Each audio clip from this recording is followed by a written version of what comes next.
Looks like YouTube is live. Great.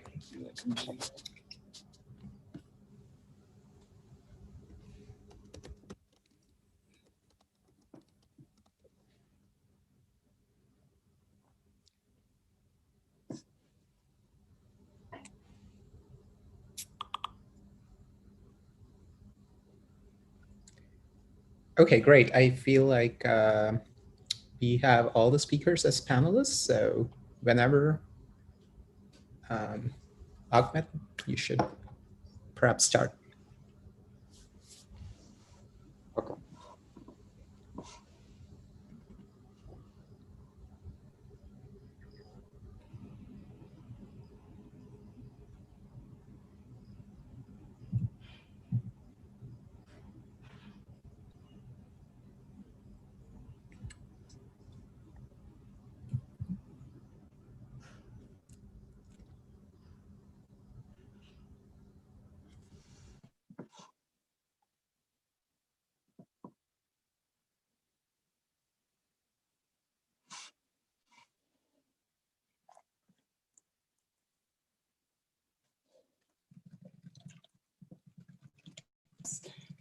Conference. This is the third iteration to the DeepMath conference. It began as a small workshop in Princeton in 2018. Today, I would like to acknowledge all the organizational committee that worked very hard into bringing this event to you. Mikyu, Yasaman, Adam, Suyan, Yaim,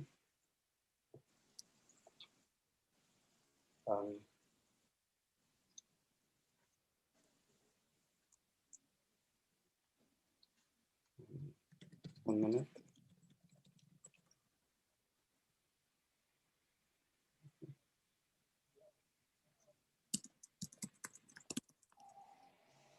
Okay. So sorry for the technical glitch. So I would like to acknowledge the organizational committee that worked on the organization of DeepMath 2020. Mikyu, Yasaman, Adam Charles, Suyan, Yaim, Nadav, Stephen, Kamish, Q, Gal, Sebastian, Michael, Jeremias, and Soledad. I would like to acknowledge our sponsors this year, the Simons Foundation, NSF, and the Princeton Neuroscience Institute. And special thanks goes to the Princeton Neuroscience Institute and the Princeton Neuroscience department at Princeton University, admins who have worked tirelessly with us to bring this event as we see it today. Our advisory committee, John Cohen, Daniel Lee, Sebastian Seong, David Tank, and Chaim Sompolinski. Also, I would like to thank our speakers for the two-day event, Demba, Richard, Michael, Stephanie, Gita, Eero, Renee, and Lenka, that we are going to hear from them over these 2 days. So as a general overview, I would really urge the registered user to make use of the Gather Town space for interaction. As you know, we had to move it online because of the COVID crisis, and we hope to have it in person next year. We have a live streaming link, and this is our website and Twitter account.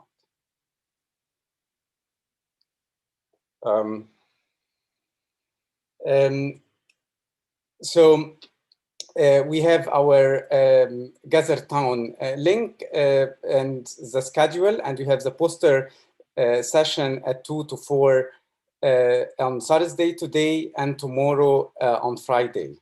And the poster presenters are asked to be on their posters for even number posters on Thursday and odd number ones on Friday. We have also a best poster voting, so please vote at this link.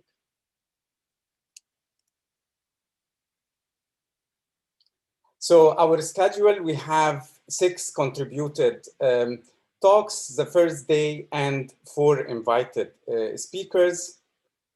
And for the second day, we also have 6 contributed talks and 4 invited speakers.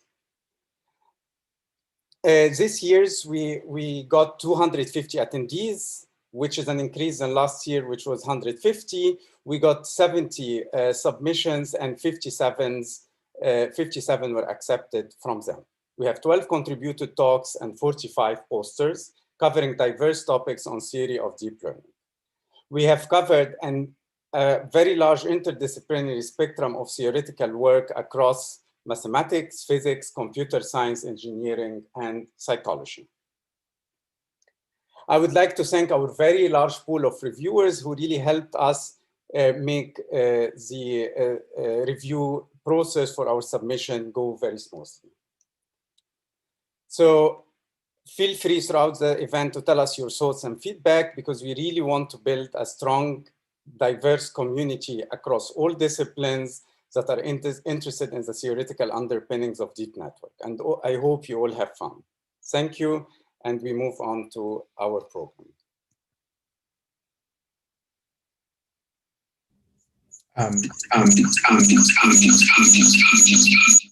Seems like there's a lot of feedback. So I request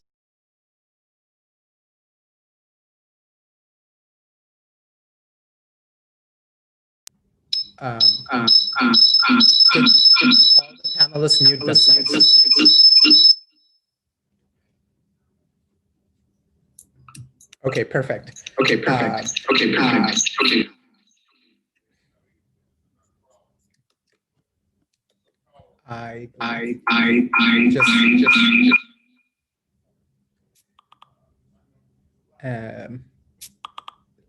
Let's see if there's feedback now. Hopefully not. So thank you, Ahmed. And we are very happy to begin DeepMath 2020. And our first session begins with an exciting set of speakers. And the first speaker will be Professor Lenka Zvedorova from EPFL. And she's done pioneering work with her colleagues in using techniques developed in the statistical physics of disordered systems and using them in understanding problems in theoretical neuroscience and machine learning. And we are very excited to have her here and hear about her recent work. So Lenka, if you could share your screen and carry on with the talk. Thanks a lot, Kamesh. So let me see whether allow Zoom to share your screen. So I hope it will. Mike, if you could. I think I need to reconnect. I have a new computer and I might have, you need to do this thing once.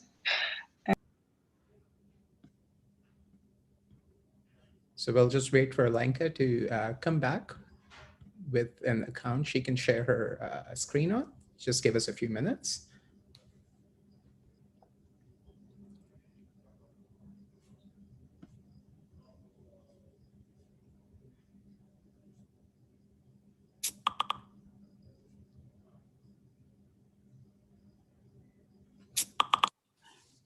In the meantime, a small announcement for everyone using the Gather Town.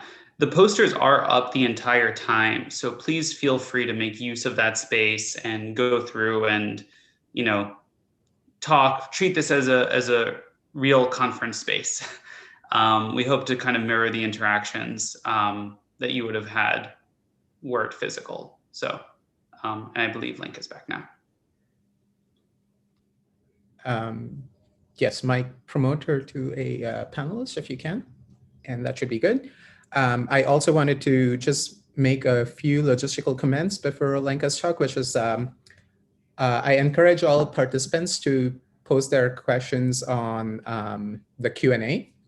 And for the longer talks, the panelists will try to answer them as we go along, and will also maybe, depending on the preference of the speaker, put those questions up during the talk. But for the contributor talks, which are shorter, we'd prefer reserving a few of the questions towards the end of the talk, which we'll ask at. And we encourage everyone for questions they've had which have not been answered to use the Gather Town to make use of that. So with that, I think Lenka's ready and we should hand it over to her. So Lenka, take it away.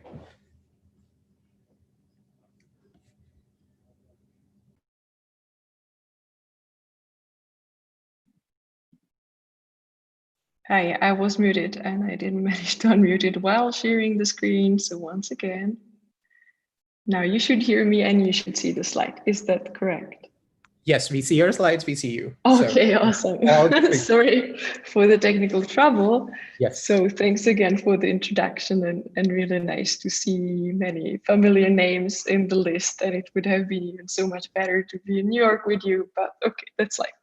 So today I will tell you about insights on gradient-based algorithms in high-dimensional learning, something we have been working on in the past 2-3 years with a set of colleagues back in Paris mostly before I moved to EPFL, Giulio Biroli, Chiara Camarota, Florent Sakala, Pier Francesco Urbani, Eric Weiden Aiden, and mainly to students of mine, Stefano Maneli Sarao, who just graduated a few weeks ago, and Francesca Mignaco, who will be giving the talk just after about a follow-up of what I will be telling you about. So this talk will be about gradient descent, which, despite being a very simple idea that is, one of the first ideas we kind of learn when we start learning about algorithms, is really the workhorse of the current revolution, including deep learning. It's really the basic algorithm used all the time. And this is very simple, it's used everywhere. And despite that, we kind of still don't understand many things about it. So in this first slide, when you think about what we do in deep learning, we have an empirical observation that actually local or even global minima with bad generalization error do exist. So there are probably several papers hinting towards that. The one I like is the one that I am citing here by the group of Dimitri Aklioptas, where they show with a really nice numerical experiment that indeed bad local minima, meaning generalizing badly, or global minima do exist, and gradient descent can reach them. So one needs to understand what's going on with this algorithm on much deeper level than what kind of we did so far. So the question is, how do gradient-based algorithms manage to avoid those bad minima with limited number of samples? So when you look at this question throughout literature, you often see papers showing empirically or rigorously under different settings that there are no bad local minima. So I kind of crossed that from my list because I think the empirical evidence that in the practical setting there actually are spurious, even global minima, and the algorithm just doesn't go there. That's kind of where I start thinking about that. So then other keywords say that you see in the literature pretty much everywhere is things about implicit regularization, about learning simpler functions first, etc. But at least in my point of view, none of the existing works is really giving a satisfactory answer of what's really going on in deep neural networks. So that's kind of where my motivation to dig into that question comes. So the goal is to understand the whole trajectory of gradient-based algorithms in non-convex and high-dimensional problems, because current machine learning, pretty much all of it is non-convex and high-dimensional. The input dimensions are large. So now to continue kind of to set the mindset of this talk, let me mention this, this note about how we think about data. So the assumption free versus models. So most practitioners in machine learning just have a fixed data set that comes from some application and want to make the method, the learning work on that data set. When you look at papers in kind of machine learning today, large fraction of it actually evaluates their algorithms, their propositions on only a handful of data sets, and you all know them, MNIST, CIFAR, ImageNet. And so that's one side. The other side, in the theoretical literature, most of the papers would aim to be as assumption-free as possible, because that's kind of the gold standard in computer science, and that's kind of where we were trained, and it's beautiful and it makes sense. But the drawback of this is that in this kind of worst case setting is very prone to be computationally hard. And we kind of want to understand when learning is computationally efficient, and not even with any algorithm, but say more particularly with the gradient descent.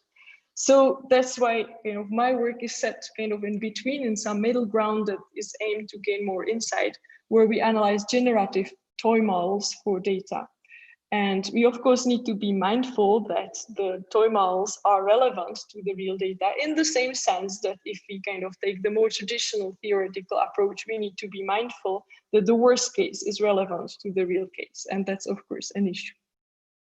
And the second point about kind of setting the mindset is a slide about when we want to prove something about the error, do we want the constants or do we want the rates? So again, in practice, we have a fixed data set and we aim to decrease the test error by sometimes even a few %, because that brings us a huge gain into a given application. So even very small changes in the constants do matter. Whereas in most of the theoretical work, we are proving bounds on the test error that might be tight in some, again, worst case sense, but that rather rarely capture the specific values of the constants for real, or sometimes even for very toy cases, in the case when the number of samples is limited. So again, we try to get somewhere in the middle ground to capture the constants, but to make it analyzable, tractable, again, for toy models of data. So that's how kind of, that's the spirit in which I will be setting. So both the conclusion of both the previous slides was that we will work for toy models and try to get some insight on them. So the two toy models of data that I will be talking about today is the spiked matrix tensor model and the phase retrieval, and the data generated by a phase retrieval teacher with Gaussian IIT inputs. So I will define all that properly. And the focus is on the performance of the gradient-based algorithms. So let me start by defining this first problem, the spiked matrix tensor model. So what is this as a learning problem or as an optimization problem? I define a loss function that you see above here as a function. So it's a function of variable x that lives on an n-dimensional sphere, and that's the variable over which I'm learning, over which I will be optimizing or making the gradient with respect to this variable. And a part of the x, this loss function depends on two things, y and t. Y is a matrix, t is a tensor. And both the matrix and tensor are created in the way that is specified here. That is, they come from an outer product of a specific vector x star plus noise, component-wise Gaussian noise with zero mean and variance that is specified by this delta 2 and delta p parameter. So those are the variances of the noise. And the goal in this model is, by minimizing this loss function, or maybe not minimizing, but do something else. But the goal definitely is to find back the vector x star from the observations y and t by gradient descent of the loss function. So why this model? So I repeat again, this is an example of high dimensional and non-convex optimization problem. If you only had the matrix, it would be easier. If you add in the tensor, it's making this loss function highly non-convex. I formulated it as an optimization problem, but just like in learning, optimization is not the goal per se here. Here, the goal is to infer the ground truth, in the same sense that in learning, the goal is to minimize the test error, not really to minimize the value of the loss function. A note on, if I only had the matrix or if I only had the tensor part in this model, these are both well-studied models in previous literature. And why I'm looking at the mixed matrix tensor version, it is because this one has interesting computation properties that allow us to pin down the constant differences between algorithms. But I guess this point will only become clear as I go on through the results. And the fourth point, mostly, is that in this model, we can describe the dynamics of the gradient descent in a solvable way. So how comes? This goes back to the statistical physics that was mentioned, where my background lies. And that's, we can bring back the physics to this talk when we realize that the loss function that I have defined for the spiked matrix tensor model, actually by simply rewriting, I just redefine these constants by some scaling factors that just happen to be the ones commonly written in this for this model in physics, and expand the squares in the loss function and just keep the cross terms because the other terms are constants. They do not depend on the variable x, either because they just don't, or because the norm of x was 1 because x lives on a sphere, so that also makes them constant. And I end up with this function h of x. Minimization of this function is equivalent to minimization of the previous loss. And written like that, this is known as the Hamiltonian of a mixed 2+ p-spin spherical spin glass model in the physics literature. So don't worry if you don't know what that is, but if you come from the physics background, you will know. And with this, we can kind of now take the baggage of theoretical methods developed in statistical physics and use it. So use it to do what? So when we do inference, we need to define some estimators. So today I will be focusing on the following two estimators.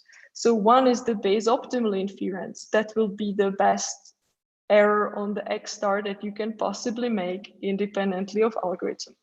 That you would manage to do if you were able to compute the marginals, or in physics terms, the local magnetizations of the Boltzmann measure at temperature 1. So Boltzmann measure is just exponential of beta times the loss function. And if you do something like Langevin algorithm sampling, that aims at exactly that.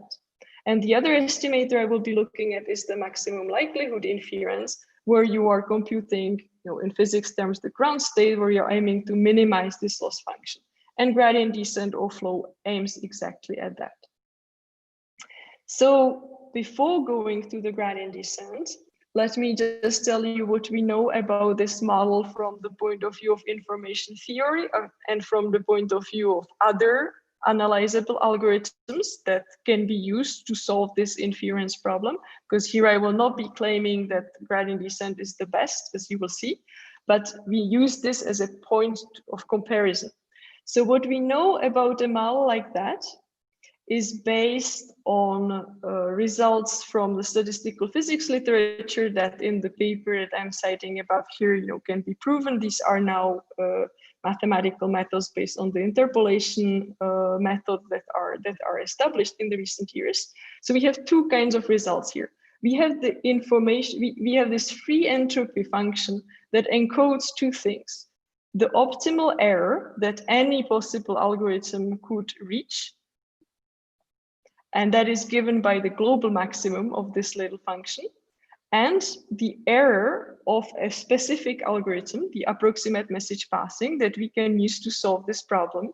And that is also encoded as a maximum of this free entropy function, but the local maximum that is reached from small parameter m. And I could have a talk on only about that, but this is kind of established these days. If you just collect this information and go back to the model, I like to draw this kind of a phase diagram that tells us, as a function of the parameters delta 2, which was, remember, the noise that you put on the matrix when you're hiding the signal x star, and delta p, which is the noise that you put on the tensor when you're hiding the signal x star.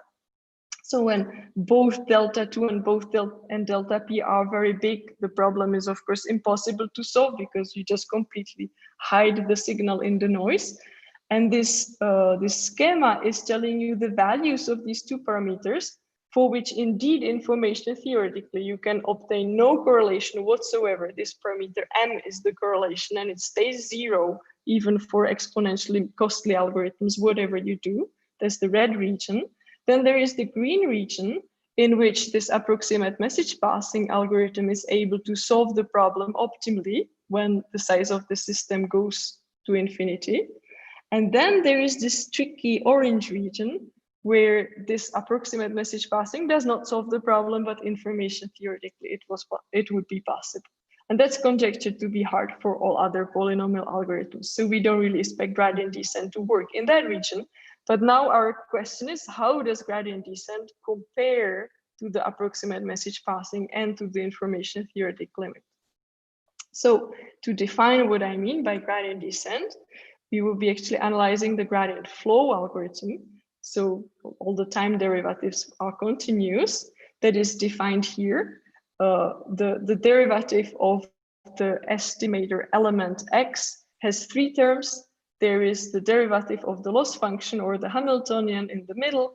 There is the weight decay, if you want to put it. In our case, this is a term used to enforce this constraint that the signal lies on a sphere.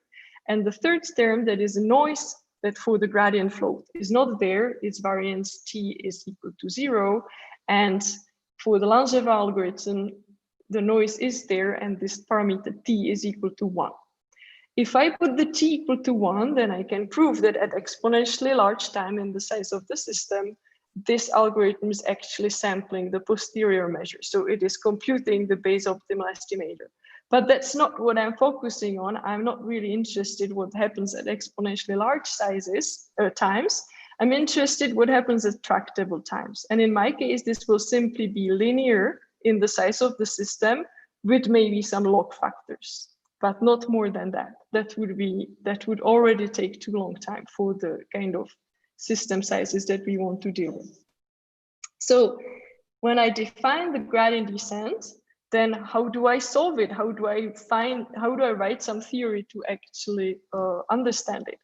And this is where I again dig in the old statistical physics literature in the 90s and realize that for this 2 plus p spin mixed spin glass, there is a very well-known paper in the literature on the behavior of glass systems by Kuliandolo-Kurchan that provides us with almost what we need.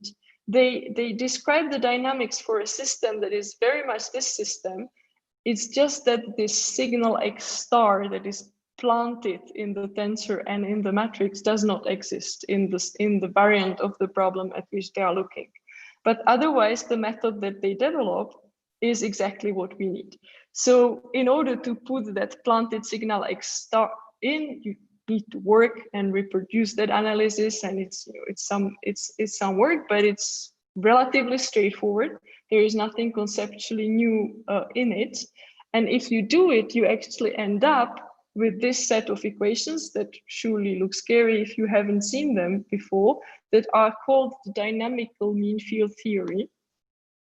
If you want to see a detailed derivation of these equations, I gave here a link on a lecture given by Pier Francesco Urbani this summer, where he beautifully does the derivation in a 2-hour lecture with all the details.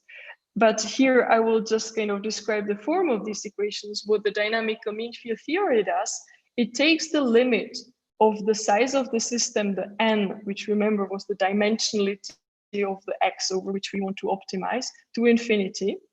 And from this non-convex high dimensional model, it reduces the error that the gradient descent is doing to a set of 3 equations for 3 variables, c, c bar, and r. And the limit is already taken. So this is a scalar set of equations for 3 variables that depend on the times. And it's this kind of a set of differential integrable equations. So it's not that you can kind of solve them on a piece of papers, but the difficulty of the problem, which is the high dimensional, went away. The n is not there anymore. This is already an effective dynamics in the limit when n is large. And also, the high dimensionality also makes things algorithmically easy. So you can plug this quite simply do some numerical solval of differential equations and solve these equations. So that's what we do. And okay, on the mathematical side, actually proving that this scalar or low dimensional description of the high dimensional dynamics is correct has been done for the original paper of Kuliandolo-Kurchan by colleagues Benarus, Dembo, Guionnet some years ago already. For the version with the planted X star, it has not been done yet. So that's an open problem for those of you who want to take that challenge. But let me show you how the algorithm behaves. So in this picture, I am showing the correlation of what the algorithm sees at any given time with the signal X star it is looking for. And in the inset, I am showing you what happens for the approximate message passing algorithm, just for comparison. And the light gray curves are lower value of noise. So light gray should be easier.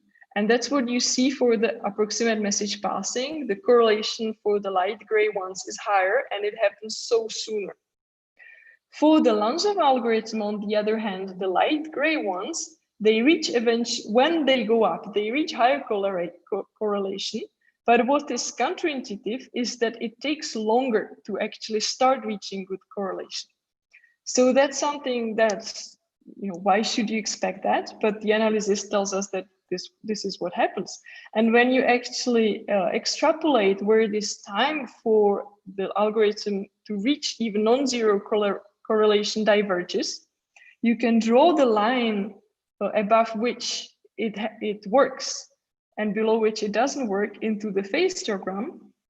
So here, the green dotted line is a boundary above which the Langevin algorithm reaches optimal solution in log linear time, and below which it doesn't. It just stays stuck at correlation with the signal that is 0, while the approximate message passing would find a good correlation. So this orange-green region is the Langevin hard region. So here we see a specific difference between how the approximate message passing algorithm works and how the Langevin works. You can do exactly the same analysis for the gradient flow, and you will get a boundary that is slightly higher. This is not so surprising that the maximum likelihood does worse than the base optimal, than trying to sample the posterior measure, because that's the base optimal kind of estimator. But again, it doesn't do as well as information theoretically it could. Now, how do we understand something like that?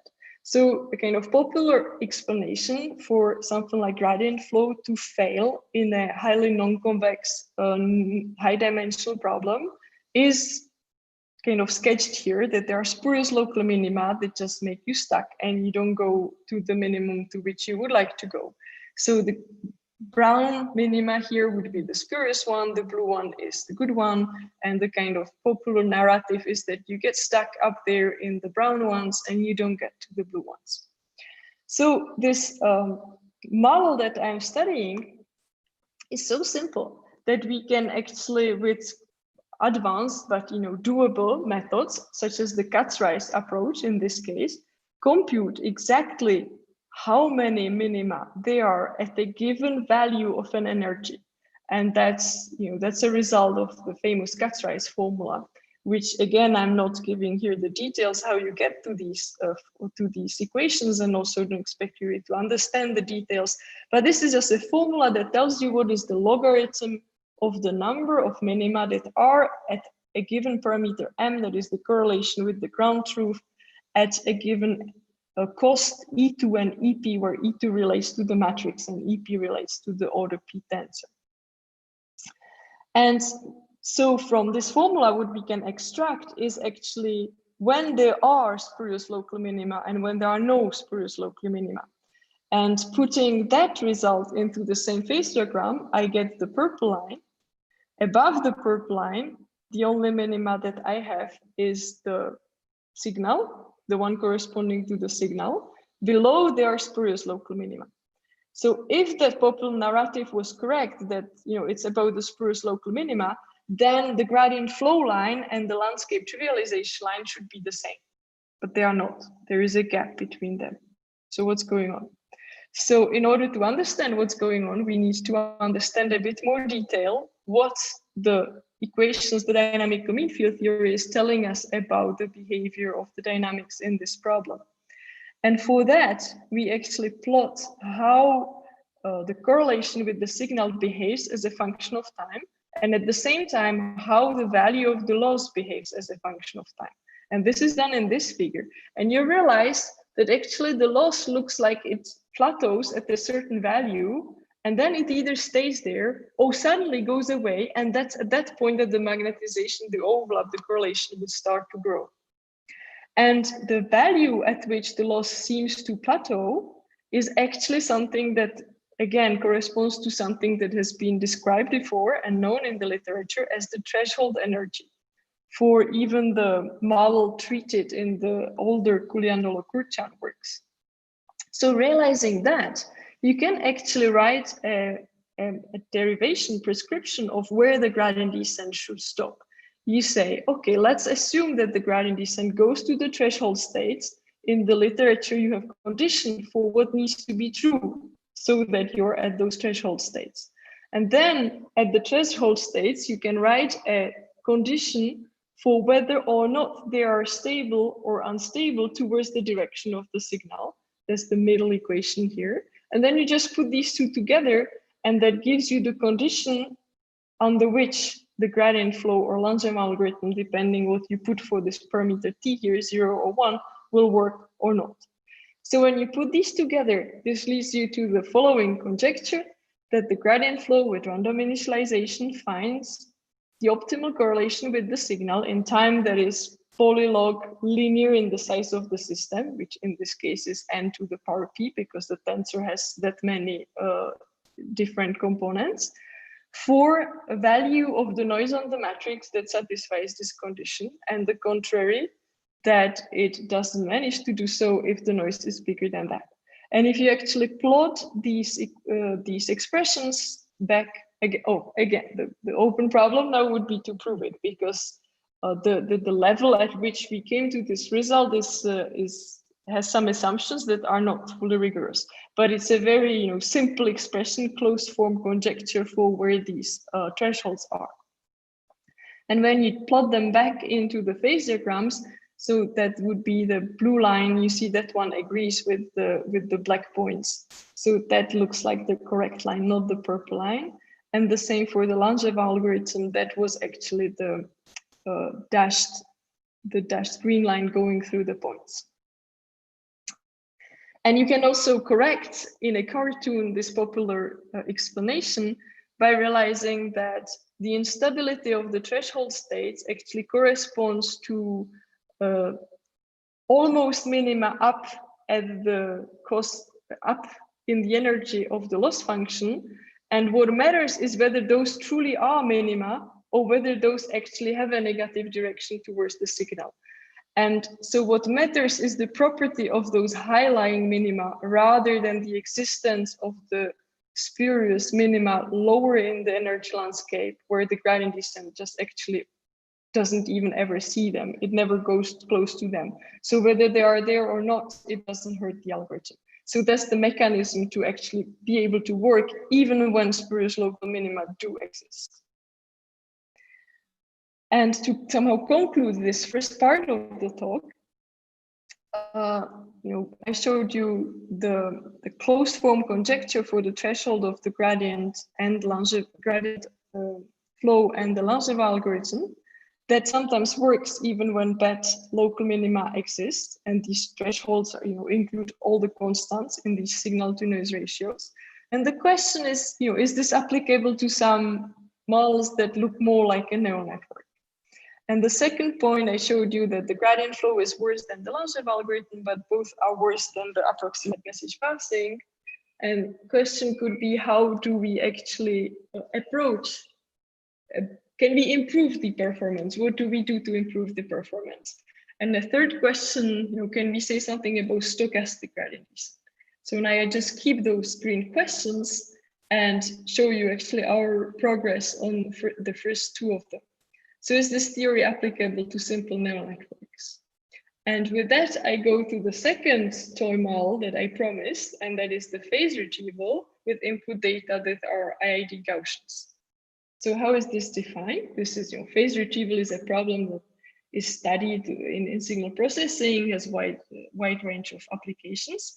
But in the kind of toy setting that I consider here, I consider the input data X are just component-wise Gaussians with 0 mean and variance 1 over the dimension of the problem. P here will not be there is no tensor and its order anymore. So here it's standard kind of generalized linear regression, where P will be the dimensionality of the signal. And then the labels from the data X are created by taking the samples scalar product with some ground truth weight vector, if you want, W star, that again, the W star is generated from a Gaussian. You take an absolute value, so you lose the sign, and that's the labels. And then the phase retrieval problem is this following regression from the training data X and Y. Can you find a W so that on new X, you predict the correct Y? So this is more kind of in the setting of standard supervised learning neural networks. And so far, there is no learning. So far, I'm just describing how I'm creating the data set. So this is a kind of, you can think of it as a teacher neural network that is creating the data set. And the absolute value is making it tricky. Otherwise, it would have been just linear regression as you know it. The absolute value is making it, not the data non-separable, and that's what makes it interesting. So again, what do we know about a phase retrieval for Gaussian input data and the labels generated the way I did from the point of view of information theory and the approximate message passing algorithm that is conjectured to be the kind of best polynomial one for this problem? I again summarize it in a kind of a phase diagram where on the y-axis is the error. And on here I put the mean square error of estimation of W star, which is actually closely related to the test error in this case, but it's not exactly the same value. As a function of alpha, which is the number of samples per dimension. So this parameter alpha will appear a lot, is how many more samples I have per dimension. And the orange curve is the information theoretically best performance. So I need to have more samples than the dimension to be able to get zero generalization error in this case. That's an information theoretic result proven before actually our work. The work that I'm citing here is a result for the performance of the approximate message passing, which is the blue curve. So that's kind of our algorithm of reference to which we will be comparing. That doesn't reach perfect generalization quite at alpha equal 1, but does so at alpha equal 1.30. So soon after, not too much after. So there is still a hard phase, but it's very narrow in this case. So we just need 13% more samples than the dimension to be able to solve this problem. And now let's go to the gradient descent. How does gradient descent do for this phase retrieval? So first of all, what will be the loss function in which we will be looking at? That's the natural loss function. Absolute value is complicated, so let's make it square and also square the labels and minimize the sum of squared differences.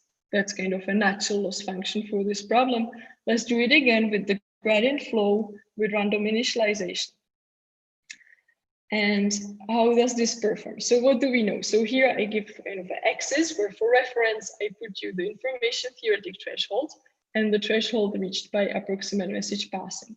And what is known about gradient descent in the literature is this paper that shows that if alpha is polylogarithmic in the dimension p, then gradient descent from random initialization is working.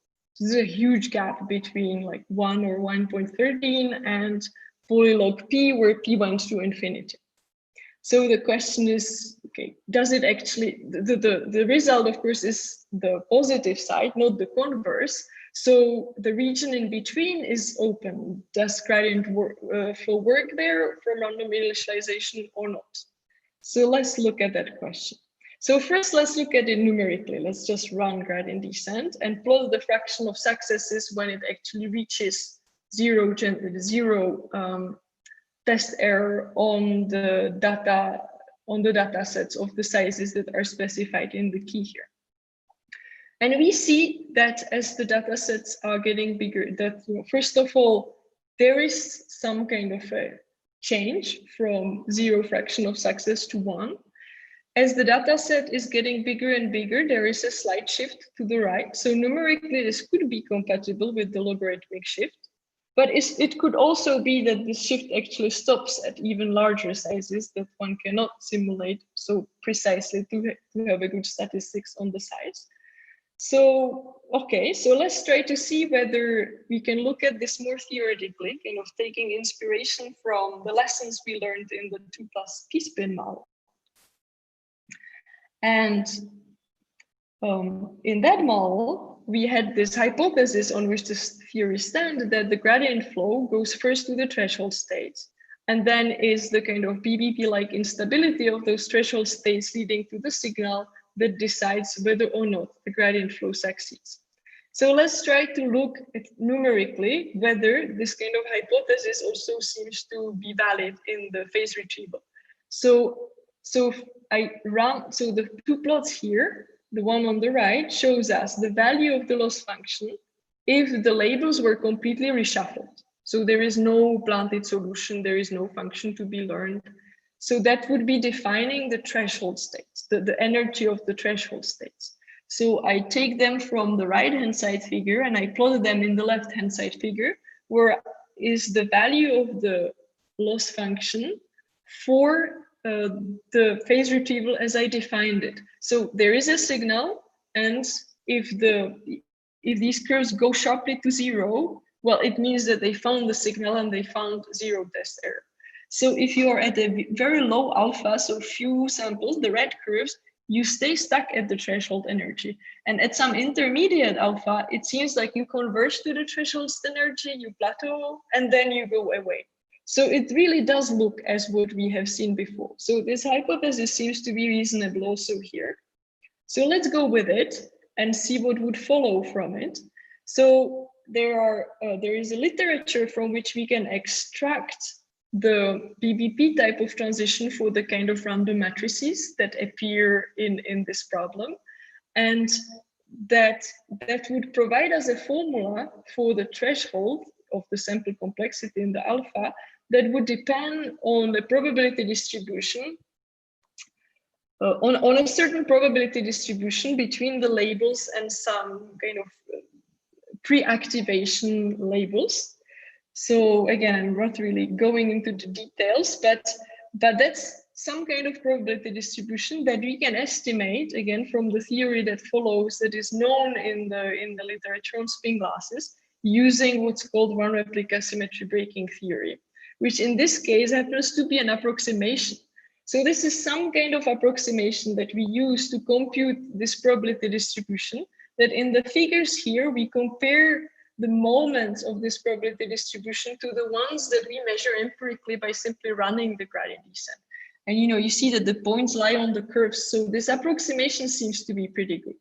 So we go with that, seems reasonable. And if we go with that, we estimate that the gradient flow should start working in the phase retrieval problem, starting from alpha, number of samples divided by dimension, something like 14.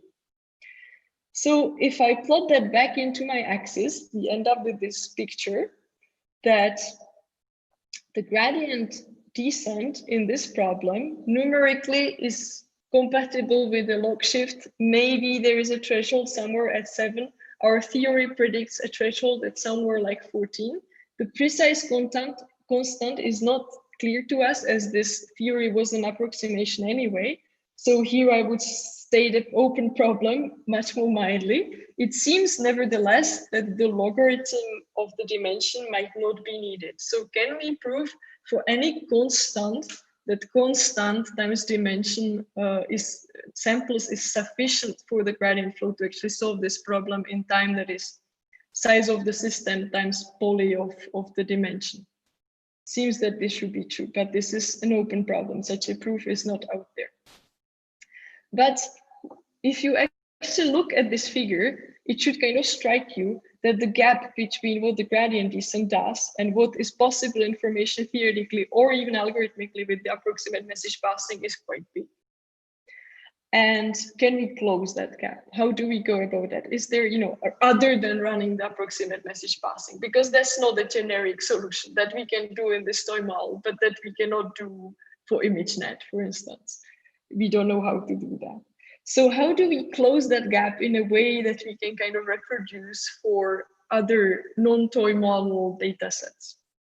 And the answer for which I will argue in this talk, and that goes back to my second question here, is that if you overparameterize, that's precisely the mechanism that is doing that for us. So to persuade you of that, I still look at the phase retrieval in the same setting, is the same problem, but now the learning is different. Now I'm not learning as if I was doing generalized linear regression anymore. I am adding in one hidden layer that is very wide. That will be the parameter m, is the width of the hidden layer. And I will need the width of the little hidden layer to be larger than the dimension for the results that I'm going to show you to be true. And then on this wide single hidden layer neural net, I'm just doing gradient flow initializing in the standard way. And so it's over-parameterized neural net, and how does gradient descent on that cost function do in terms of the sample complexity? So to get to that, it's in a paper that we wrote with Eric van den Eyden and my student Stefano Sarao Manelli last summer. So we first show a geometric result. If you look at the landscape of this new cost function in a parameter that is not quite the weights, but that is a matrix that is the weights times transpose of the matrix of the weights, so this parameter A. So if you look at the landscape in this parameter A, then we can prove that for alpha bigger than 2, that is, we need twice as many samples than the dimension, with positive probability, the ground true, the teacher A is the only minimizer of that landscape. And if alpha is smaller than 2, then with probability 1, there are other minimizers of that landscape. So that's one theorem. And then you put it together with a theorem that is telling us that in this case, the gradient descent will go to a minimizer of this loss landscape, which put together tells you that in this over-parameterized neural network, gradient flow only needs twice as many samples than the dimension to work and to find perfect generalization. And actually the figure on the previous slide was a numerical confirmation of that claim. But going back to my axis, this is telling us that with over-parameterization, the neural network in this very setting needs way fewer samples to solve the problem, notably 2. Alpha needs to be 2, but not quite 1.13. So that could kind of bring us to the two following open questions. I start with the second one. So is there a neural network architecture for which the plain gradient descent would actually need even less than 2p samples? We know that with the kind of fine-tuned approximate message passing, we only need 1.13. And also the other question, the first point here, because in the extremely over-parameterized case where the hidden layer is larger than the dimension even, here in a sense, I don't have spurious global minima anymore. Kind of I got rid of those by the structure of our proof. But if I went back to the regime where the size of the hidden layer is smaller than the dimension, but not one hidden unit, say 5, 10, 100, or square root of the dimension or something like that, then I would bring back the spurious local minima, they would reappear. And it's an open question, kind of when do they reappear, and when do they hurt the algorithm, the performance of the algorithm or not. Sorry, so that's a direction on which we are working. And I should be coming to the conclusion of my talk. So this third point, where you would very naturally ask, what about the stochastic gradient descent, the multipass one, where you actually don't calculate the gradient descent, the gradient with respect to the whole data set, but just of small batches of it. So that's actually something on which we worked and on which Francesca Mignaco, my student, will tell you about in the next talk. And with this, I can just give here the references to the papers on which this talk was based, including the one Francesca will tell you about, and open to the discussion. Thank you, Lenka. That was wonderful. I have a couple of questions from the Q&A which popped up. So Rainer Engleken wants to know, is it possible to estimate finite size effects on the gradient flow?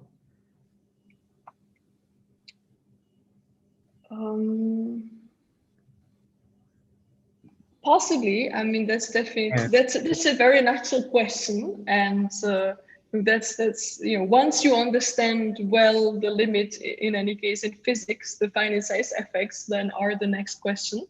So I didn't really think about how difficult it won't be completely straightforward and easy, possibly. Okay. It's an interesting direction in which you know, kind of one can there is a physics literature on these type of equations and their finite size effects. So it's a good question to think which of them would apply and which of them would generalize to this case. And I had a question sort of more generally about gradient descent or gradient flow algorithms in the AMP. And could you maybe give us some intuition under what circumstances AMP apparently has this magical performance where it's so close to threshold, and when it will break down and be closer to gradient-based algorithms? So the kind of difference why in deep learning we use gradient-based algorithms and not AMP is that AMP is very sensitive to the assumptions that we make when we write the model. So for instance, this property that the input data are Gaussian. I mean, proving it for non-Gaussian input data, what we did, is challenging. I don't know how I would go about it, but it's might be possible, and definitely it's not bothering the gradient descent very much, the algorithm. I mean, empirically, we know that it does not. But the approximate message passing type of algorithms, it is definitely bothered by the mismatch of these assumptions. So there are versions of it that are less bothered by mismatch of the assumptions. But it's kind of this lack of robustness, the lack of kind of being still a provably good algorithm beyond kind of assumptions of the toy model. So this is why these type of algorithms, are not like widely deployed on real data, at least so far.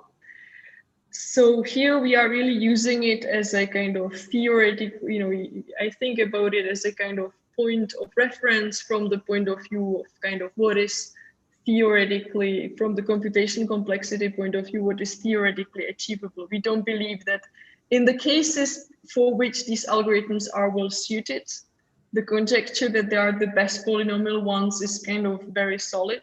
So I use it here as a kind of surrogate for what is computationally achievable with respect to what is information theoretically achievable. So I don't really expect them to get worse for other reasons than the data are not anymore respecting the assumptions that the theorems needs them to respect. I see.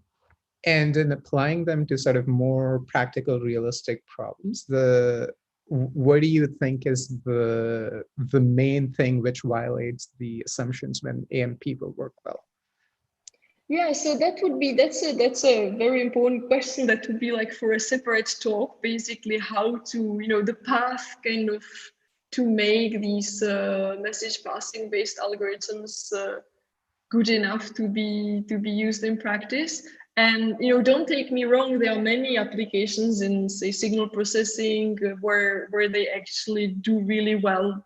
For instance, in applications where you can design the analog of the input data, such as the error correcting codes, where kind of the design of the code corresponds to designing your data. It doesn't come from the real world, it's something that you can design. Then you can ensure that the code actually has those properties, and some types of message passing algorithms are used in your phone to correct for errors. So definitely in cases where you can kind of design the matrix, the analog of the matrix A, so that it satisfies the properties, these are like super interesting applications. That would be for not even like one talk, kind of the boundary of where these, where we hope these can be useful one day. I would hope even like in deep learning, they can be maybe used and useful one day, but we are not there yet. Like replacing the gradient descent by message passing, that would be nice. But Yeah, that's super. That's more like in the like, you need to have a hope to work on it, but we are not yet there. Okay, great. So I think we don't have any other questions in Q&A. Yeah, two, I think. I think, Renee, did you have a question? Yes, I did. Thank you, Lenka, for a great talk. I really was trying to understand maybe a little bit better the first part. In your diagrams that had the delta 2 and the delta p, I was a little bit surprised that it appears to be that the problem is harder on the delta 2 space than on the delta p. And I wanted to understand at an intuitive level why there is an asymmetry. And it also seemed, or at least you didn't emphasize whether there is any role of P as to whether it changes or the problem becomes more complex as I change P. Yes. So the second part of the question with the change of P, so yes, we have these diagrams also for P equal 4 and 6 and 10. If I remember correctly in the paper. So it looks qualitatively a little bit different. I don't have it like in the backup slides, but yes, P influences it, but it influences the shape of the Langevin heart face in this slide that I'm going back. It also, otherwise, like the features that when you're changing, that it becomes actually harder. So I guess the first part of your question, did I understand it well? Because what is kind of counterintuitive here is that the delta P is a noise, right? So smaller delta P is smaller noise. So smaller noise should make things easier, whereas here it is making things harder. So that was exactly the point of kind of the first evaluation graph that I was showing, that indeed, for the gradient flow or the Langevin, as you are making the noise on the tensor smaller, you are in a sense enhancing the non-convex part of the loss landscape. And despite the intuition that making the noise smaller is making it easier, you're actually making it more non-convex. And this is what hurts the algorithm more than actually having smaller noise in the kind of information theoretic sense. So, okay, that's kind of how to understand that it's not, completely not impossible that it goes in this direction. It's kind of making the non-convexity much more pronounced. So that's what makes it fail.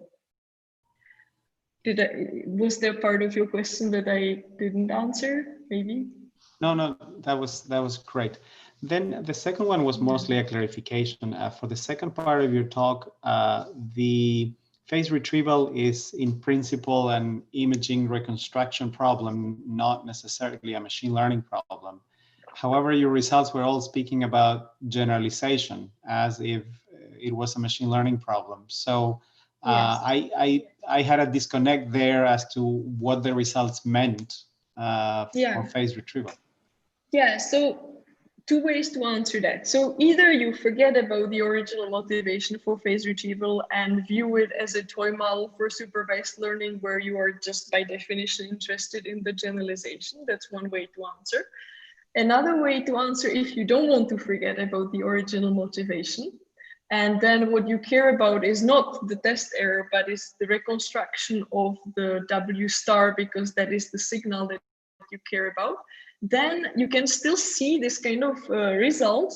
You could use it to enhance your reconstruction in the following way. If you actually can get zero test error, then you could basically, without measuring new measurements, computationally get the measurements for new samples, and then computationally kind of be at much higher sample complexity than you actually are from what you have measured in your, I don't know, medical imaging or whatever.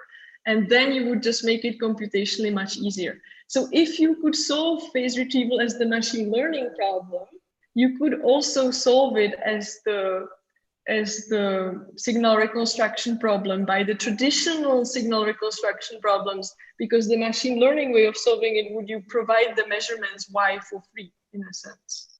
So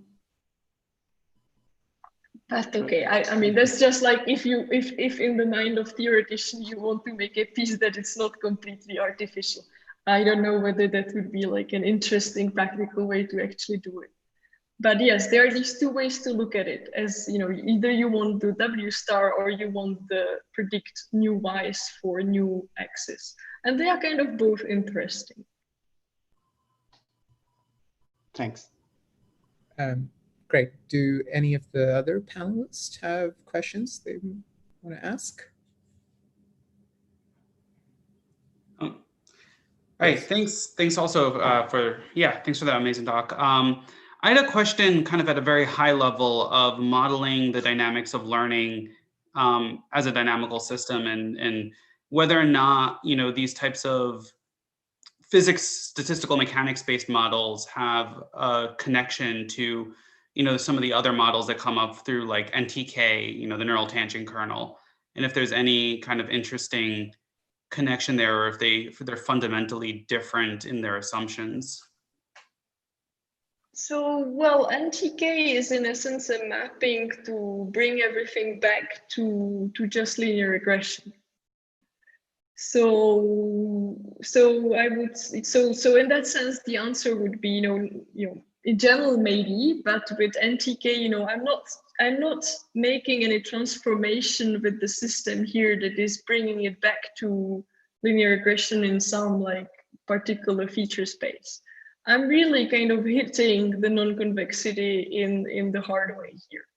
So I kind of believe that, NTK gives you like a great set of intuitions about what learning is, but, it gives you only certain type of results. It's not kind of explaining why for the networks that are not in the lazy regime, the gradient, the backpropagation works, right?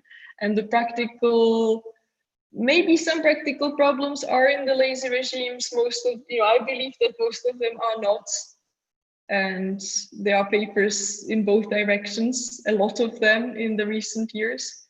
So, I think on a, you went broadly. So if you really go at it broadly, understanding non-convex optimization is important, because besides deep learning, there are many other non-convex optimization problems. And I don't believe that we will solve all of them by bringing them to some, convex equivalent like you do in NTK. So I believe that this is kind of path that we cannot avoid. Thank you. Since we are at the big level, maybe I'll just squeeze one last question in, and that has to do with, so for example, when you, the insights which the community has gained from, say, Langevin dynamics on, say, the p-spin model in high dimensions, and how it's easy to get to the threshold states and anything else takes a long time. How would you say those insights guide / are very different from what we have observed from SGD on toy problems? high dimensional toy problems in machine learning. So you're asking about the difference between Langevin and SGD, basically? Basically, in high dimensional rough landscapes. Yeah, so that's a great question that Francesca will touch on in her next talk, and that she's working, actively these days. So there are some results in making that, maybe at the next DeepMath conference we can present. But yeah, I find that a very important question, in a sense, formulated differently. Like, what's the difference between the nature of the noise in the SGD with respect to the Langevin? And there have been papers on that question in the past, and I'm sure other people are working on it. But again, it's one of these questions where, the kind of satisfactory answer is not there yet. So yeah, I mean, that's an important question to work on. Yeah. Well, with that, thank you, Lenka, for this very stimulating talk. And I think it's a nice lead into Francesca's talk. And our next speaker is Francesca Mignasco. And if you can share your screen. Yes. Thank you, Kamesh. And let me see if I can share the screen. Yeah. Can you see my presentation? Perfect. Okay, great. So first of all, I would like to thank all the organizers of this event. And as Lenka has anticipated, I will talk about analyzing the learning dynamics of stochastic gradient descent using dynamical mean field theory from statistical physics of disordered system. And this is a joint work with Florent Zacala, Pierfrancesco Urbani, and Lenka. So understanding how the stochastic gradient descent algorithm initialized at random is able to achieve a good generalization performance is a central problem in machine learning. And different approaches have been developed to investigate the dynamics of this algorithm. So in some specific cases, the whole trajectory of the algorithm can be tracked analytically. And these cases are linear networks trained with the gradient descent, or the one-pass stochastic gradient descent algorithm, where at each iteration, the gradient is computed on a new sample that has never been seen before. And also in the case of two-layer networks with a diverging number of hidden units. However, in practical applications, the training samples are reused multiple times, and this can lead to a large generalization gap that cannot be studied if one considers the online learning setting. So in this paper, we considered instead the multipass stochastic gradient descent algorithm trained with the generic loss that can be non-convex in high dimensions. And we derive a set of equations that can track these dynamics. So we consider a problem of supervised binary classifications, where the input data are n vectors in dimension d. And we model the data as generated from a mixture of Gaussians, where the centers of the Gaussian clusters are defined by this vector V star and the coefficients C mu.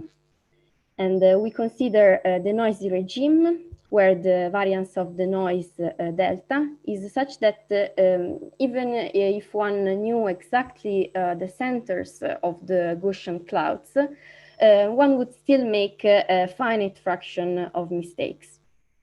We study two variants of this model, one that is linearly separable with just two Gaussian clusters. And in this case, the network is simply a threshold linear classifier. And we consider also a non-linearly separable case where we have three Gaussian clusters.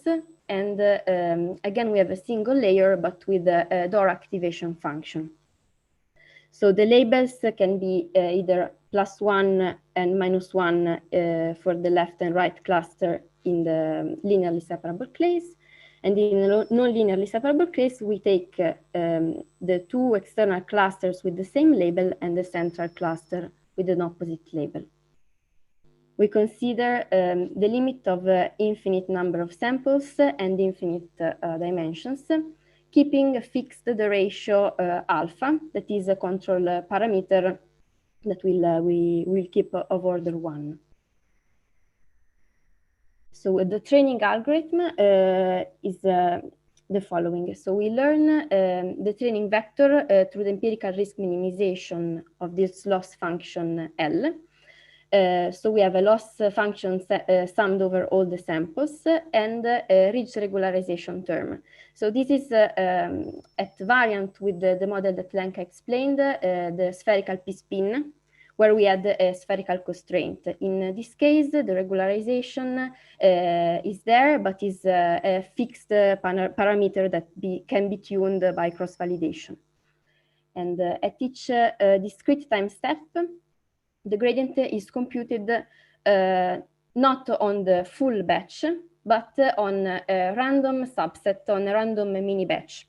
And this mini batch is selected by the binary variables S mu that are time dependent. So in practice, S mu is equal to 1 if the sample mu is used to compute the gradient, and it's at 0 otherwise. Our analysis requires to take the continuous time limit of this weight update. Therefore, we need to define a stochastic process for these binary variables S mu that in such a way that this continuous time limit is well defined.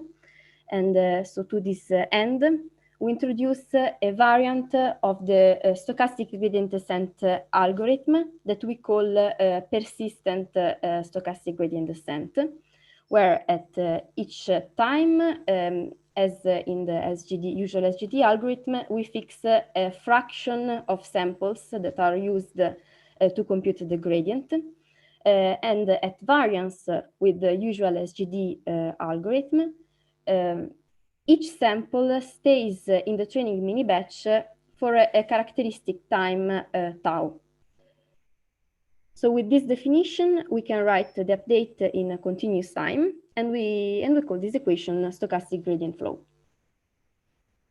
So to track the dynamics of the weight vector, we use a dynamical mean field theory from statistical physics.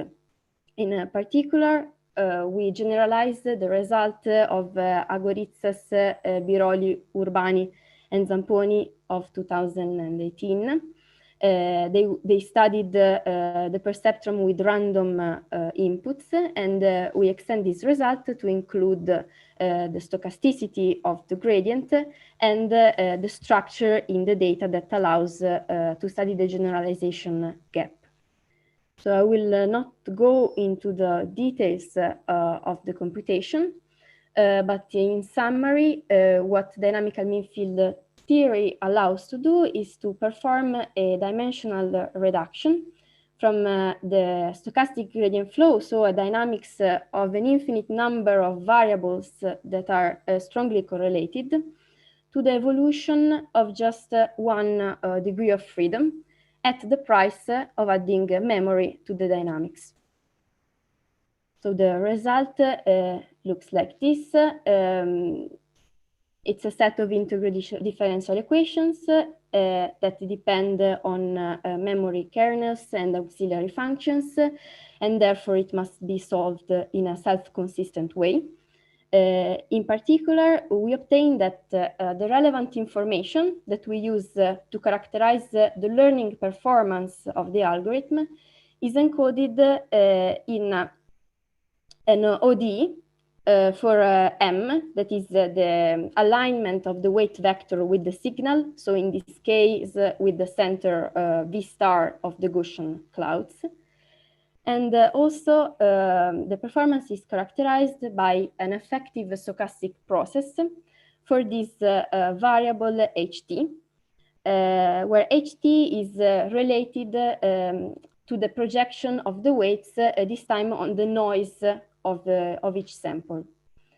So we find that this effective stochastic, this effective degree of freedom is regularized, and the strength of regularization is increased by a self-induced term that would be always present even if function was set to 0. Then we obtain a term that accounts for the effective stochastic gradient and a memory term.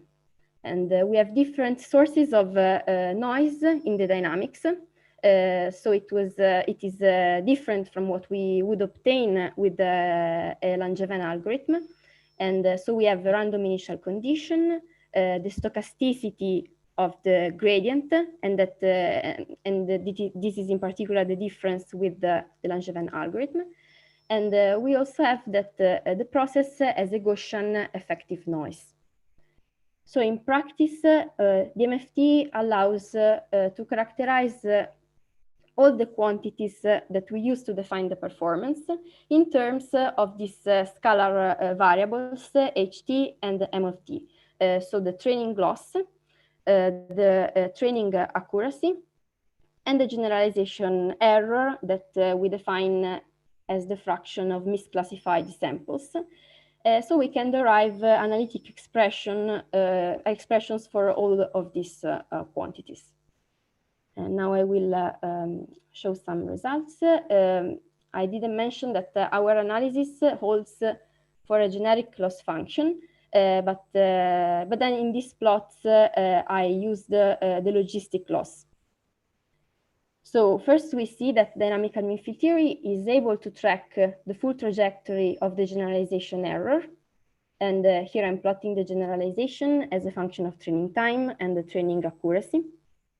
And we see a good agreement with simulations that are done at the finite dimensions. So we have dimension ranging from 500 to 10,000. And we also observe that a small batch size has the effect to shift the early stopping minimum of the generalization error at higher times. And in this time window that we considered, a small batch size improves the generalization performance. Another thing that we observe is that the small batch size acts as an effective regularization.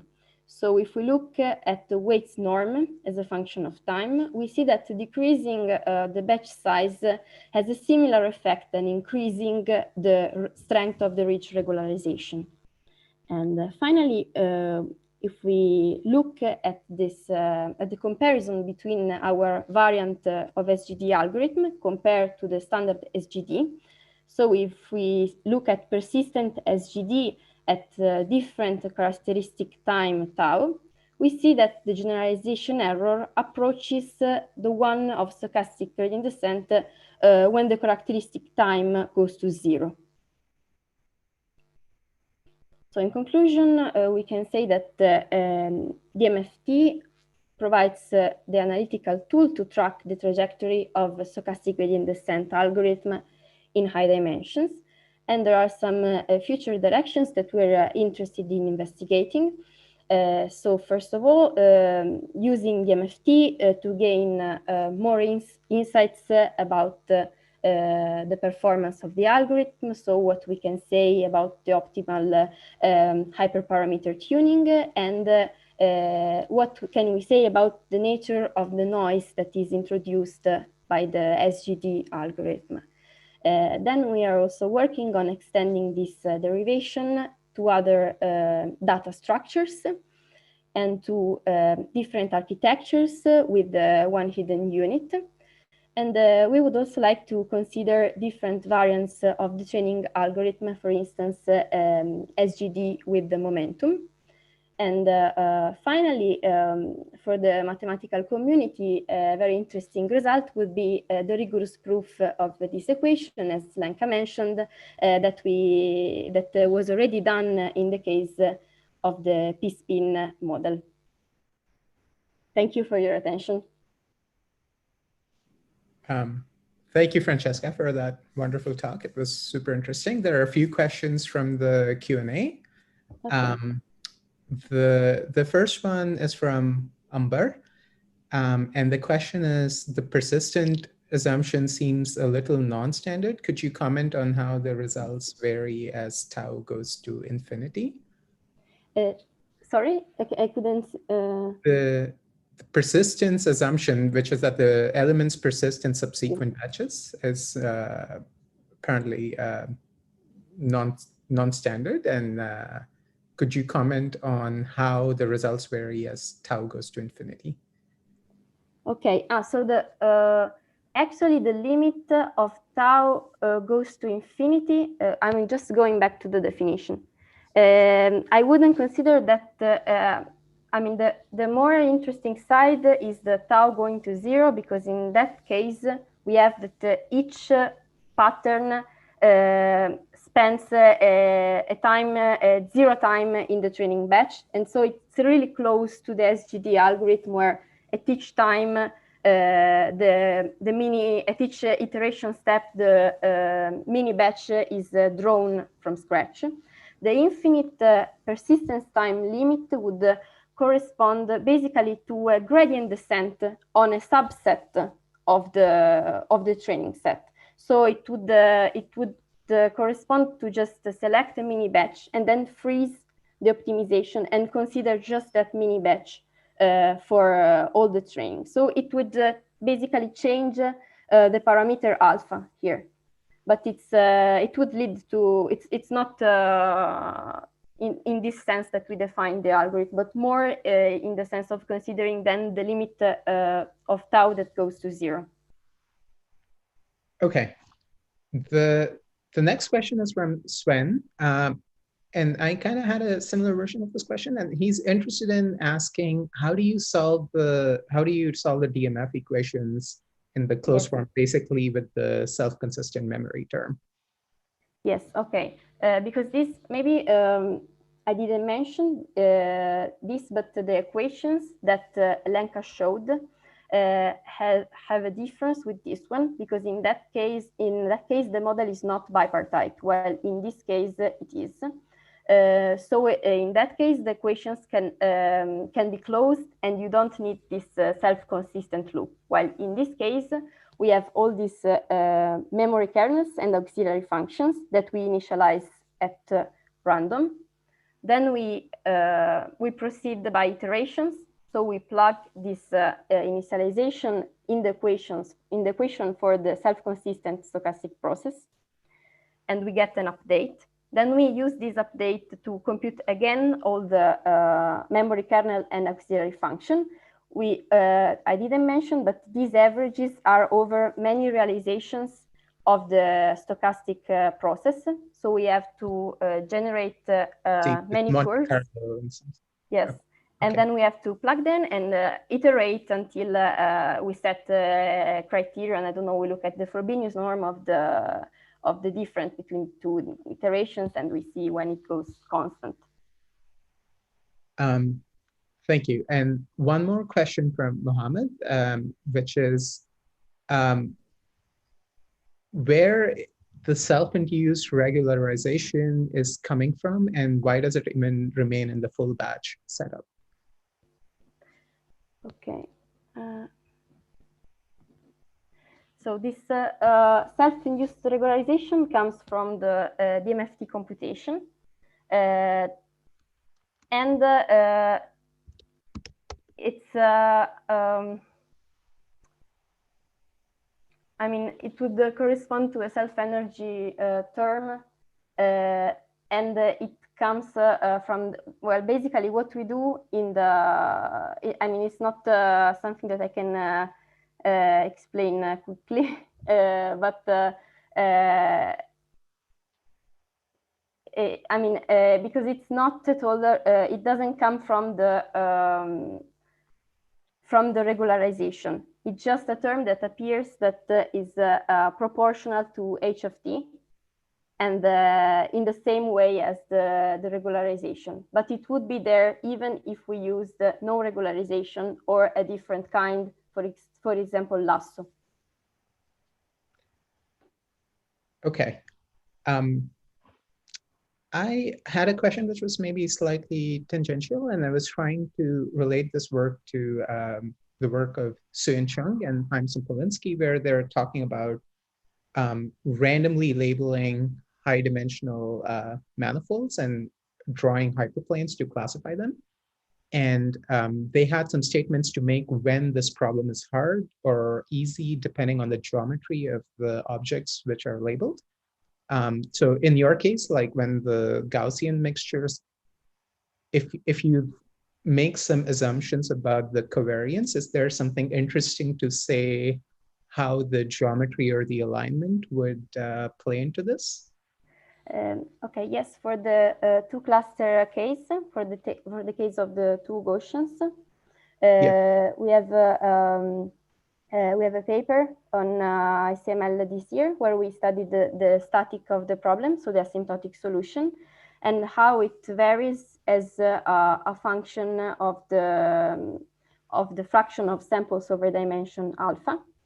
And we and also as the different proportion of points in one or the other clusters. So we can derive a phase transition.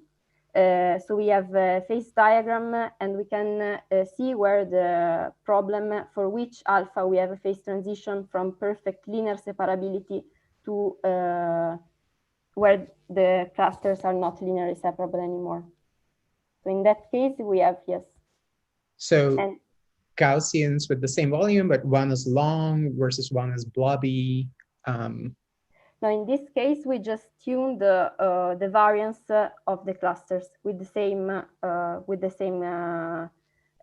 same variance isotropic, and we just tune the variance parameter and the relative number of points in one or the other clusters, and we derive the phase diagram. I see. Okay. I think there are no more questions unless some panelists have questions to ask. I want to learn a little bit more about the persistent SGD. It seemed to me that from the plot of performance, particularly the generalization error, classical SGD was closer to the bias optimal than the persistent SGD. And yes, so, so I'm curious as to what is the significance of the analysis of persistent SGD? What do I gain by doing it in a persistent manner? Well, I mean, I cannot analyze directly the SGD algorithm because it's not well defined in the continuous time limit. So that's why I use the persistent version instead. But I can still study persistent SGD with small characteristic time to see how the finite mini batch helps generalization by adding some noise. And for instance, considering more complicated problem with more minima, how this noise helps to go to better generalizing minima. So it's still very different from doing GD. And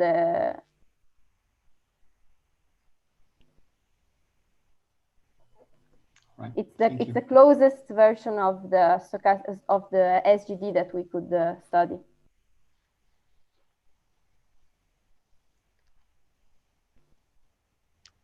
Okay.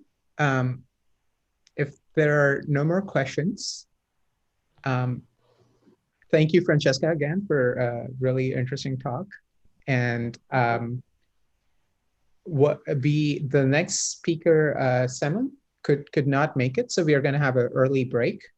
And so we encourage all of you to go together to carry on more informal discussions. And just to remind you about something which was said before, the posters are still up, and there are many rooms in Gather where you can go and interact on a more informal basis about both the talks and other stuff.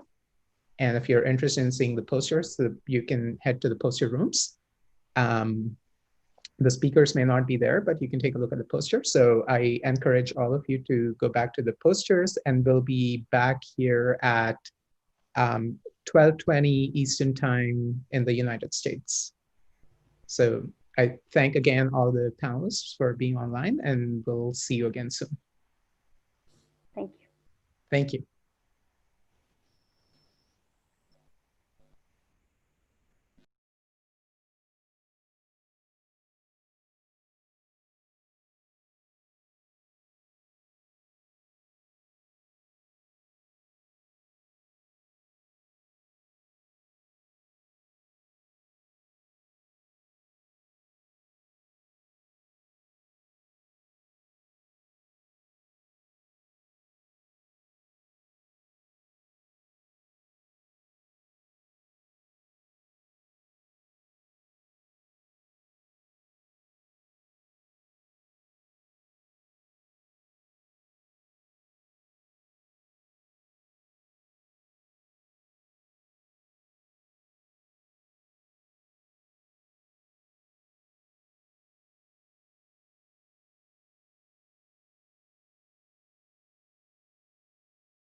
and it should work.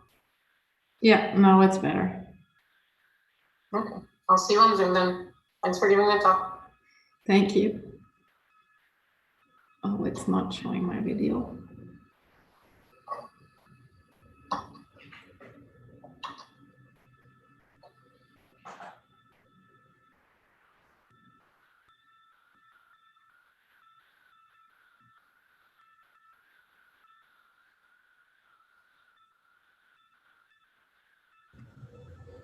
Hi, Stephanie. Hi. Somehow it's not showing my video. Let me see if I'm, no, I should be logged in with the correct Zoom. I don't know why that is happening. Did I not allow it to share? Hey, it looks like maybe you're both still in Gather and on Zoom, so maybe your video is somehow going to Gather instead of to Zoom. Mm. I entered from Gather. Like the X. Enter. X. Yeah, via X from GatherTown. That's what I did. And it brought me here.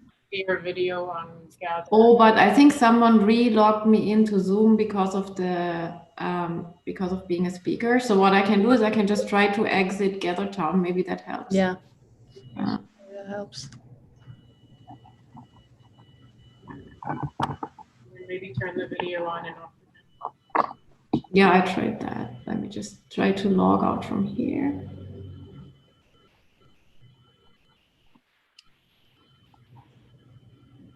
Okay.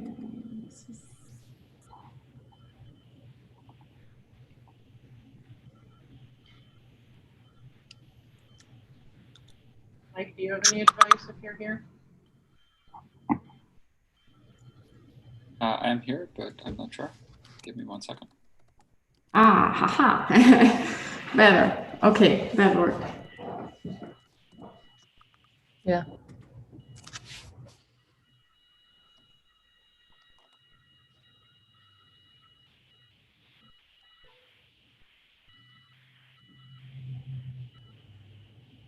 Can you see my slideshow? Perfect.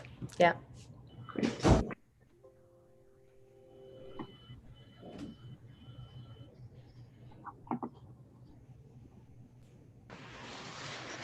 There we go. Now I'm in. Hi, everyone. Hi, Stephanie. Thank you. Thank you.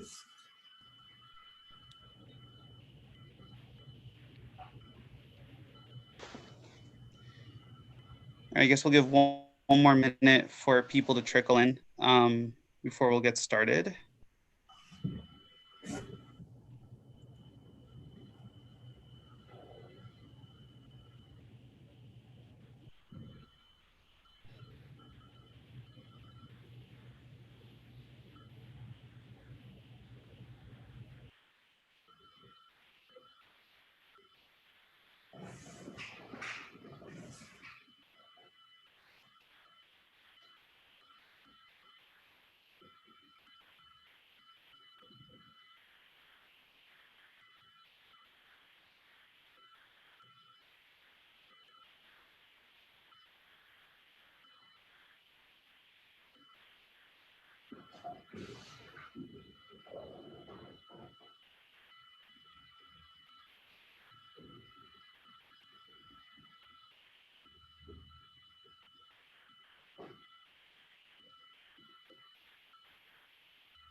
Okay, I guess let's get started. So welcome everyone back to the second session, second block of talks. We're very excited to have as our first speaker, Dr. Stephanie Jagalka. Did I pronounce it right? I hope. And she is a faculty at EECS at MIT in the CSAIL area and has been really pioneering amazing work in the area of graph neural networks. So thank you very much for joining us. We're excited to have you here. Thanks a lot, Adam, for the introduction, and thanks to all organizers for inviting me here. That's a super interesting workshop. So today I would like to talk about our work on looking a little bit at representational power and learning in graph neural networks. So before we go there, let me just motivate the learning with graphs by showing you a few applications of where graph neural networks and learning with graphs actually comes up.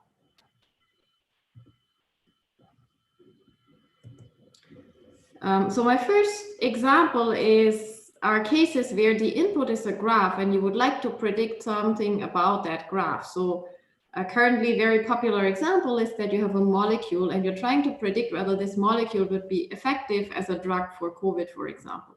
And so there's lots of small molecules where people are trying to do these predictions to basically improve the screening for new drugs.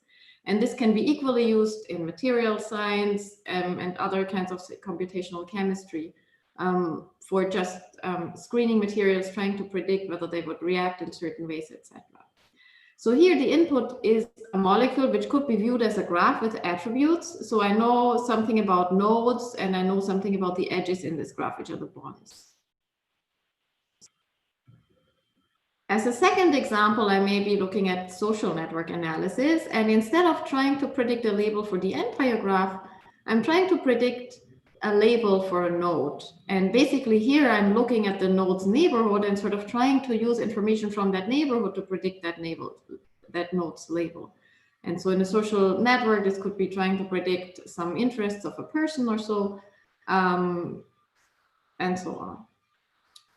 So another example is that I'm trying to make a prediction about edges in the graph. So here the input is two nodes and their neighborhoods, and the output is whether there exists an edge, maybe an edge of a specific type in that graph. And one example that is illustrated here is, again, actually for drug discovery, where you have a network of drugs and of proteins, and you have edges if the drugs react or basically bind to the proteins, and you have edges between the drugs if you have adverse side effects if you take the drugs together. So what you're trying to predict here is basically, if I take these two drugs together, will I have side effects of a certain type that don't occur if I take any of them by themselves? And again, what I know in this case is I know something about the nodes in my graph. I have features for the nodes, and I have also types of edges, and even have different types of nodes. And a final example are recommender systems. So in this case, actually, my graph is a bipartite graph. And the two sides are basically, one side is the users and the other side is the items that users can choose. And given that the user has chosen a certain item, I would like to predict whether the user would choose specific other items as well. So here I'm trying to predict essentially from nodes to other nodes. Now, in all of these applications, what my input is, it's actually a structured object. It's a graph with side information. And I would hope in all of these applications actually to do some learning, I need a good representation of that graph, either of the graph or of the neighborhood of a node or a pair of nodes, etc. And this representation essentially should capture some information about the node labels and about the structural properties of the graph. So that's what I would like. And recently, one of the most popular tools for doing, basically computing such embeddings of nodes and of graphs, essentially simultaneously, have been graph neural networks. So let's quickly recap what are graph neural networks. Several of you must have seen them, but some of you may have not. So let me just try to explain this briefly. What are graph neural networks? So a graph neural network, and here I'm talking specifically about so-called message passing graph neural networks. It iteratively computes first an embedding for each node, and then it gathers all these node embeddings and it computes a graph embedding from that. So for the node embedding, we go in rounds or iterations, and each iteration essentially corresponds to a layer in the network. So let's say we want to update the representation of the red node here. So what we do is we gather the features of the neighboring nodes and we aggregate them by merging their information in a certain way. And that's actually the thing we're learning now, these aggregation operations. And then we combine it with the current representation of the red node. And while we are doing this for that red center node, all the neighbors are doing the same thing. And hence, in the next round, I can basically gather information about a 2-hop neighborhood. And in a few rounds down the line, I basically gather information about a k-hop neighborhood in my graph. So the sort of range of information I'm gathering increases. And finally, after a certain number of rounds, I stop, and then I take all these node representations and I aggregate them into a so-called graph level readout. So that readout is essentially just another aggregation step. And I can abstractly write these aggregation steps as essentially set functions over sets of the neighborhood features. Now, these aggregation functions have some very specific properties, and one central property is that they are what's called permutation invariant. Because there's no natural ordering between my neighbors. In a social network, there's no natural ordering between your friends. I treat all the neighbors the same way. And so hence this is essentially an unordered set, and I apply a function that takes in unordered sets. And the same actually happens to the graph level readout. And what you're learning in these networks are the parameters for these aggregation and combine and readout functions. So to make this a little bit more concrete, let me just show you one example of what such an aggregation actually could look like. So one typical aggregation applies a nonlinear transformation to each neighbor's representation. So this is the HU k-1 of layer k-1. And then I sum them all up. So sum is permutation invariant.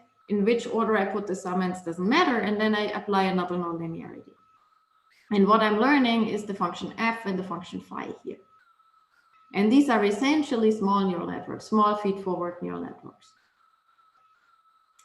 So what does that have to do with neural networks? Essentially, I can view actually this iterative process as a neural network by unrolling it. So let me make this a little bit clearer with this simple example. So let's say we want to compute an embedding of that target node A. So as I said, A gathers information from its neighbors, B, C, and D. So we can write this in the following way, that we write the aggregation operation as a gray box, and then we just gather information from B, C, D. But in the previous round, B has gathered information from its neighbors, which are A and C, so we can unroll it and actually illustrate it this way. And the same has happened for neighbors C and D, so they also have gathered information from their neighbors. So let's say I had done a two iterations here. So what I'm getting is this what's called a computation tree. And now this looks a little bit more like layers in a neural network. And what I'm learning are the shared weights of the gray boxes. So basically in each layer, I can share the weights. And these are just, as I said, simple neural networks. So I can view these rounds as layers, and that way I get actually a neural network. Now to train this neural network, each of these computation trees is essentially a training data point. And the weights are shared across the training data points. So I'm basically learning aggregation operations. And hence this is, once I know the aggregation operations, this is generalizable. I can basically feed any node and its neighborhood, any graph through this framework. So that's the main idea.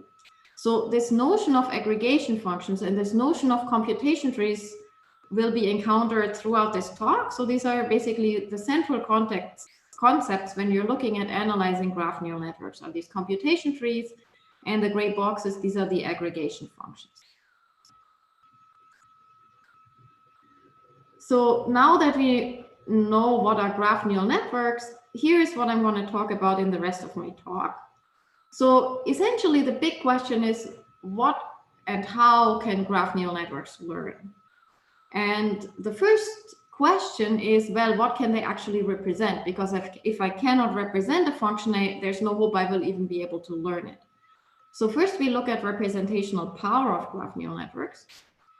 And then we look at also a little bit at their generalization and learning properties. So we look at generalization bounds for graph neural networks from the perspective of Rademacher complexity and from the perspective of actually an interaction between the structure of the task and the structure of the network. And finally, I will say a few words about not only generalization within the training distribution essentially, but generalization under, for example, domain shifts. And what you can sort of like some thoughts about that and some observations. So these three parts will have both theoretical and empirical observations because those sort of go hand in hand.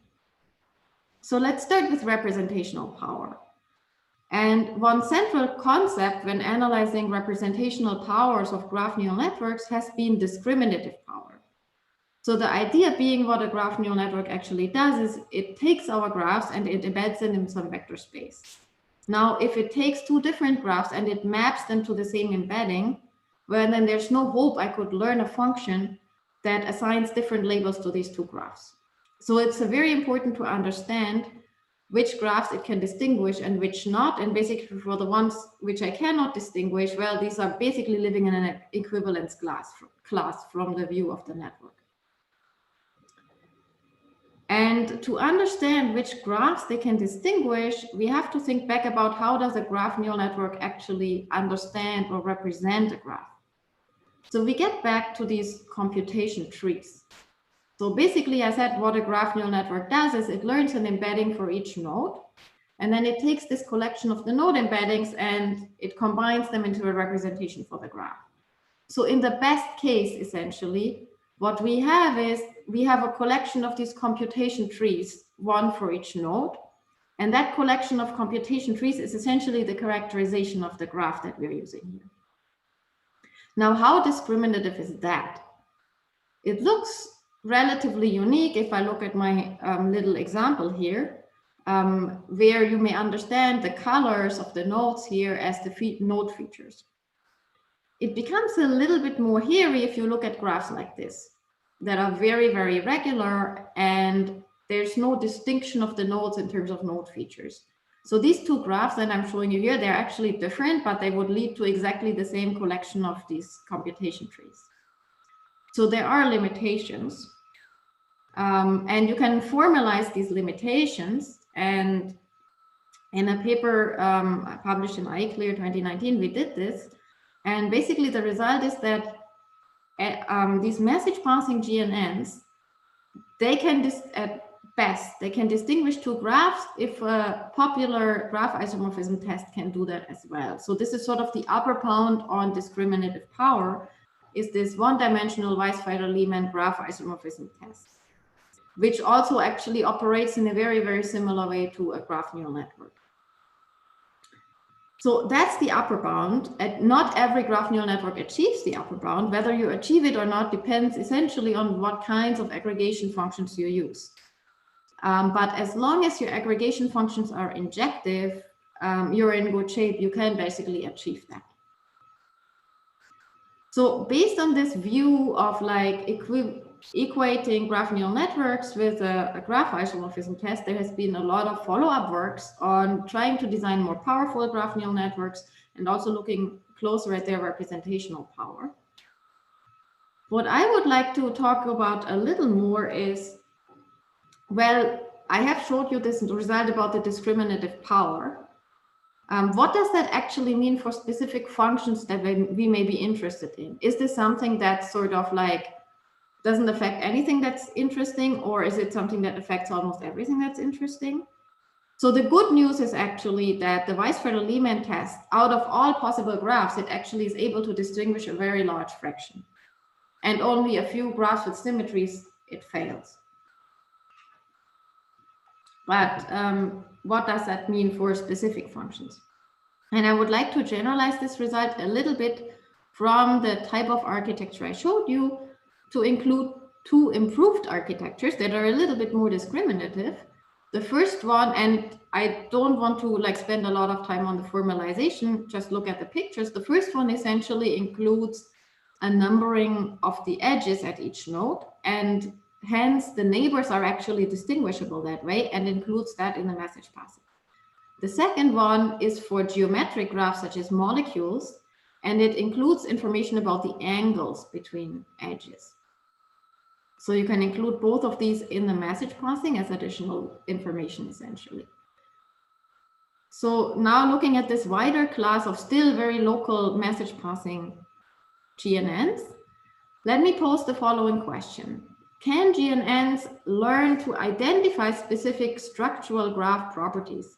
So this is, for example, the length of the shortest cycle. Does it have any cycles that are conjoined, meaning cycles that share an edge?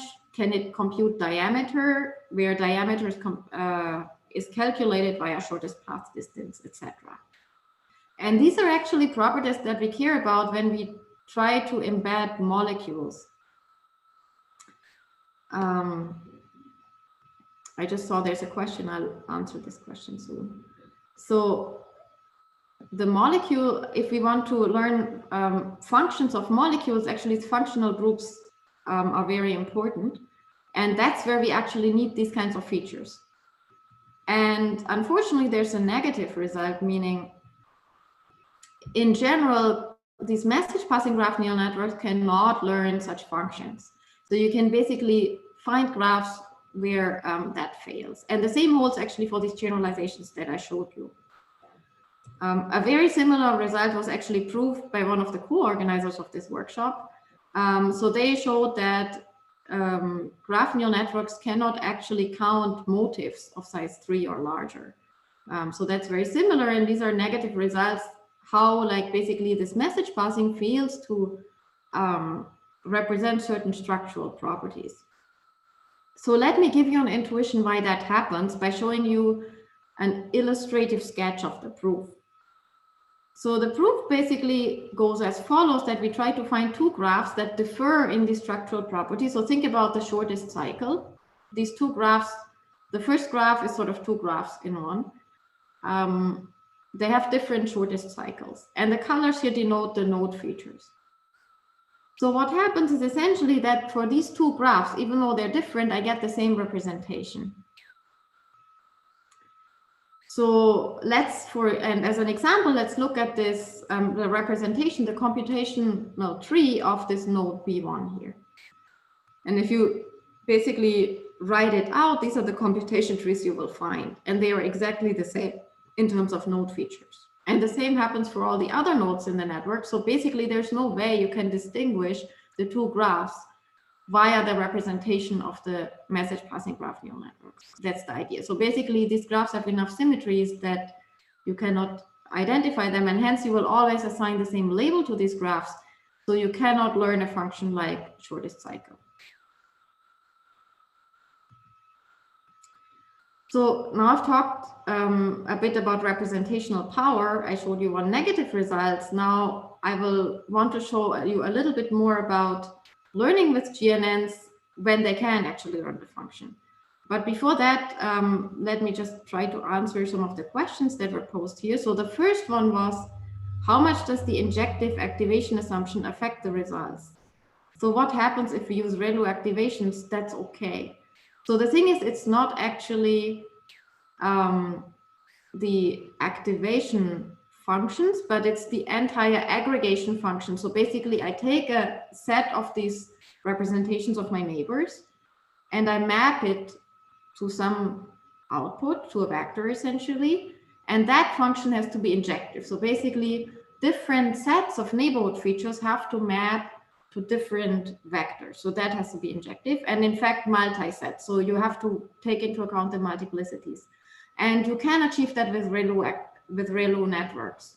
And in fact, all you need is essentially a nonlinear transformation of the neighbors, and then a sum aggregation and another nonlinear transformation. And these nonlinear transformations have to be injective, and that's enough to have an injective function. So you can do it with ReLU networks. And the second question is, can GNNs be used to compute other metrics such as centrality? I think you can compute some of these. So some of these can be computed via message passing. I'm not sure you can compute all of them. So for centrality, I believe you could compute some properties that have to do with eigenvectors, because eigenvector computation you can write essentially in a message passing form. But I haven't formally written it out. So this is basically what I think should be doable. Yeah, but it needs a little bit like thought and proof. Okay, so let me get back to the talk. So let's turn over to generalization with GNN. So there have been several generalization analysis of neural networks, and I'll first talk a little bit about Rademacher bounds. So there have been, for example, bounds for feed-forward neural networks, but now GNNs are different in the way that they actually correspond to structured networks. So they are very local, more like CNNs, but their degrees vary. And then different from CNNs, they actually have these aggregation functions that are permutation invariant. CNNs, you could essentially view the convolution as an aggregation function, but it's not permutation invariant. It actually matters who's your left and right neighbor. They are typically treated differently. So that's the difference. So what would happen for GNNs? Can we take that into account? So here we make the setup a little bit more specific. So the GNN family that we look at are those with so-called mean field update that have been used a lot in chemistry. So you have the aggregation operation, just that I said you actually have a nonlinear function G, and then you do a sum aggregation, and then you have another nonlinearity. And then you combine that with the current actually input node feature. So that's XV. And the phi is again a nonlinearity. And then the way we do the aggregation over the node embeddings is that we basically average them. So basically we have each node make a prediction and average that. So now let's look at, that's sort of the model class we're looking at. And now if we look at generalization bounds, there's of course a lot of theory on this. So here's one generic bound that says basically it's for margin-based loss.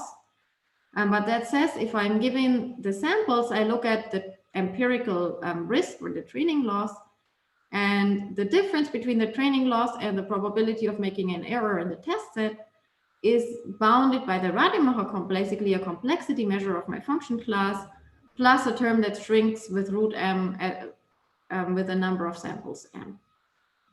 So now the important thing to bound here is that Rademacher complexity, and it essentially looks like this. It basically measures how well can your model fit arbitrarily sampled Rademacher random variables, basically these epsilon i's or -1 + 1 variables.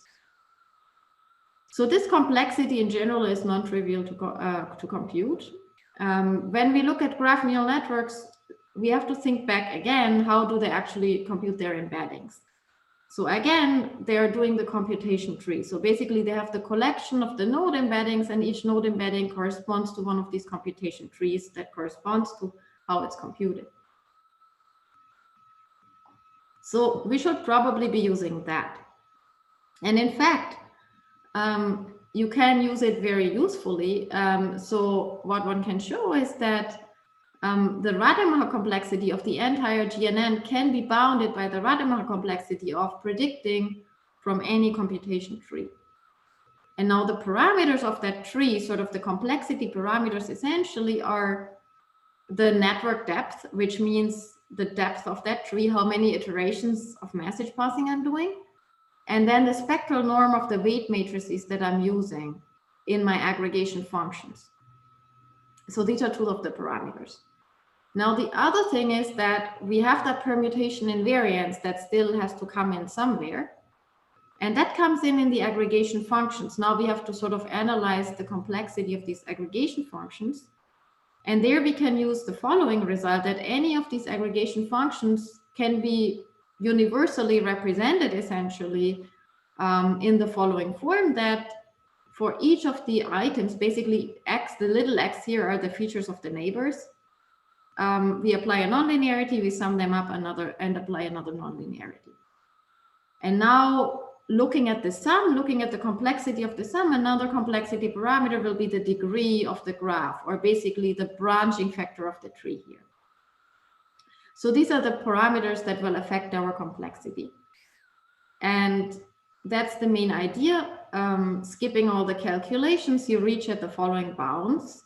So here we actually have 3 bounds, and they depend on what I called here the percolation constant, meaning a combination of the spectral norms of the weight matrices and the Lipschitz constants of the nonlinearities that you're using. So they depend on the network depth L. the number of samples m, the embedding dimension r, and the degree d of the graph. And if you compare this to VC-based bounds that were proved previously, in most cases, these bounds here are a bit tighter because the VC dimension bounds, they have this capital N, and capital N is the number of all nodes in your graph, which can be pretty large. So there's another interesting thing to note about these Rademacher bounds. So one thing is that relatively nice is they depend linearly on the depth and the degree. If you compare them to Rademacher bounds for RNNs, there's actually only one difference. So they are pretty similar, except that they have the additional factor d, which is the degree of the graph.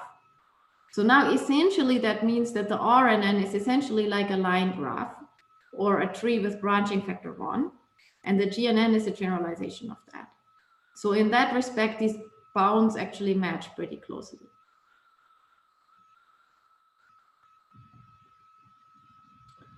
So that was basically for a Rademacher analysis, but and that is for functions you can learn. In practice, what also often counts is what kinds of tasks are you actually learning? And one interesting question is, how does the structure of the task interact with the learning of a network? So even if you can represent a task, how well can you actually learn it? So I want to talk a little bit about that. Before that, I saw there's a question, and the question was, can you compare it to message passing in Bayesian networks? Right, if nodes represent variables, that's right. So basically, this is like a message passing algorithm, and you can actually equate it essentially to message passing in graphical models, right? And there's actually a nice paper by Le Somme and his group where they do exactly that.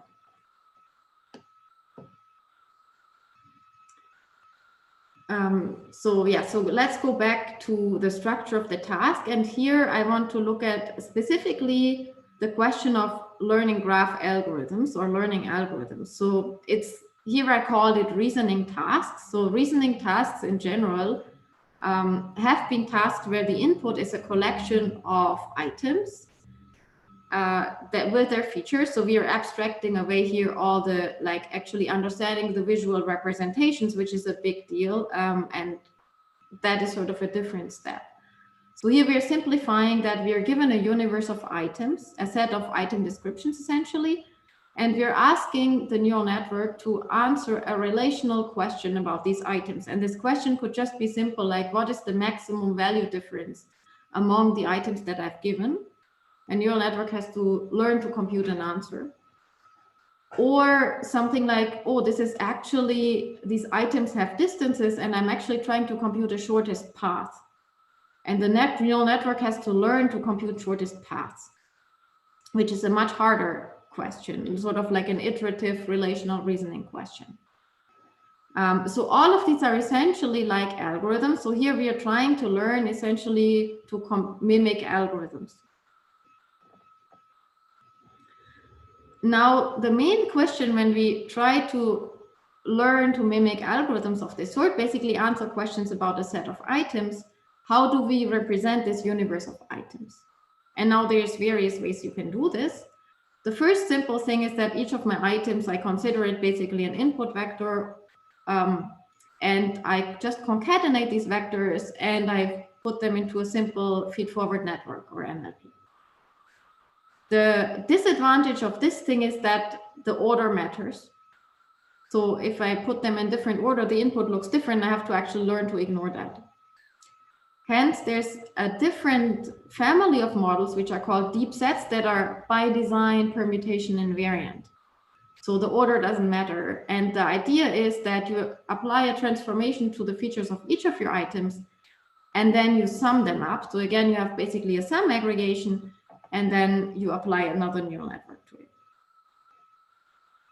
And another recently popular idea was, well, I could just view these items as a fully connected graph. So I just make this a fully connected graph. I put edges, and then I apply a graph neural network to this.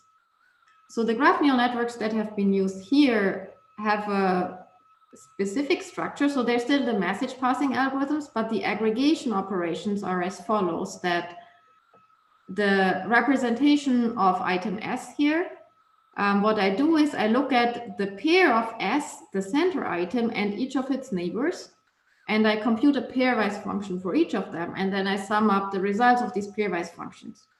And this is what I do iteratively. So this is how my aggregation operation works. It's just that I specifically take into account the center node. And then I do the final aggregation of the graph just via a sum. So now, if the function you want to represent is permutation invariant, all of these three architectures essentially have the same representational power. But when you do learning with these architectures, you see big differences in actually the difficulty that they have to learn these kinds of combinatorial tasks. And what we were basically trying to do is to find a formalization for this phenomenon, which you could call like architectural inductive bias, for example. And the idea is the following, that if you look at these different architectures, they sort of imply a computational structure for the function. Each of these gray boxes is like a little feed-forward neural network, and you're arranging them in a certain way. So now we basically think about the complexity of these little gray boxes.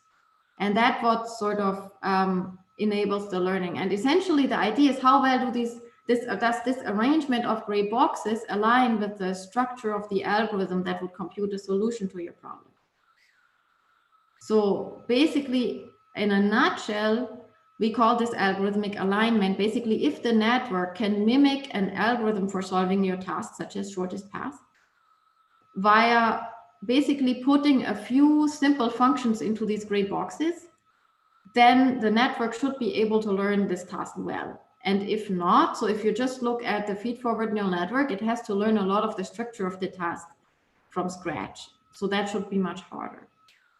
So that's the hypothesis. So let's look at this at a few examples to illustrate this a little bit. So the first example is very simple. It's basically, what is the maximum value difference between any of the input items? That's the thing that the neural network should be computing. So one simple algorithm for computing this is compute all pairwise distances or differences and find the maximum. So now if you look at the graph neural network, I told you, like, essentially it's doing pairwise operations, and then it aggregates these pairwise operations. So it essentially exactly matches the structure of this algorithm. So step one would basically be the pairwise operations, and step two would be the aggregate, like the summing up the aggregation by doing a softmax. For just the feed-forward network, it's a bit harder because it has to learn to be permutation invariant. It has to learn to first do pairwise distances. So it's much harder to actually learn the structure. Now, what happens for the deep sets? You do something at each item and then you sum up over all the items. So certainly doing these pairwise operations is not that easy to implement with this. You have to learn to ignore a lot. But there's a different way you can actually solve the task by basically saying I compute the min of everything and the max of everything, and then I just take the difference of these two. And this is something you can easily do by looking at all of them simultaneously. So hence, we would conjecture that the deep sets and the graph neural networks can learn the task easily, but the MLP cannot. And that's essentially what we observe. So here are the accuracies for the different models for a relatively small task. And we see that MLP actually cannot do it, and the other architectures essentially succeed. If you order the input of the MLP, no surprise, it can actually learn it because it just has to learn to basically subtract the first from the last item. So this was a fairly simple task. Let me show you something that's a bit harder, and that's shortest path. So one way to compute shortest path is by using the Bellman-Ford algorithm, and that is an iterative algorithm that and in each iteration, we have a state of each node, and the state of each node is basically the current distance to the target. And in each iteration, each node just says, well, if I would go via this particular neighbor, would I actually get to the target quicker? And so you update basically the state by looking at each of the neighbors individually and see whether you could actually find a shorter path by going on each of these neighbors. Now, if you look at the computational structure of a graph neural network, it exactly mimics this kind of algorithmic structure. So for each iteration, we go through all the nodes and update the states of all the nodes. And all you really have to learn is that your aggregation function does this min over all the neighbors, summing up two things and doing the min over all neighbors. That's a relatively simple operation. So we would expect actually that a GNN can learn this very well. And what we see empirically is that this is the case, but only for sufficiently many layers. And now if we assume that basically each GNN layer corresponds to an iteration of the algorithm, well, for computing shortest path, you in principle have to first take a number of iterations that corresponds to the number of the nodes, or basically the length of the shortest path. And here, what we see is actually the shortest path was length 6 or 7. So a GNN with 3 layers actually is pretty good. And that is, you can achieve if you do the Bellman-Ford bidirectional. So again, this observation agrees with the hypothesis that sort of the structural alignment tells you something about how well can the network learn the algorithm. And more generally, actually, GNNs can actually mimic dynamic programming updates of the form that I just wrote here. So basically in each iteration, you update using the prior states of your neighbors. And many of the tasks that people essentially have considered in these reasoning tasks are of dynamic programming form. They have exactly these update forms, and hence it makes a lot of sense that GNNs actually can learn these very well. So this is sort of an empirical and intuitive explanation for why GNNs should be able to learn many of these algorithmic tasks very well. Can we also formalize this? So here's an attempt to formalize it. So we say, and so for that, doing that, we try to formalize the notion of algorithmic alignment. So we say a neural network aligns with an algorithm if it basically can mimic this algorithm via a small number of these modules or gray boxes in my pictures. And each of these boxes or modules is learnable with a small number of data points. So basically simplicity measured as sample complexity. And if this is the case, and by learning, basically, I mean learning in a PAG framework, that with high probability, I'm matching the function almost everywhere under my distribution. So if this is the case, then the network can actually learn the task fairly well with essentially a relatively small number of samples. So that is sort of a first initial theoretical step to try and formalize this notion of architectural inductive bias and how the sort of structure of the task aligns with the learning of the network.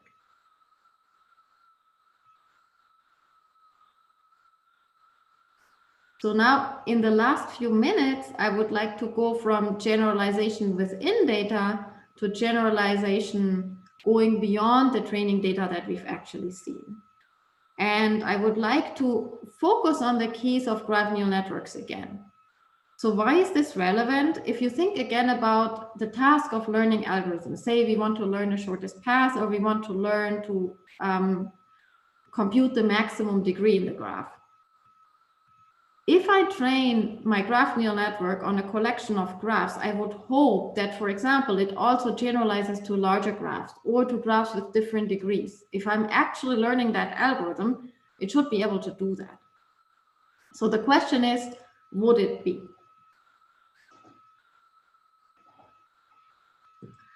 And to think about that, again, let's think about these computation trees and how GNNs are actually built up. So again, we have these aggregation functions, and each of the aggregation functions is essentially a small feed-forward neural network. So what do we know about the extrapolation properties of feed-forward neural networks? And let's say ReLU networks, because we're using ReLU networks. So here is basically what happens, and we know, of course, ReLU networks implement piecewise linear functions. And so here, this is a very simple illustration where we have a small set of training data, and then which is just a cosine function. And we look what does the network do outside of the training data. And essentially it extrapolates piecewise linear functions.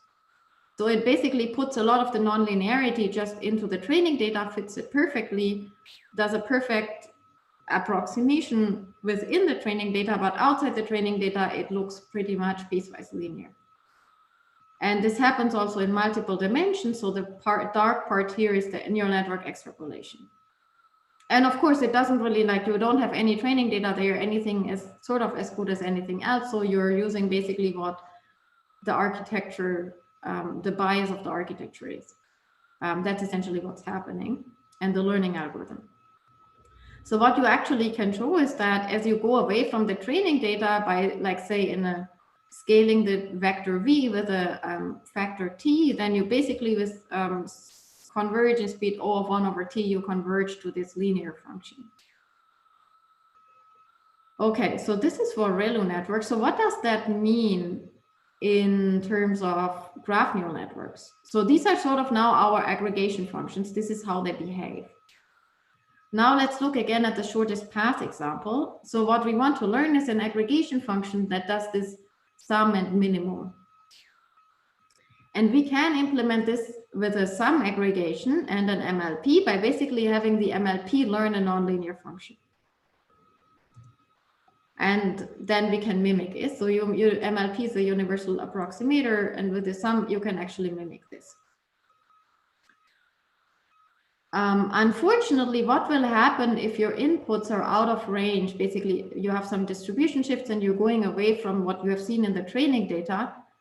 Then if you think about the picture on the previous page, you would actually no longer implement a nonlinear function. You would do something linear. But people have observed actually that GNNs can generalize across different graphs.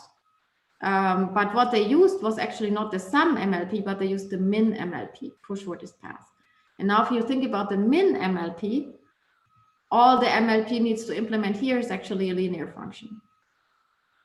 So now if you connect this observation with the observation on the previous page, well, basically for interpolation, for learning sort of with the same training and test data, it doesn't matter which of the two, but for the extrapolation, it matters which of the two aggregation functions you actually use, because one presumably is better able to continue, basically one has to continue a nonlinear function and one has to continue a linear function.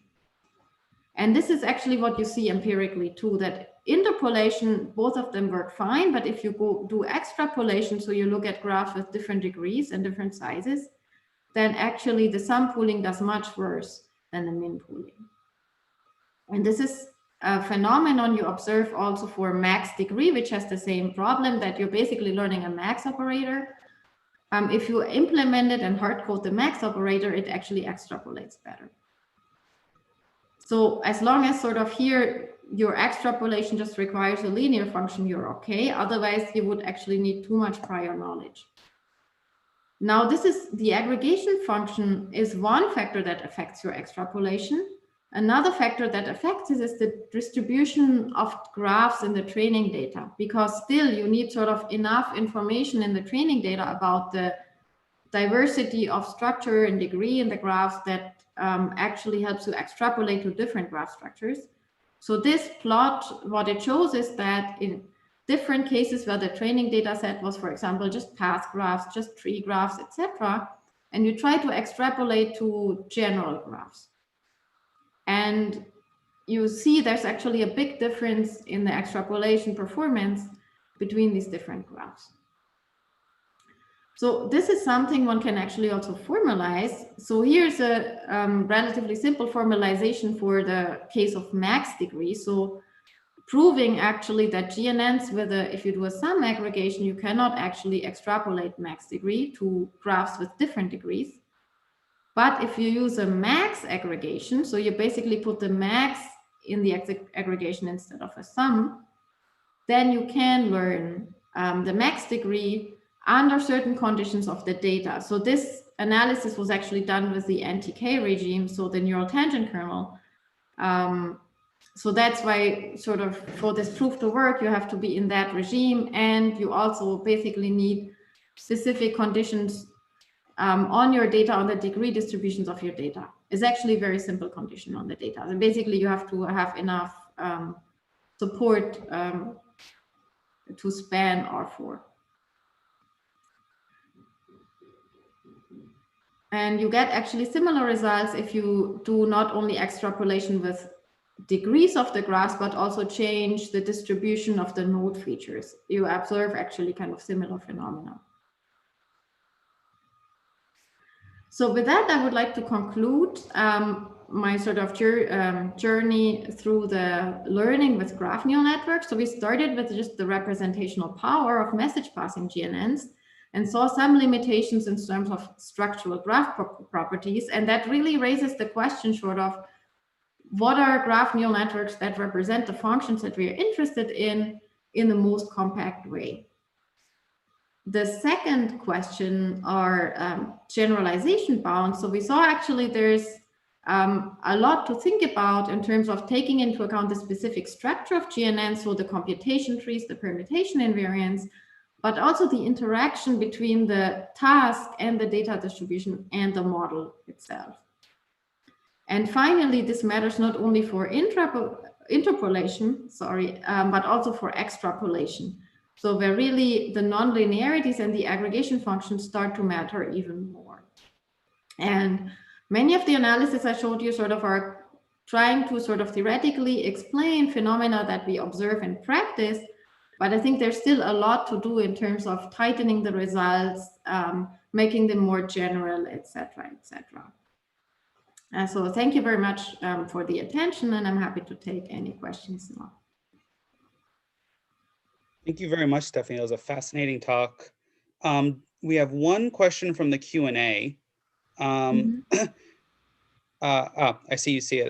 The compute pairwise for the computing the pairwise distances. It's been a week. How would this scale for graphs with trillion plus nodes? Yeah, that's a very good question. So basically, a lot of the tasks that, like these reasoning tasks, people have considered, the number of items was actually pretty small. So like doing all pairwise distances is not a problem.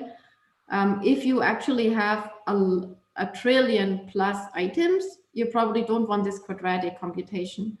But what you may have is some other locality information. So for example, people have also used neural networks to do simulations, say for like particles, how they move and how they interact. But there you have locality information. So you can actually restrict your graph to essentially the local neighbors. And then you can just do computations more locally. That would make a lot of sense in that case. And I think more generally, if you actually know like some locality or some other similarity, and you can basically do just the nearest neighbor graph within some radius or so, that'll definitely help. If you don't have that, you may have to do some sampling or sketching or so. People have tried that also to scale up GNN, so that may be a possibility here, but I don't know what that would actually do with the results in practice. I don't know. Okay, I see there's another question. So can you model convolutional layers with a GNN? So basically, yeah, the exact difference is the invariance. So the permutation invariance. So convolutional neural networks do not have permutation invariance. You treat each neighbor differently. But in principle, what you could do is if you actually could identify each neighbor. So basically the restriction is that if I give you the same graph as an input, again, you want to have the same output ideally. Otherwise, it's a little bit tricky because for the same input item, you may have two different outputs. So basically you can, if you have a way to identify your neighbors, make them identifiable, you can learn a function basically that where in the aggregation step, you also take into account the identifier of the neighbor. And essentially this port numbering neural network that I showed you does essentially something like that, with a restriction that the labeling is actually of the neighbors is actually not unique. The other difference to CNNs is that in CNNs, typically the degrees are the same. So basically in an image, you always have the same number of neighbors. Each pixel has the same number of neighbors. In a graph, that's not necessarily the case. So the degrees vary a lot unless you have a very regular graph. So you need to still have a function that is able to basically accommodate a small number of neighbors and a large number of neighbors. So you can still mimic the convolutional layers, because that would just be a regular graph where you identify the neighbors, and you could, in principle, just say, I have these neighbor IDs. So each neighbor basically has like, this is my left neighbor, this is my right neighbor, and I take this as input. So you could actually model a CNN with a GNN. But you could not as easily model a GNN with a CNN. Yeah, that's the long answer. Thanks. Do we have any questions from the panelists? Yes, hi, very nice talk. I have a question. So these negative results on the representational power often depend on graphs that are highly symmetric or regular. And is there a notion for which you can say that the representation of the representational power of these graph neural networks is increased if you consider a model of graphs that do not have those properties? I believe so, because even if you look at the Weisfeiler-Lehmann test, it only fails like for very specific graphs. So basically, if you exclude these graphs, it solves the graph isomorphism test. So I believe if you basically say, I restrict myself to a distribution of graphs where certain symmetries don't happen or super unlikely to happen, then these failure cases don't happen. So that should be much better. What happens to like doing, basically, if you want to actually compute these small structural properties, you basically, even if at a local level you have these symmetries, you may run into trouble. I haven't thought through it, but it may be that actually locally you also have to sort of allow not too many symmetries. And the complexity bounds that you use for the second part of your talk, do those depend on the models of graphs? It's like the representational power close to graphs that are close to regular have a different complexity than the ones that are generic? Or, you mean in the learning bounds? Yeah, or in any of the parts that you discussed. Yeah, so definitely, I mean, for the discriminative power, it definitely is the case that the symmetric graphs are the ones where you fail, because these are the ones where the computation trees match. For the learning theoretic results, we don't actually specifically take into account any of the symmetry in the graph. That's though a very interesting question. So that assumes that basically you will be able to represent the function. But whether you would actually have more trouble learning with more regular graphs,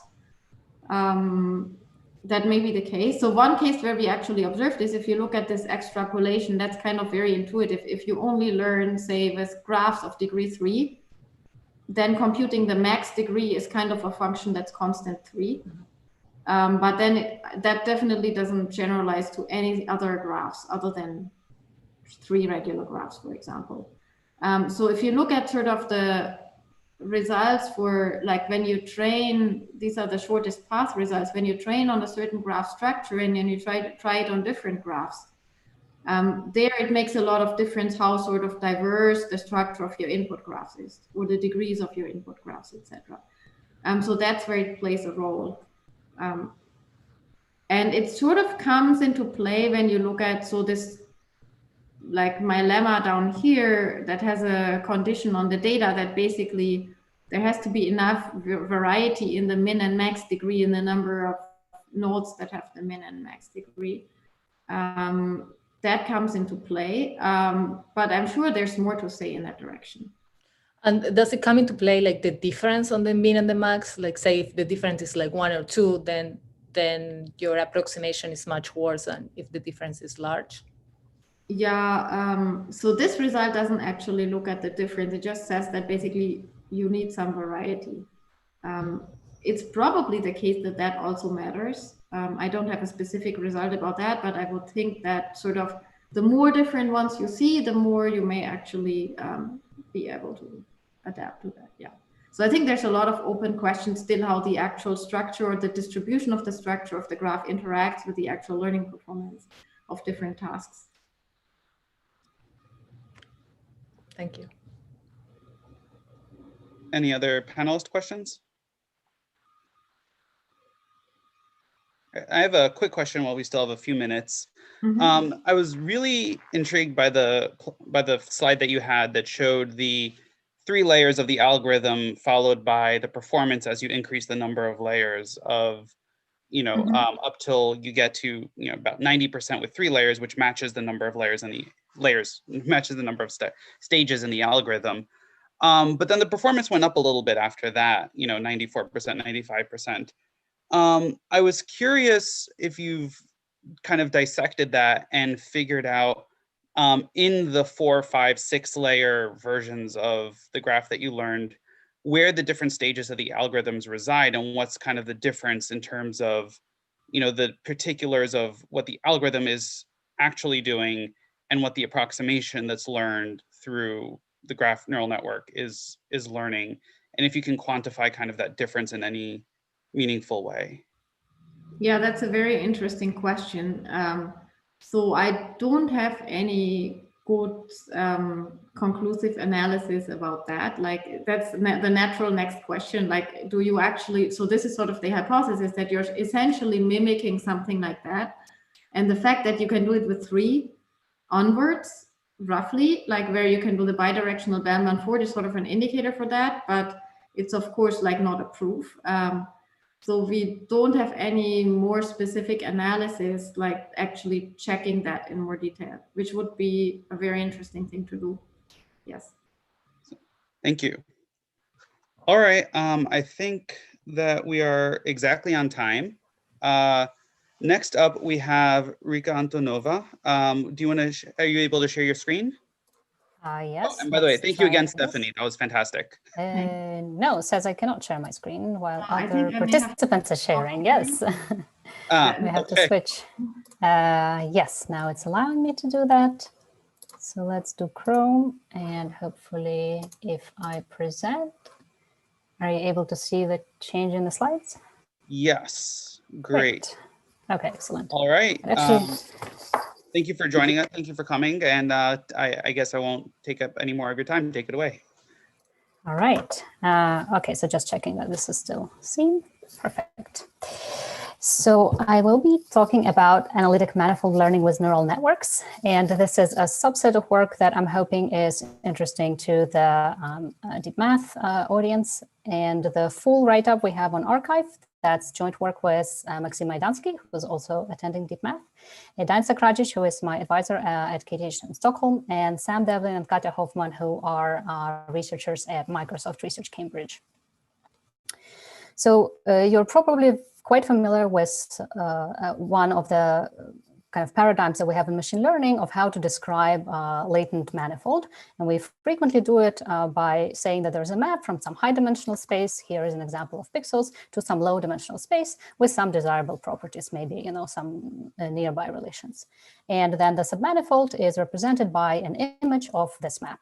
Okay, so that's very comfortable. Now, if we have a slightly more advanced case where we're interested in some source domain that maybe has a lot of free or cheap data, and then we have a target domain like real images. Here is just simulation, but you can imagine like this is a real robot with real images, and this data is harder to get. And we want to start from this map, but we want to now have the on the source domain, but we want to now look at can we encode something similar in terms of the latent space, but now on the target domain. So frequently, I think we cannot see your slides changing. Cannot see your slides changing. All right, let's try again. Or is it only me? No, it's everyone. Present. How about now? No? No, we're still on your title slide. Oh. All right, let me restart.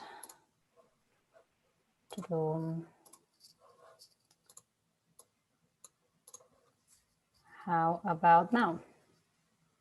Yes, now we can see it. Excellent. So that was the map that I was talking about, visualization of it, but you could probably imagine it in your head.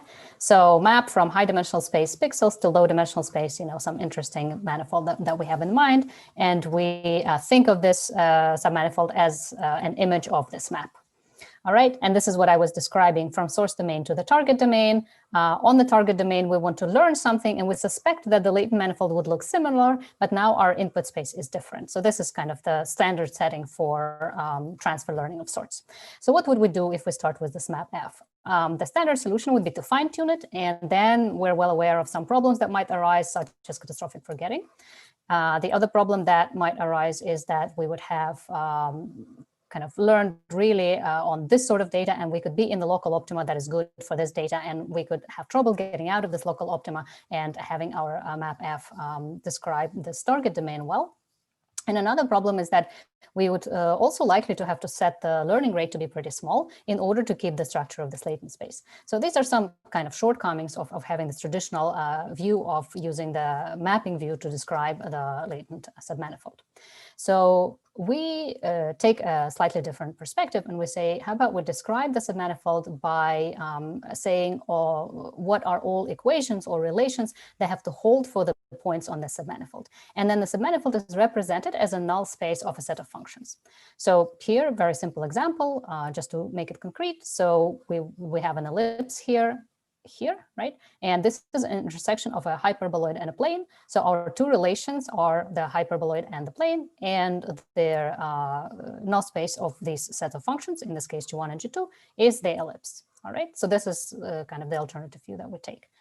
Now, this has been previously, in a sense, like this relations view has been helpful for helping to learn better latent spaces in previous work, in particular in robotics or in anything that involves a dynamical system, where something about the properties of the latent space is known from domain knowledge. Like, for example, we can postulate that the previous state of the dynamical system is not too far or somehow is continuous. And this relation of it being not too far from the previous state is something that we can put as either constraint or an additional loss when learning to encode the high-dimensional data into low-dimensional data. And the problem with kind of putting these things, these relations by hand and coming up with them by hand is that, of course, for each new setting, for each new task or a system that you're describing, you would have to create a comprehensive set of these relations, and it's not a priori clear how to do that.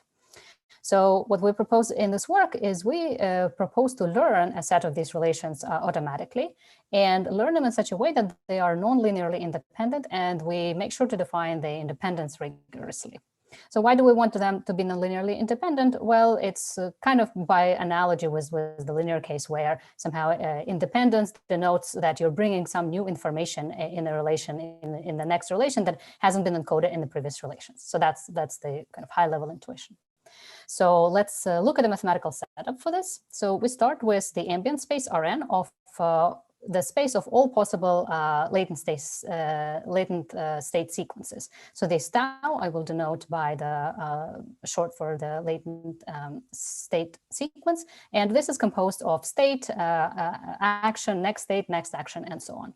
So I come from robotics. So for me, it's very easy to think of this in terms of being some simulated, let's say, example where I know what is the state of the object and what is the action on the object and so on. And later on, I will show kind of how this applies to when we want to do sim to real, where I don't know the kind of these ground states anymore. But nonetheless, the structure of the latent space that I will be learning, like what are relations that are holding for these states and actions in simulation, that would help me to structure the latent space better. All right, so this is the ambient space, but the ambient space is just, all possible values for this just in some box, so it doesn't have any structure. And then this M here will denote the submanifold of the actual state sequences that are state and action maybe sequences that our dynamical system can generate. So if we have a simulator, let's think like from starting state and doing any sort of kind of actions, what are the possible sequences that we could get here, right? So that are actually valid, that are physical. And our goal is to capture this whole, so we call this whole thing the data submanifold, the latent data submanifold, by learning the relations that have to hold for the points in the submanifold. In this particular case, the relations between all these different state and actions in the subsequences. Okay, so in linear algebra, dependency is a linear combination of vectors with constant coefficients. So we can start from that and say that in our nonlinear setting, we have an analogous notion that actually comes from abstract algebra, and that is called the syzygy. And directly from that part of the math, the definition of this is that it is a collection of functions, f1 through fk. It's called the syzygy, so I'll denote it by this f here with a cross. And it's called the syzygy if the sum of these functional coefficients multiplying the relations is 0. And if there is no such syzygy, so if we cannot find such syzygy, then we say that these relations G1 through Gk are independent. So you can see an analogy with the linear case right away. And this is a definition that already exists in another part of math. So we're very happy. But you can also quickly spot that this notion of independence would deem any two relations dependent. And that's because, in a sense, it is a little bit too flexible. So our functional coefficients now, they're sort of a very similar format, or the same format as these relations G. And so that's why we can basically pick the functional coefficients in such a way that for any G1 and G2, we can always make the sum 0. And so we would say that they're always dependent. So that means that this is not very useful for us. And in this work, we define a few notions of independence, which is more useful. Like, for example, we define a restricted syzygy, which restricts that the last functional coefficient is -1. And then it's an analogous notion of restricted independence that says if we cannot find such a syzygy with the last functional coefficient bound to the value -1, then these G1 through Gk's are independent.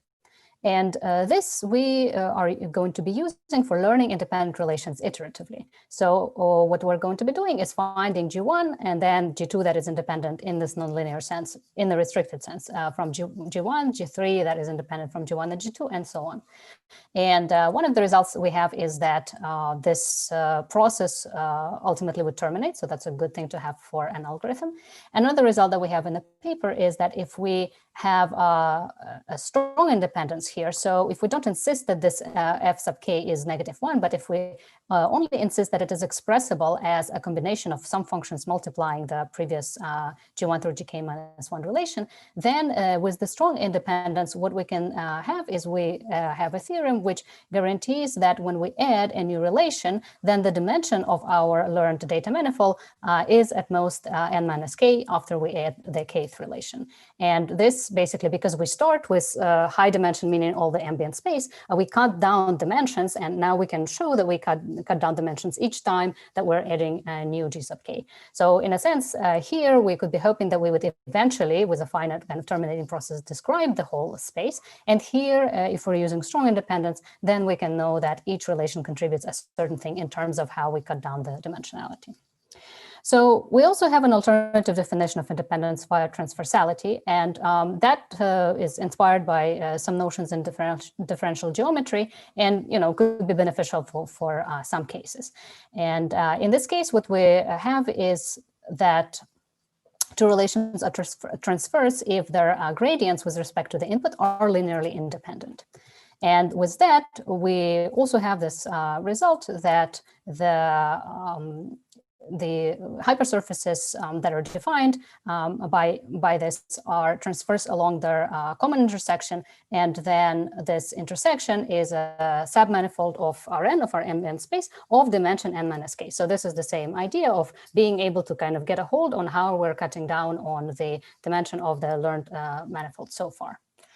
And so what we have with this is we have a mathematical setup where we have all the results that we needed. And since they describe to us what would happen when we're using, when we learn analytic relations G1 through Gk, these can be approximated by neural networks.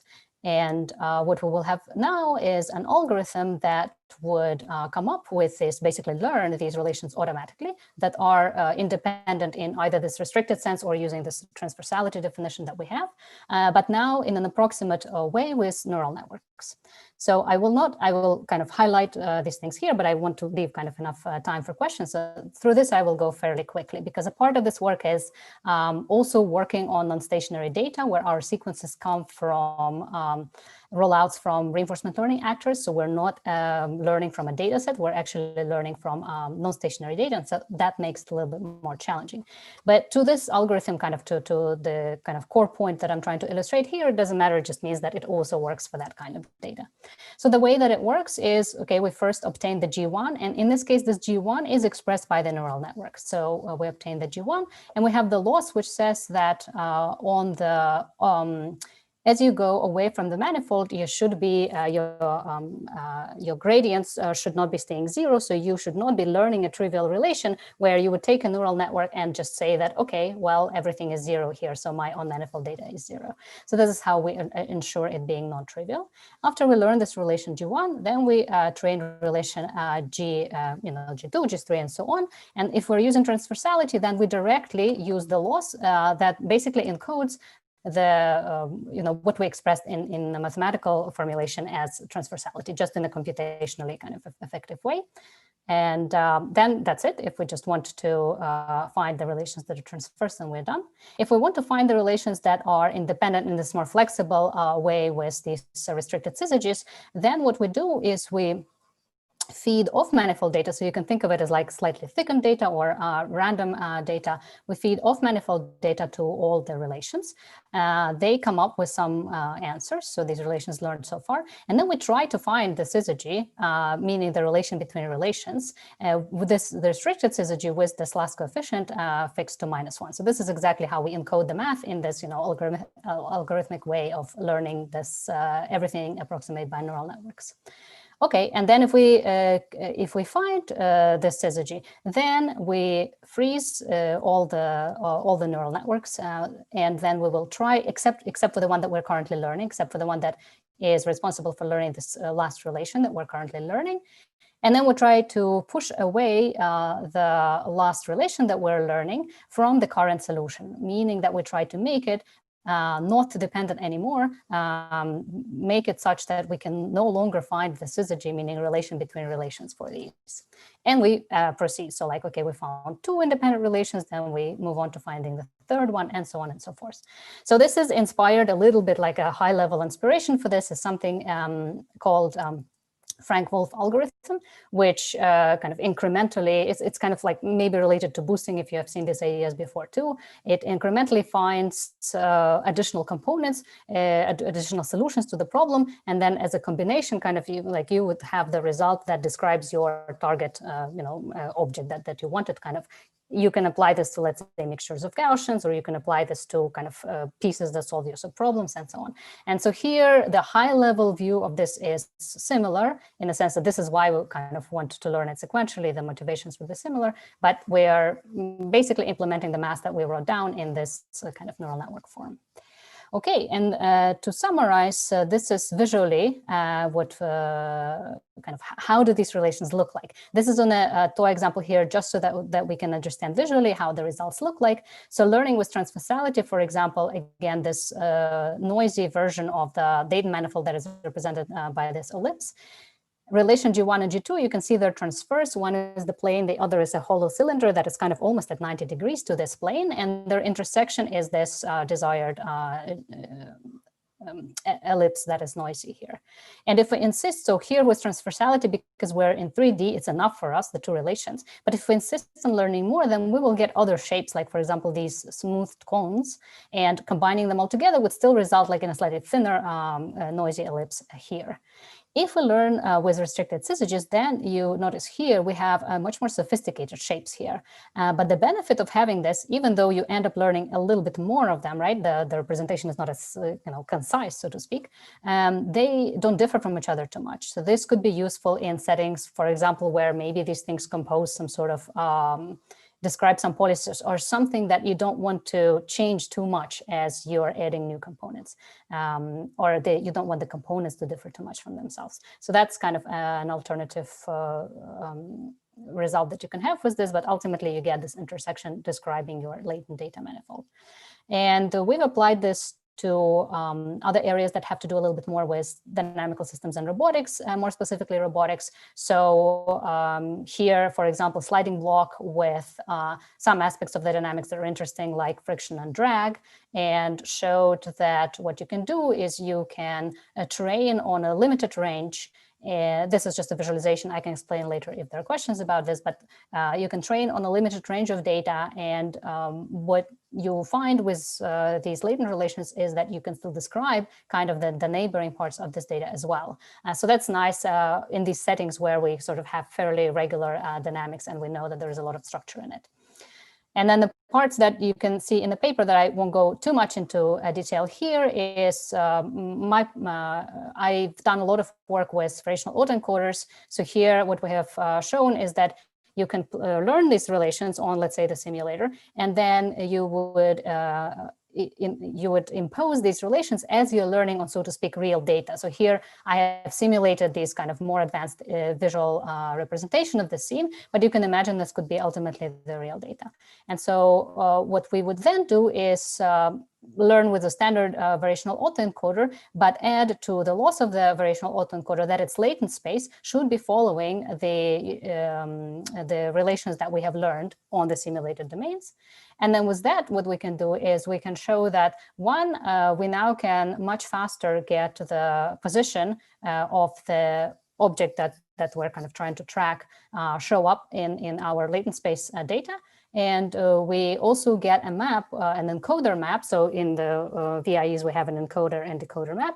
And we have an encoder map that maps from the high dimensional to the low dimensional space that has better properties in terms of this particular distortion metric. So that's where we kind of wanted to take it. Ultimately, there are other current and future work directions that we're looking into, like lifelong learning with this, in the sense of like gradually evolving your policies and adding new components to that, and Synthereal for robotics, like testing this on real data as opposed to kind of advanced simulations.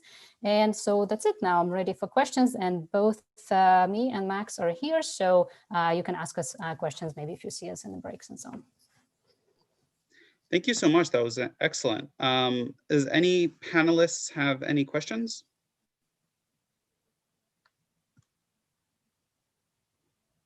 Well, then I have a quick question. So I like the plots that you were showing where you add, as you add additional functions and you look at the intersections between them. So I was wondering if you can combine this with something like, minimum description length conditions, so that you could try to find kind of the most parsimonious intersection. Because I think that would be meaningful in a lot of different applications. Is that amenable? So I think this kind of version with transversality, this would constitute the concise representation here. So in a sense, like here, you only need your relations, you are done. The interesting thing would be to know in a much higher dimensional space, like when are you essentially done? Right? Yeah. So this would be interesting to know. Yeah, that would be an interesting combination. We haven't looked at this very much because we're focusing kind of on a mathematical aspect of what can you prove about the settings of cutting down dimension and so on. But there is, a drop in dimension is not always in a sense of your data being described much better or, in the same way, right? So in abstract sense, you always want to be noting that as your dimension is dropping, you're doing better in terms of being concise, right? But it could be the case that not all dimensions are kind of created equal in your data, and then you have to think about something different. So then maybe you could play with this, and this would be interesting. For the syzygists, this would be particularly interesting. This might be a little bit challenging, because then you would have come up with a criterion that describes for you conciseness in a way. Because here we're saying non-linearly independent. So it's like, yeah, we can show for you that it is contributing new data. How much new data? Well, that would be very cool. Like with, I don't know, if we extend this to some sort of probabilistic framework, we were thinking maybe some sort of mutual information or something like this, right? Or basically some other, maybe even some additional, so to speak, orthogonal metric that tells you how different your new relation is that is not coming from the same framework. And then combining these would be interesting, yeah. Thank you. So we're out of time for this talk, but we'll go on. So thank you again for that talk. It was excellent. Next up, we have Yi Sun. Yi, are you? Yes, there you are.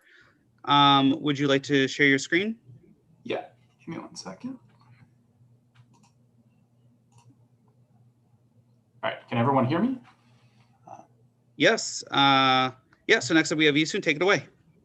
Great. So the title of my talk is Data Augmentation as Stochastic Optimization. And this is joint work with Boris Heinen from Princeton. Okay, so let's recall that data augmentation is the procedure of replacing your data set with an augmented version of the data set at each step of training.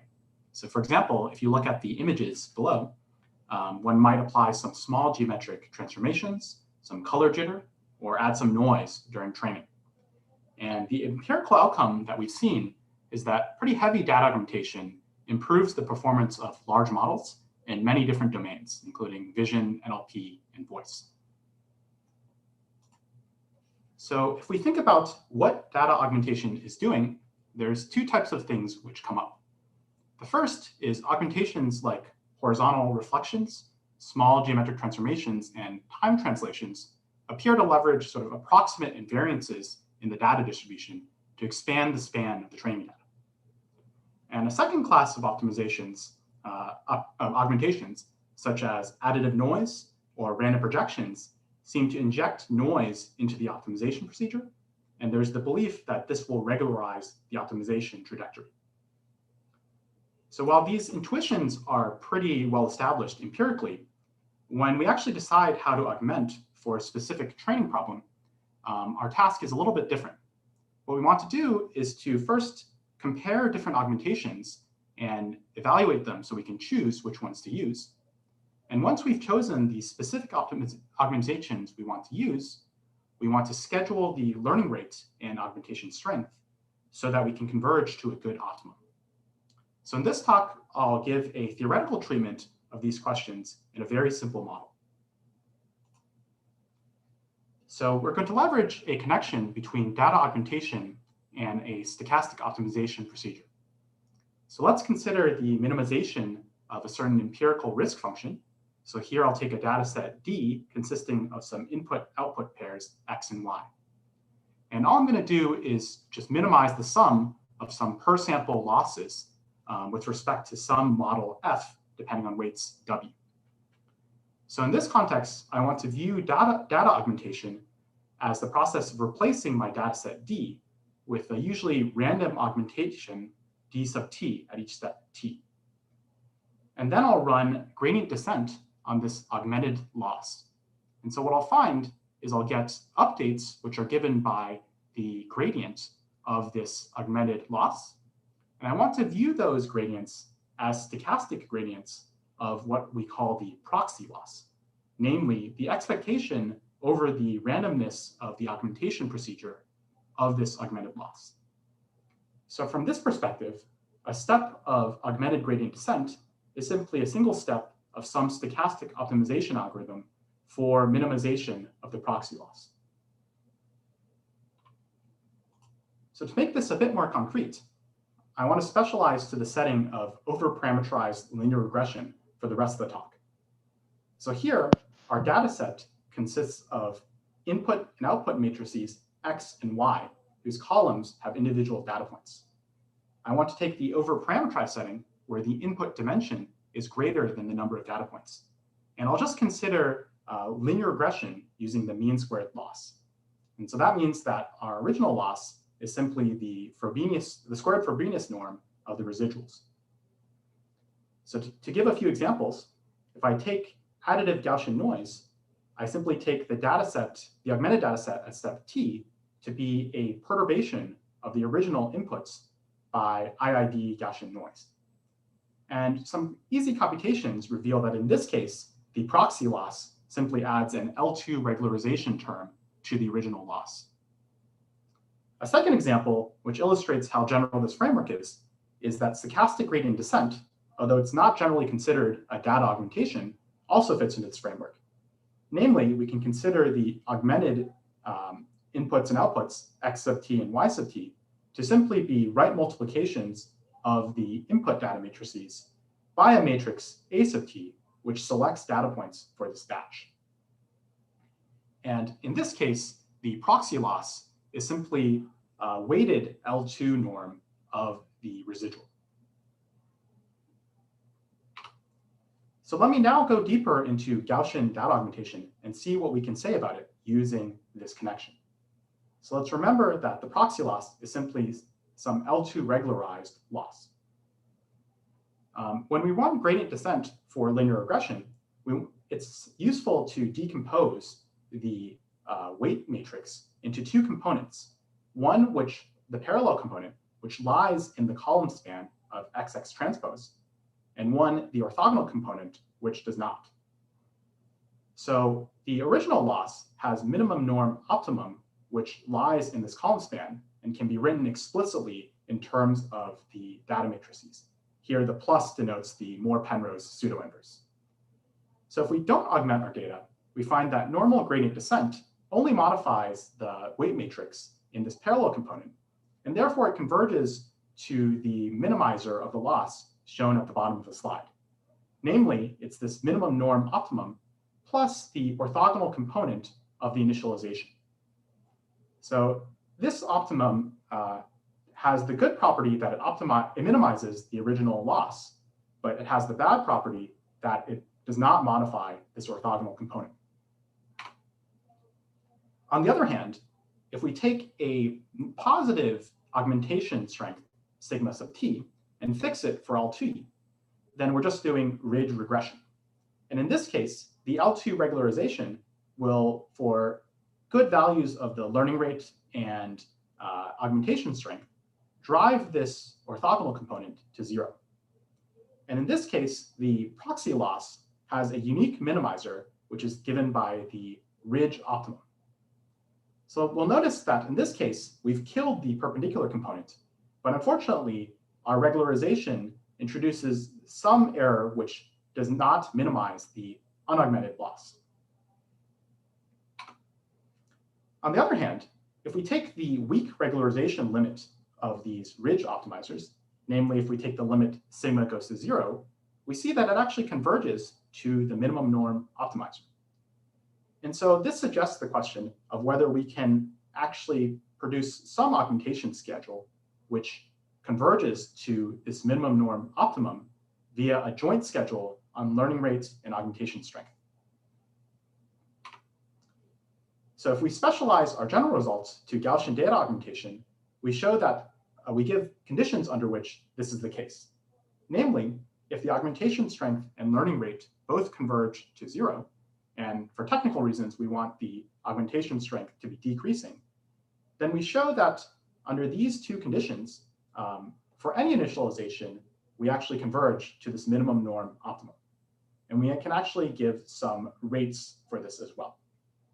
So just to comment a little bit on the two conditions, the first condition, that the product of the learning rate and augmentation strength should have divergent sum, that's required to ensure that the optimization trajectory moves enough in the orthogonal component to kill it. The second condition, that the square of the learning rate times the augmentation strength should have bounded sum, well, so the sum end is proportional to the gradient noise that's injected at each step of optimization. So that second condition is roughly equivalent to the fact that the amount of noise injected in the gradients is finite. So this result is a special case of a general result, which applies for any type of augmentation in this very simple overparameterized linear regression setting. So let me tell you about it. So in this case, we replace this ridge optimizer by the minimum norm optimum of the proxy loss at step t. It also has an explicit form, and it involves only the second moments of the augmented data matrices. So here it's explicitly the second moment of y x transpose, or the mixed moment of y and x transpose, times the Moore-Penrose pseudo-inverse of the second moment of x. And our general result says that if the learning rate converges to 0, under the condition that, for simplicity, that this second moment has full column rank, then we need the following three conditions to ensure that the weight matrix always converges to the t goes to infinity limit of these minimum norm optimums. That's going to be the analog of the weak regularization limit of ridge optimum. So let's break down these conditions a little bit. The first condition, again, ensures roughly that we have convergence in the orthogonal component. And the third condition, again, is an upper bound for the total gradient noise. So together, these two conditions are reminiscent of the classical conditions of Monroe and Robbins for convergence of stochastic optimization of a static objective. In our setting, the objective, or the proxy loss, is not static because we're allowed to schedule the augmentation. And this causes us to introduce the second condition, namely that the minimum norm optimas at each step cannot move too fast. If these move too fast, then maybe our single step per proxy loss would not move fast enough to converge to their limit. Okay, so with these three conditions, we get a time-varying analog of the classical Monroe-Robbins condition, which handles any augmentation, but in this restrictive linear regression setting. And we also have analogs of this result, which give and handle general second moments. Finally, to close, I want to illustrate that this framework also is general enough to encompass stochastic gradient descent pretty uniformly. So let's recall how to put SGD into our framework.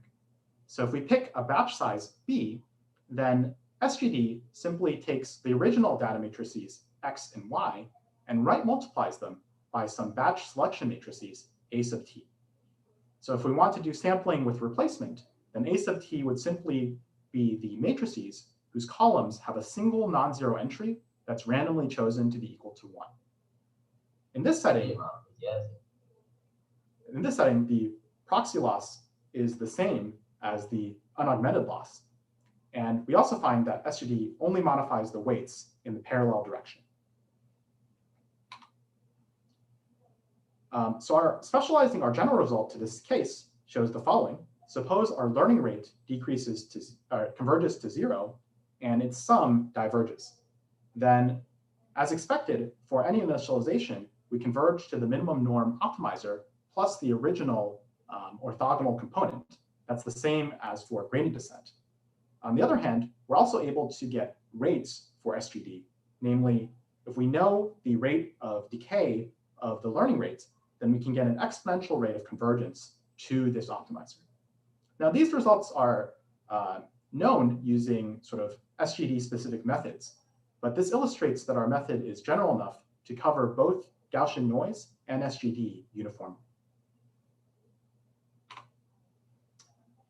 Okay, so to summarize, we presented a framework which can handle completely general augmentations in this pretty restrictive setting of over-parameterized regression. And there are a few natural extensions to study. First, we've only really discussed noising augmentations so far, whether through the choice of data points or through directly adding noise to the inputs. So there are a few other common genres of augmentations, such as label-preserving transforms or mixing augmentations. And it'd be interesting to see what the specializations of our conditions in the general results mean for these types of augmentations. Secondly, obviously, most models in practice are nonlinear. So one might ask what the relevance of this linear regression setting is. Well, one answer would be that for a nonlinear feature model, augmentations in input space, once passed through the feature map, simply correspond to some different augmentations in feature space. So one can translate our main result for fixed nonlinear feature models to a result for those simply by passing through the input augmentation through the feature map to feature space. So you can check out our paper on arXiv at the URL below, and I'm happy to take some questions. Thank you very much. That was excellent. Do we have any questions? I don't see any in the Q&A. Are there any panelists that would like to ask some questions?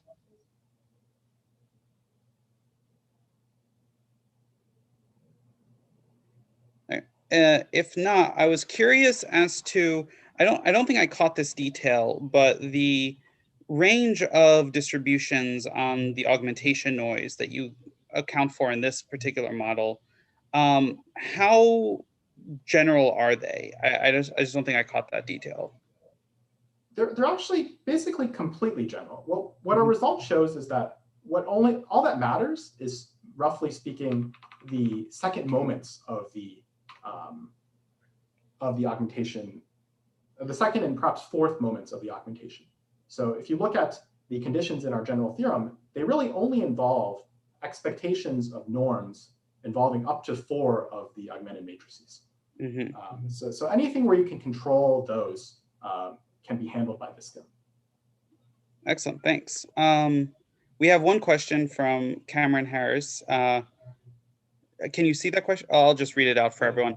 Do you think that more complicated augmentations like reflections of images all end up leading to a different proxy loss? Any thoughts about what this would look like? That's a great question. So I think this plays into the difference between augmentations which take advantage of some invariance in the data versus augmentations which seem to only add noise. So in the case of reflections of images, one might believe that the second moment of the data doesn't really encompass the full, doesn't have column span fully encompassing the full span of perhaps the true data distribution. So one might want to basically synthetically expand the data distribution by applying a reflection to all of the data, taking that combined data set, and then treating this augmentation as sort of randomly subsampled, basically some form of batch selection. And so we expect actually the convergence rates to be a bit different for that type of augmentation versus this type of noising augmentation. Great, thank you. Any other questions from the panelists? All right, well, thank you again. Appreciate it. And next up, we have our keynote speaker, Renee Vidal. Renee, are you able to share your screen? Yes, give me 1 second.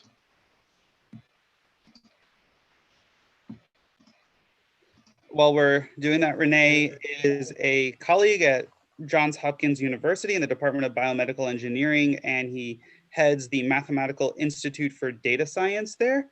Renee has been working on problems like this for a very long time and made many contributions, which we're excited to have you here. Thank you for joining us. Thank you very much, Adam. Can you see the slides? And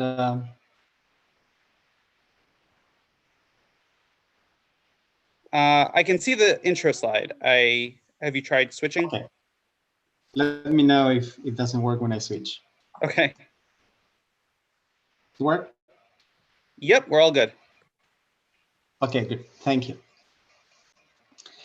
Well, let me begin by saying thank you to Charles for a very wonderful introduction and to the organizers for putting together this really great event.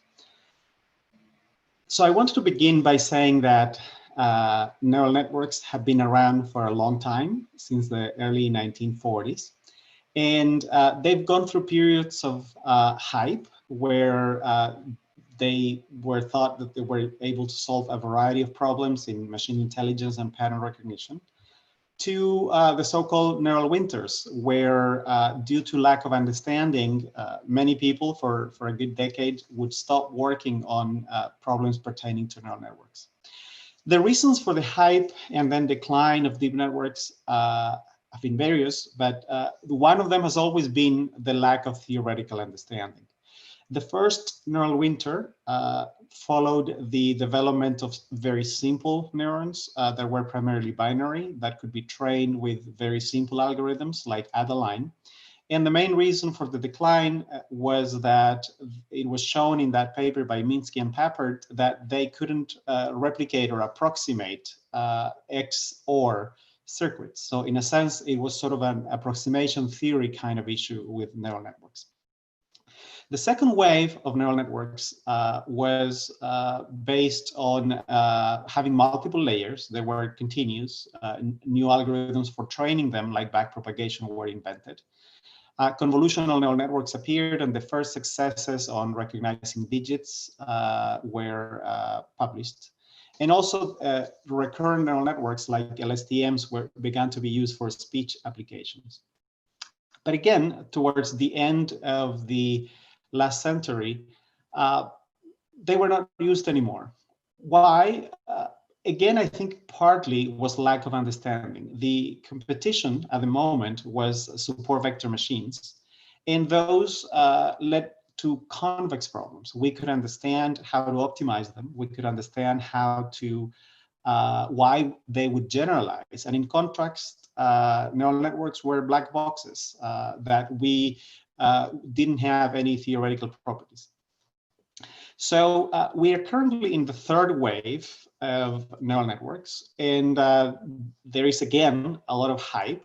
They've been incredibly successful in many problems in computer vision, starting in 2012 with a 10% improvement on image classification. But they've also been incredibly successful in speech and in solving some games like the AlphaGo example. But they've already begun to be very successful in the real world. So we see deep learning technology in speech, in automatic supermarkets, or self-driving cars from the big companies. So again, I think it comes to the question as to, well, why is it the case that they're working so well, and whether math can bring some light into the understanding of the performance of deep networks. So around 2014, when we began working, and I was very interested in, at the time, Stefan Mallat had really one of the pioneers of trying to use approximation theory and wavelet theory to try to explain the feature learning aspects.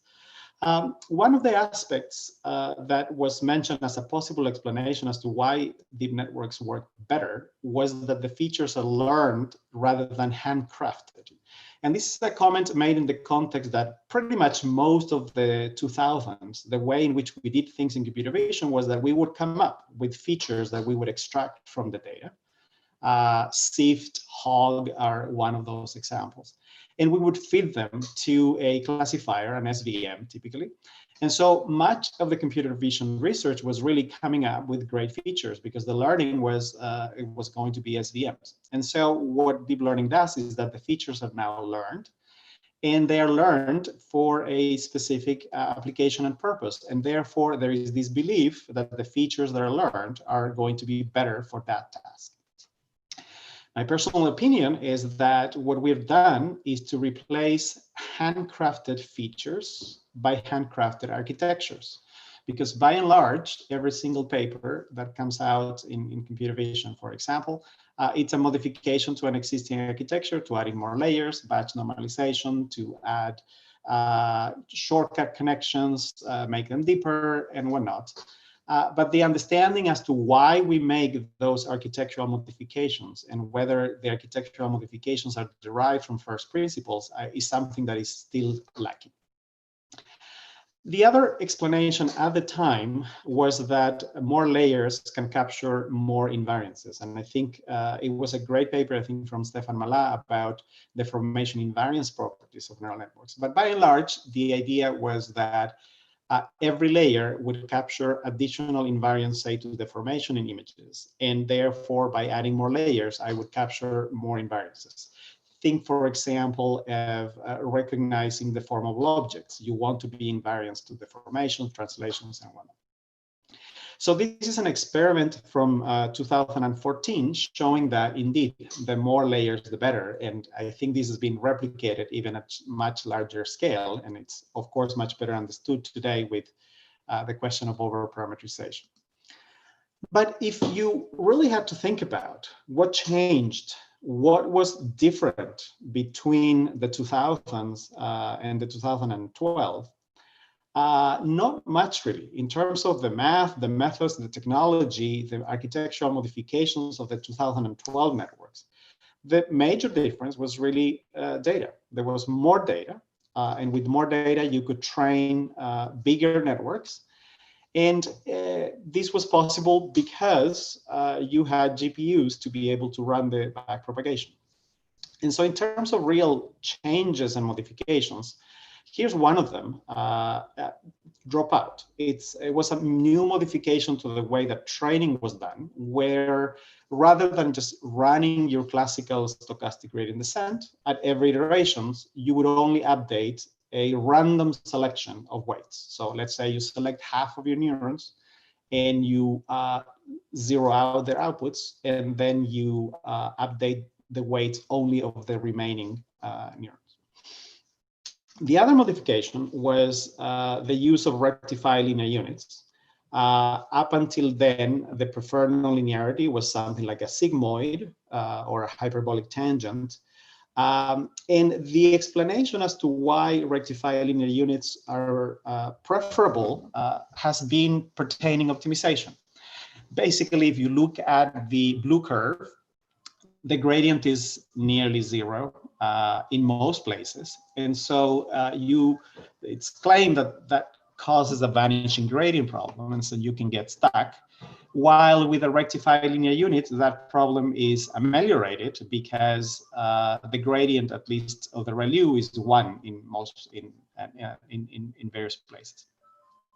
Of course, if you work in optimization, that answer is not very satisfying, whether the gradient is vanishing or not, regarding guarantees of optimality. Again, compared to support vector machines that are convex, for which you could have guarantees of both optimization and generalization, the question is, well, the problem is non-convex. Why these modifications of using ReLUs would allow me to find better global minima or whatever. So I think back then, when we began doing the first tutorials on the mathematics of deep learning, this was 2015, the state of the art was that the understanding of many of these things was not there. And I think there's been tremendous progress over the last 5 years, but there are still many, many questions that we are very far from understanding. So what are the key questions? One of them is how do we design better architectures? And I already alluded to that right before. The second one is how do we design algorithms that have guaranteed of global optimality? And the last one is how do we ensure that neural networks generalize to new examples? These three questions actually have a very long history as well. The question of architecture design from the perspective of approximation was studied in the late 80s. And this famous result of universal approximation was already there. Basically, what this result says is that if you give me any continuous function on an interval, let's say 0, 1, it can always be approximated within epsilon by a neural network with a single hidden layer. So in particular, little f here is a function, let's say a continuous function in an interval, and capital F is the function that is implemented by the neural network. W and B are the weights of the input layer, and V are the weights of the output layers, and capital N here is the number of neurons. So what this theorem says is that the worst error you can make in approximation is epsilon. So for any epsilon, you can always find a network that will approximate little f within epsilon. So this motivated the question, well, if networks with a single hidden layer can approximate any function, then why do we need deep networks? Shallow is good enough from an approximation theoretic perspective. And so this motivated over the last 5 years, lots of research on better understanding the approximation power and the expressivity of several classes of neural networks. The early papers already showed that there were some so-called exponential gaps in the approximation abilities of deep networks versus shallows. And in particular, there was this paper that showing that really the question is, how many neurons do you need? So yes, you can approximate and you can be within epsilon, but there is the question of how many neurons are needed to achieve that. The second topic is the question of optimization. Again, already in the 80s, there were papers about this phenomena that linear networks have no spurious local minima, or that all local minima are global in a sense. But many of the other results beyond linear networks were negative results in the 80s. So there were already results that backpropagation fails to converge for nonlinear networks, or would converge only when the data is linearly separable, or otherwise it would get stuck. And we saw some talks earlier this morning on classification with two classes that related a little bit to that. Otherwise, there was the belief that the landscape was just terrible as soon as you added depth. And that was more or less where we ended around the year 2000. And that was one of the reasons, again, why people said, okay, it's non-convex, too complex. Let's just use SVMs. We understand them. We understand why they generalize. Let's forget about this complex problem. So this is an area where there's really been a lot of progress in two primary dimensions. One is better understanding the landscape. And by landscape is, how many local minima? Are they global? What about saddle points and things like that? And already there was this paper in 2005 by Benjo about just increase, or what today we would call overparameterized, make the number of neurons go to infinity in that hidden layer, and then you will get a convex problem. And then you can regularize with L1. And so that was already there in 2005. So this notion somehow that by making the networks bigger or wider, the landscape becomes more benign, was already there. And it has been generalized. So there's been papers, and I'll present them in a moment, about this no spurious local minima phenomena. It's also true for deep linear networks and not just for shallow networks. I'll be presenting work that extend this no spurious local minima phenomena to nonlinear networks. And in particular, the key that we have observed is this type of nonlinearity known as positively homogeneous. And ReLUs are one example. So we'll be able to generalize these no spurious local minima to nonlinear networks with ReLU nonlinearities. And I think the first plenary this morning already touched also on the connections between statistical physics and the landscape of neural networks. And there's been also a lot of work trying to do those connections to understand better the landscape. The second area within optimization is the question of optimization algorithms. Why is it the case that stochastic gradient descent works so well? What is the effect of noise during training? Can I have guarantees of convergence? Are there implicit regularization properties of these stochastic optimization algorithms? So this is really an active area of research, and there are many papers on this topic. And third, and last but not least, and maybe the most important from a machine learning perspective, is the question of generalization. This is again a question that was studied in the 80s. And at least for linear networks, actually in the case of linear classifiers, it's well known what is the number of training examples that's needed in order to guarantee that the generalization error is less than epsilon. And by and large, the rule of thumb is that it grows with the number of weights or with the size of your problem. And by and large, say you get some bounds, say that they're quadratic. So if you have a network with 1,000 weights, then you should have 1,000 squared training examples, just a rule of thumb. But what happens is that for deep networks, these bounds seem very unrealistic. Like think about ImageNet. It has 1 million training examples, but maybe the networks have 60 million parameters. So you don't have 60 million square training examples. So therefore, people began using other regularization techniques. The idea of early stopping was one. The idea of dropout that I mentioned earlier, just when you're training, randomly throw away half of your neurons and update only half of the weights. Batch normalization is another technique, and all of them have been shown empirically to improve generalization performance. But understanding why this is the case, I think, is an active area of research. So these have been the main initial trends, I mean between 2014 to 17 or so. So one of them was that the classical results do not depend on the distribution of the data. So better understanding the input data and using properties of the distribution of the input data to understand the margin of deep networks was the first family of works. The second one was about the implicit properties, implicit regularization of stochastic algorithms, and there's been some talks about that earlier this morning.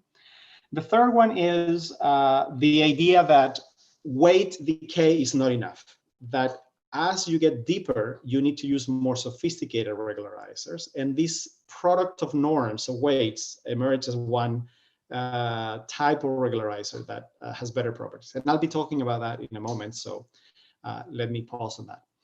But by and large, there's been this idea that we need to rethink about the question of generalization, because by and large, all classical bounds are very far from practical performance. And so where is the cracks and what's happened? So the last 3 years or so have really been pushing 3 main directions. One of them is, again, the question of implicit regularization. And if I were to connect it back maybe to explain the implicit regularization phenomena with a figure, I think I dropped that figure, so I apologize. So the idea of implicit regularization really is that the problem is non-convex. You have many global minimizers. Not all of them are equally good. I mean, they're equally good from an optimization perspective, but they're not equally good from a generalization perspective. So how you optimize, what learning rate you choose, the dynamics of learning is going to have an impact on which minima you arrive at, and therefore an impact on the generalization performance. The second approach has been this narrow tangent kernel that essentially shows that the learning dynamics is also important, and that if you initialize with small zero weights, there are ways by which you can prevent the weights from moving too much. And in that regime, you can approximate the input-output map with a kernel, and therefore you can use classical kernel theory to understand the generalization performance. And the last, and maybe this is the more trendy topic these days, is overparameterization and double descent. The idea is that classical generalization bounds or generalization performance was expected to be as shown here, that the x-axis is, say, the size of your network or some measure of the complexity of your learning task. The y-axis is your risk, and the dashed line is the training error, and it goes down as you make your network bigger and bigger. But the classical paradigm is that the testing error is going to go down first and then go up. But that paradigm is at odds with current practice, where you make networks bigger and bigger and performance gets better and better. So there was this paper by Michael Belkin, but there's been many others.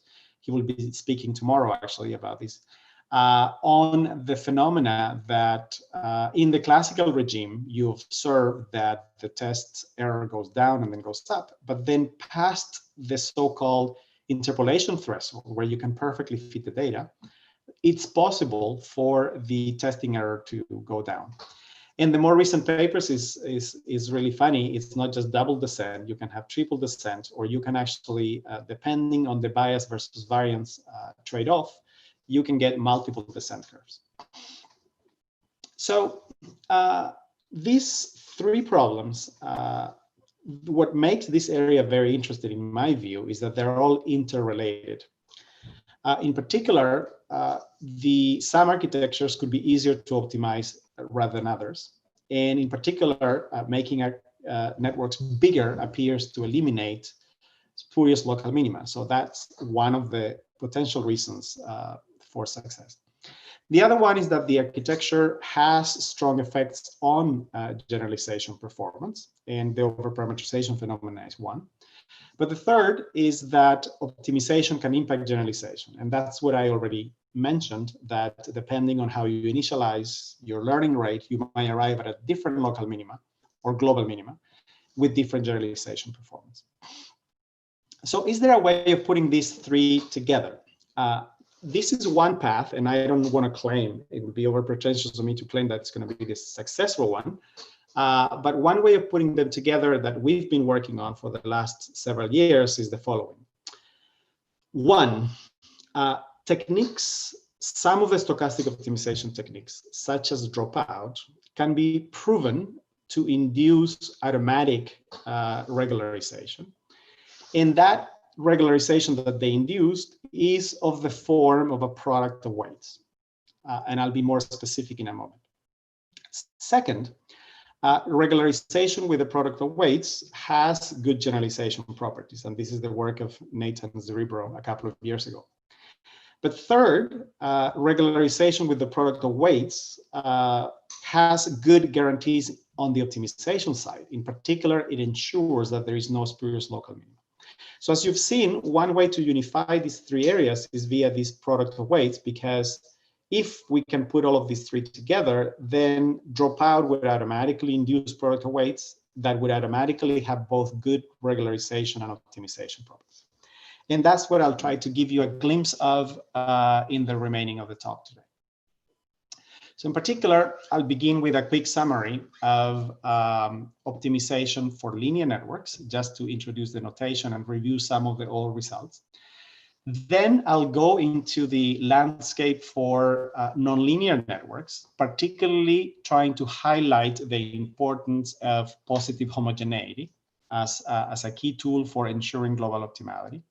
And third, I'll focus on the analysis of dropout, trying to explain what it does and what type of implicit biases it induces, and particularly the connections with low rank regularization.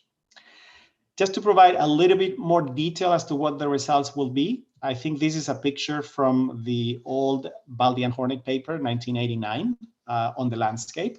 And the picture, I think, says it all, that all local minima are global, that other critical points are saddle points. Saddle points are generally strict. This was true for shallow networks. It's not entirely true for deep networks, as we'll see.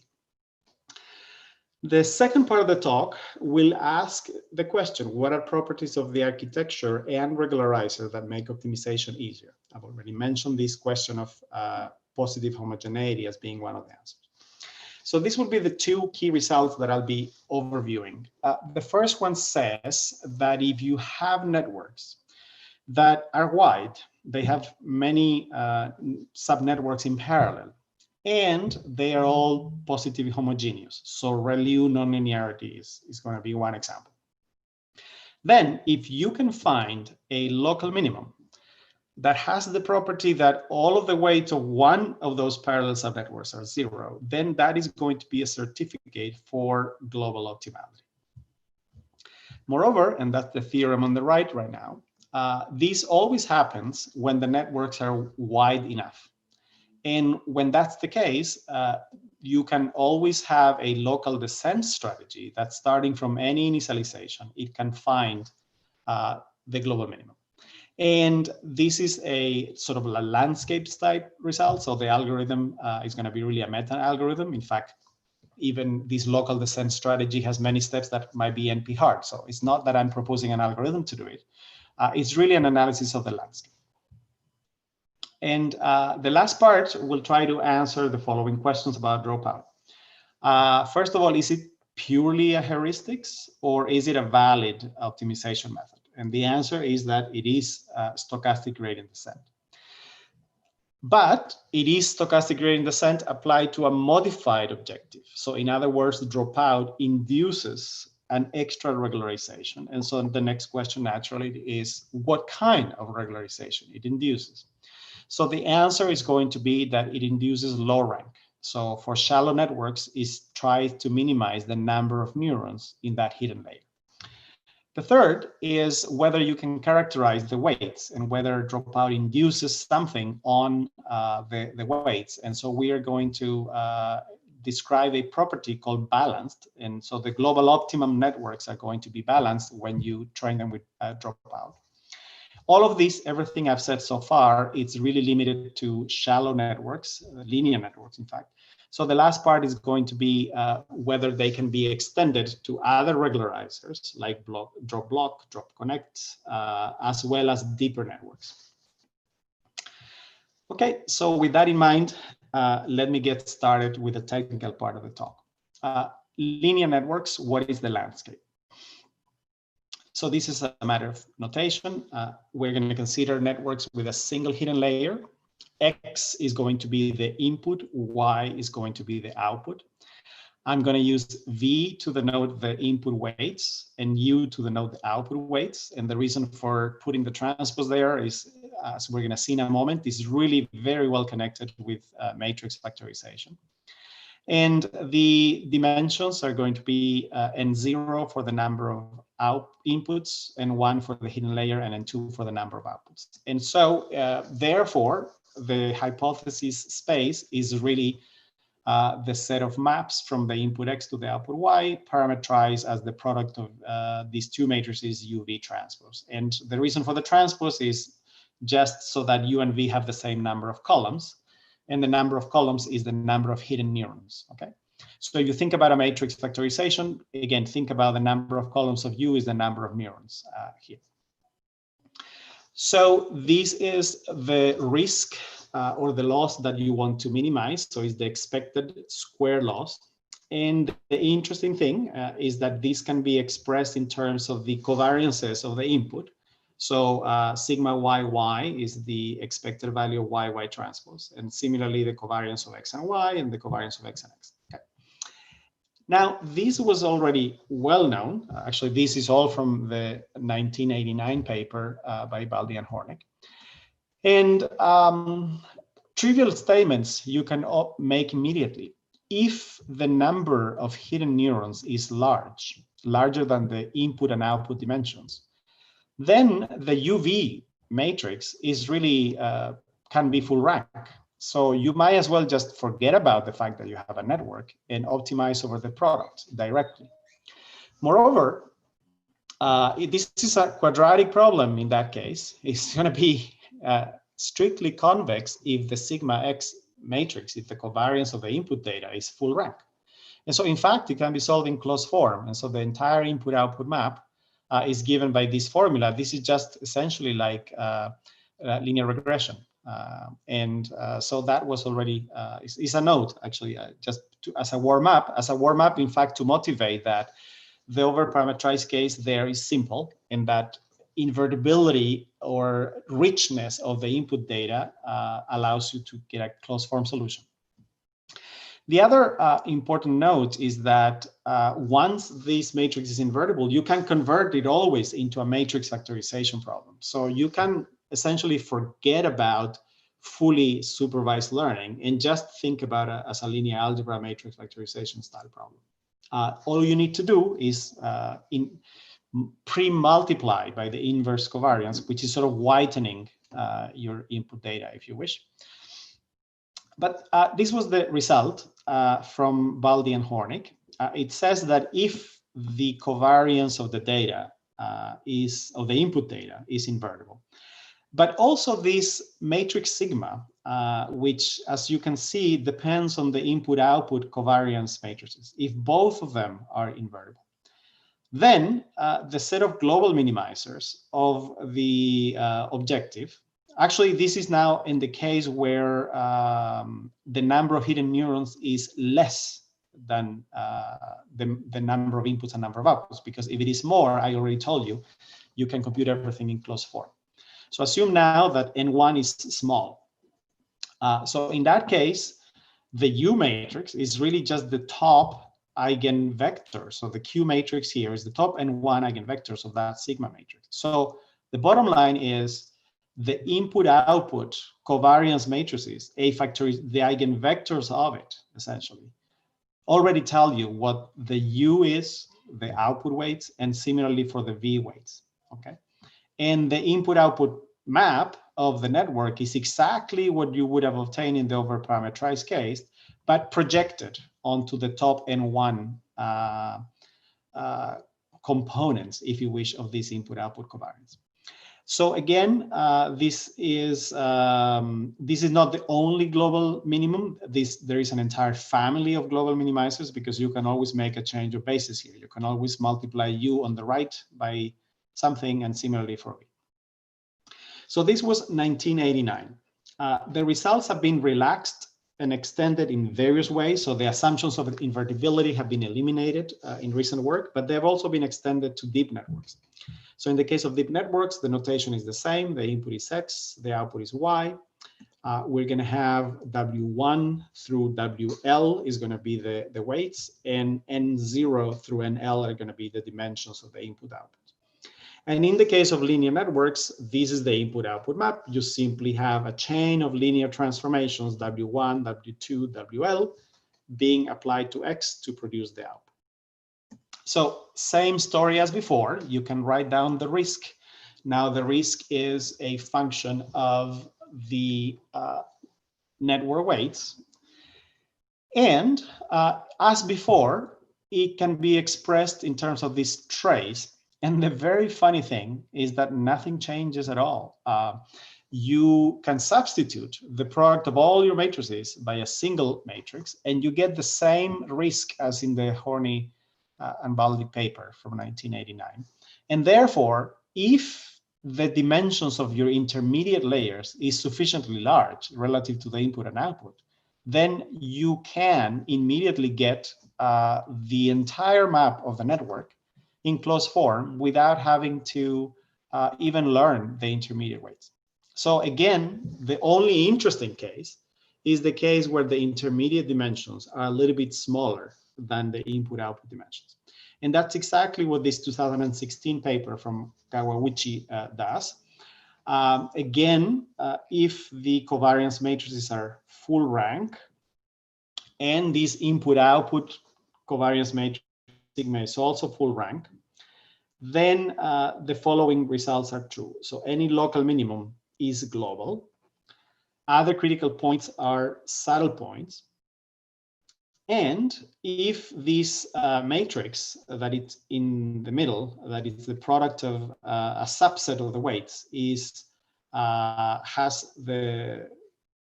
full rank in a sense, then the saddle points are going to be strict. In the particular case where you only have one hidden layer, so L is equal to 2, then this is true. And so therefore you always have strict saddle points. And that was the result that was already known for shallow networks.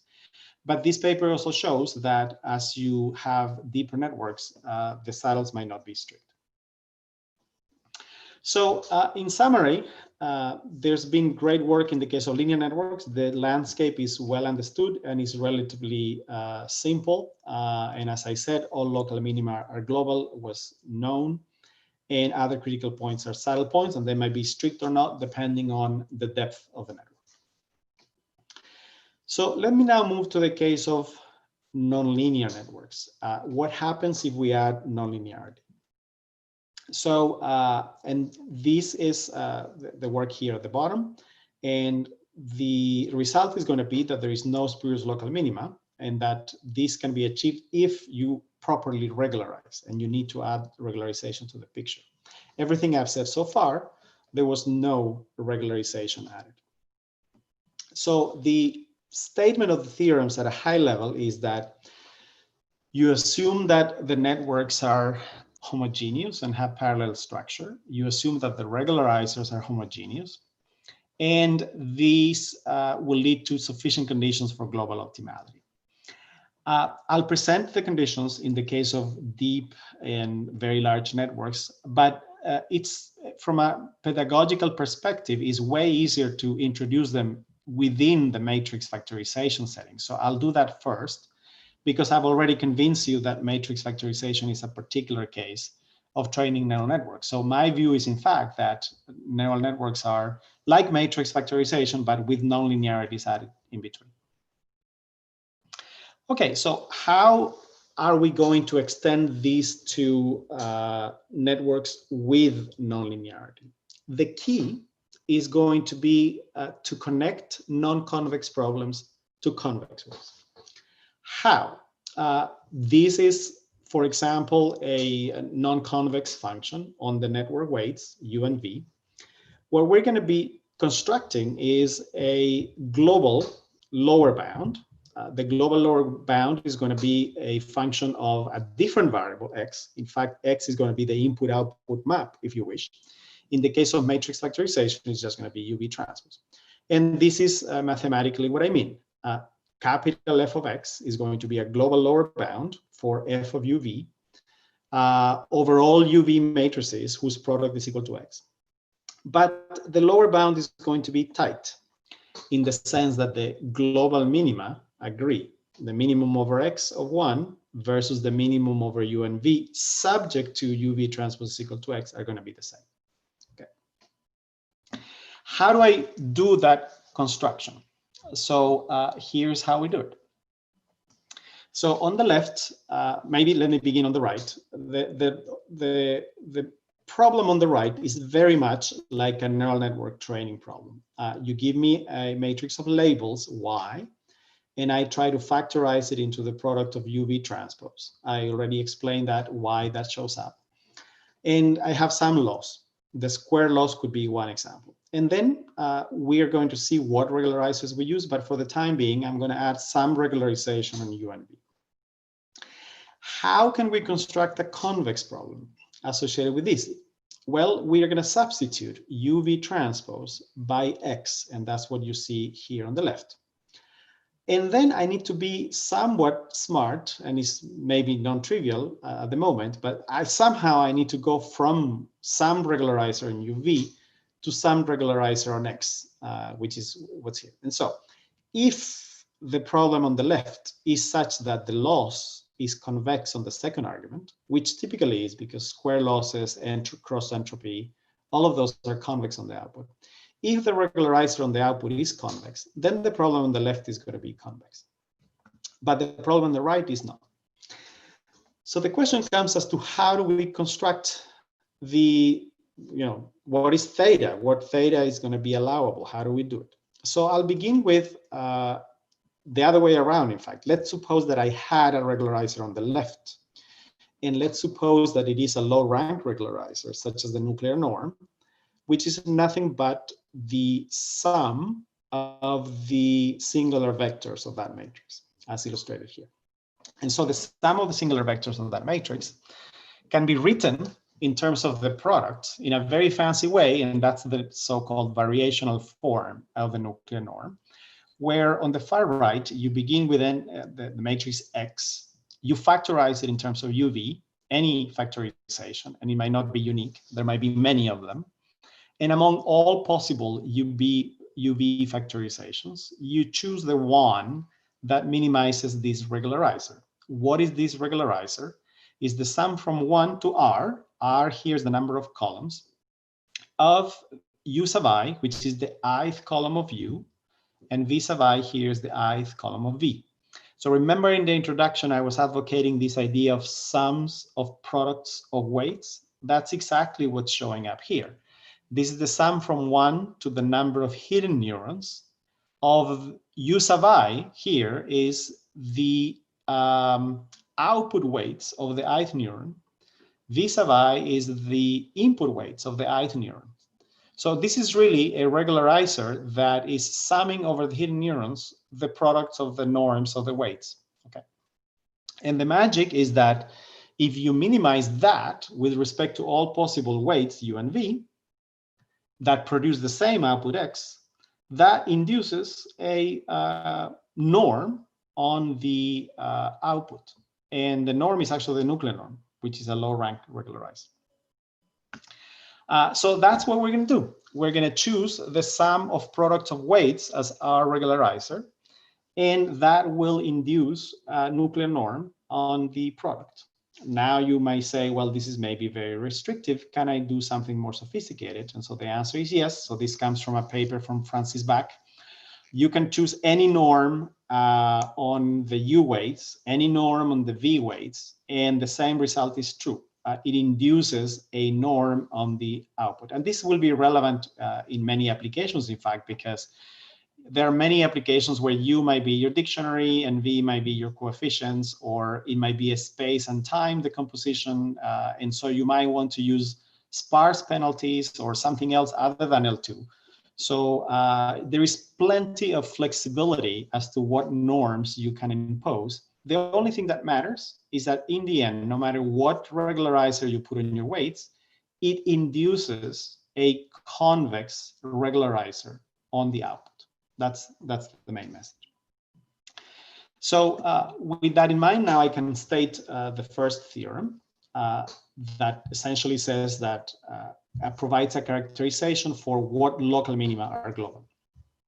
So what this theorem says is that if the loss function is convex on the second argument and one's differentiable, then if you have a local minimum, UV, for the weights, such that one column of U and one column of V is 0. In other words, if this was a neural network training problem, is if you find a local minimum for your neural network training problem, such that all of the weights of one neuron are 0, okay? Then those weights are the global minimum. That's essentially what this says. But moreover, if you now take that global minimum on the UV space and you take the product of them, that gives a global minimum for the convex problem, where you are actually optimizing in functional space. You're optimizing directly on the input-output as opposed to optimizing on the weights.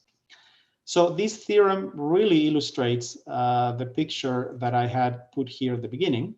That's exactly that. There is a global lower bound, and it is convex, and the global minima agree. And that's now stated formally with this theorem here.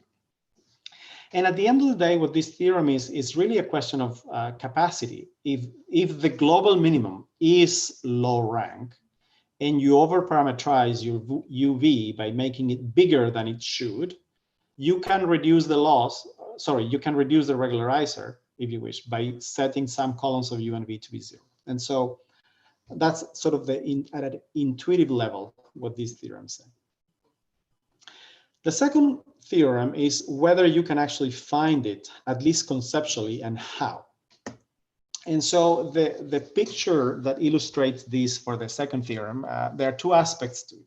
One is, or maybe a key one, is that we need to optimize over the number of hidden neurons. And so you might ask, what happens if the number of hidden neurons is smaller than that of the global minimum or larger? So if it is smaller, this is the situation.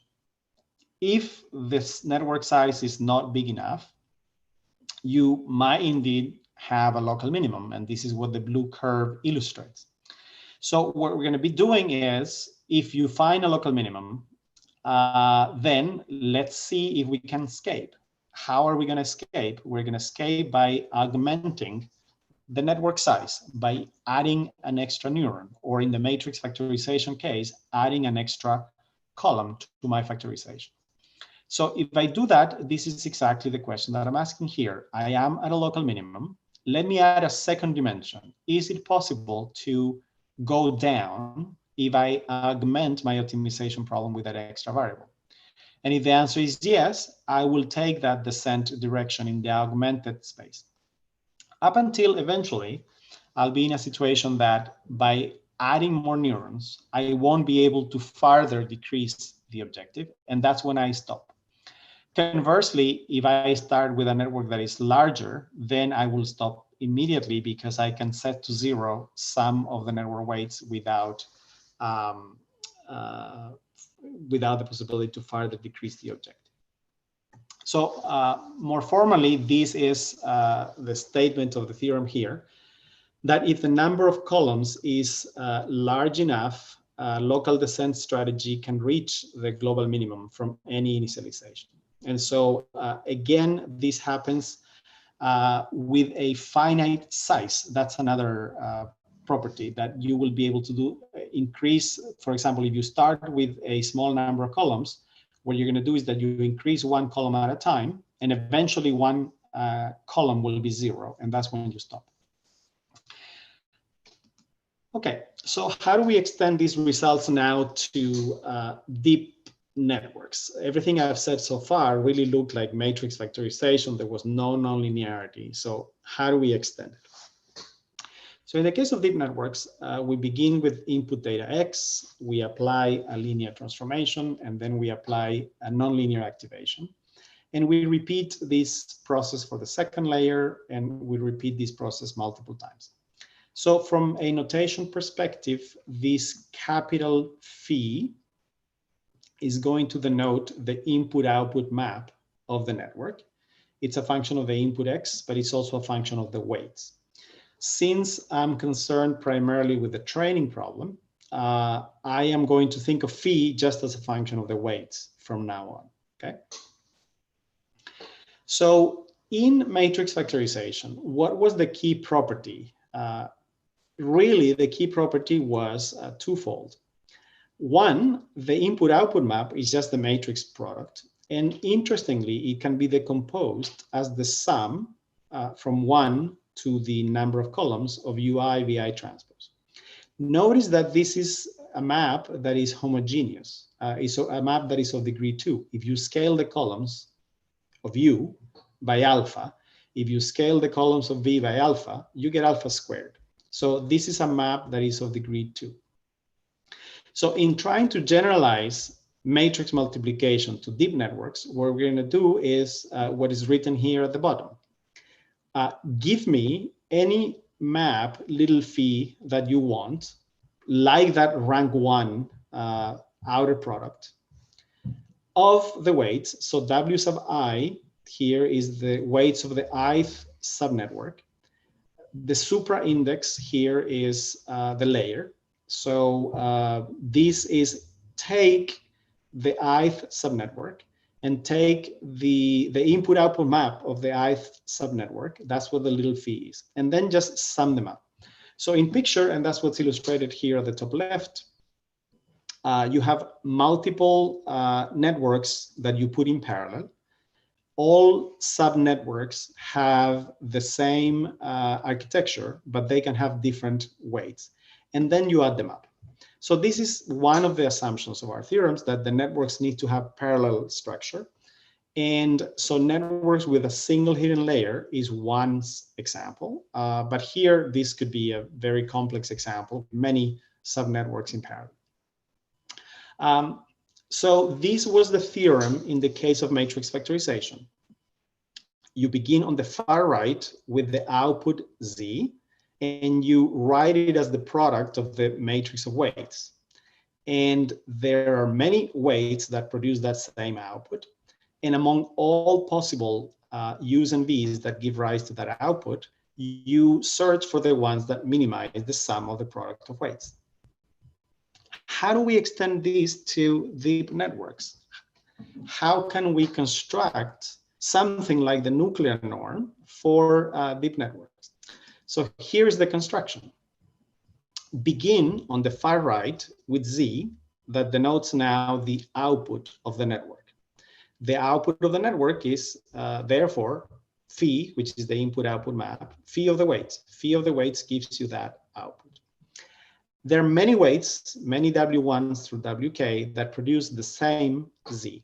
Among all of them, choose one that minimizes a regularization function that also decomposes from the sum from 1 to R. So each subnetwork has its own regularizer. And this is parameterized here by a little theta. Okay. The key property that is needed is that this little theta needs to be homogeneous as well. So in the case of matrix factorization, this was homogeneous of degree 2. In the case of deep networks, this can be homogeneous of a higher degree. The key property here is that this function is convex, and the function as a function of the output. So this is exactly the generalization I was talking about. You can begin with any deep nonlinear network as long as it's homogeneous, any regularizer as long as it's homogeneous, and the minimum of the regularizer with respect to all weights that produce the same output, Z, is a function of Z, and it is a convex function of Z. And that is the key intuition, that you build a regularizer for the network that effectively is tightly connected to a convex function. So with that, this is the main result of Ben's work, which is that if you have a loss function as before, that is convex on the second argument and once differentiable, then a local minimum of the neural network training problem that minimizes the loss plus lambda times a regularizer. If you have a local minimum such that for one of the subnetworks, all of the weights are identically 0, then that gives you a global minimum for the original training problem. And even more, if you take those globally optimal weights and produce the output of the network, they are going to give you the global minimum for the convex problem of just minimizing directly with respect to the output of the network. And so this convex problem is, again, the loss that compares the labels Y to the output of the network Z, plus this super fancy regularizer on Z, which is maybe complex, maybe difficult to compute, but I know that it's convex. So that's why I know that this problem is convex. And this construction is true for matrix factorization, and in fact gives rise to the nuclear norm. But it's true also for many tensor factorization problems, because all tensor products are also homogeneous of the degree of the tensor. So you can do tensor factorization with a suitable regularizer of the degree of the tensor, and this framework applies to tensor factorization as well as this type of the networks. As soon as the input-output map and the regularizer is positively homogeneous, these results apply. So let me skip the second theorem. It's really of the same flavor, but again, the same result, that as the size of the network becomes larger enough, gradient descent, or not gradient descent, a local descent strategy can find the global minimum from any initialization. So in summary, the summary of this optimization part of the talk is that you can have a lot of guarantees for global optimality. And by and large, they depend on the size. The bigger the network, the more benign the landscape. The theory here guarantees global optimality when the size of the network is measured either as the number of neurons in a hidden layer or the number of parallel subnetworks, but new results are needed for more complex notion of size. The notion of depth has not been studied here in this work. The second aspect is that to achieve these results, for linear networks, you don't need regularization, but as soon as you have nonlinearities, having regularization is important, and ensuring that these regularizers are possibly homogeneous of the same degree as the network is also important.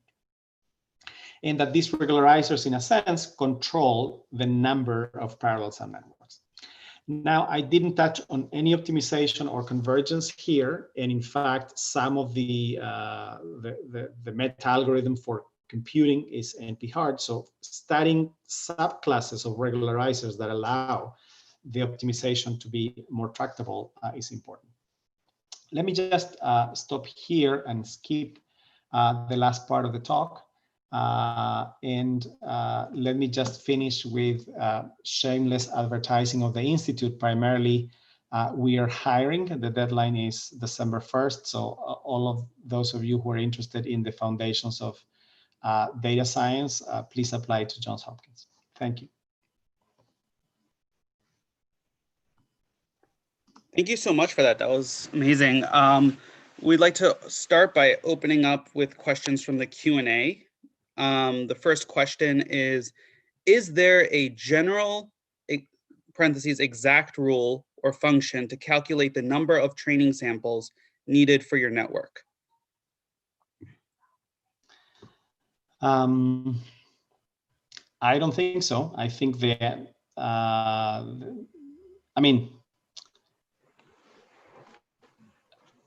this question is the question of generalization, is well studied for linear classifiers, is somewhat studied for kernel methods. But for deep networks, I don't think we have a clear answer as of yet. So I don't think I can offer anything meaningful there. Thank you. I believe that Lenka has a question. Would you like to unmute and ask? Yeah, sure. Thank you, Rene. I was wondering about the results on the global minimizers. It could be that even global minima generalize badly. So how do we ensure that this is not the case? It could be the case that global minima generalize better or local minima? Badly, that global minima generalizes badly. Like the paper that I was citing at the beginning of my talk is precisely showing that there are many global minimizers and some of them generalize well and some of them generalize badly. Yes, so the two answers to the question. The first is simply to say that the entire talk was primarily about the landscape and understanding local versus global minima without connections to generalization yet. Two, you're totally right. And I think I said it briefly, not all global minima are good. And the key question is, why is it the case that some simple algorithms or some simple regularization tricks happen to find global minima that have good generalization properties? And I think there are a few examples where that has been done. The implicit bias, for example, for linear networks trained with, and the connections of that with margin are a few examples where those analyses have been done.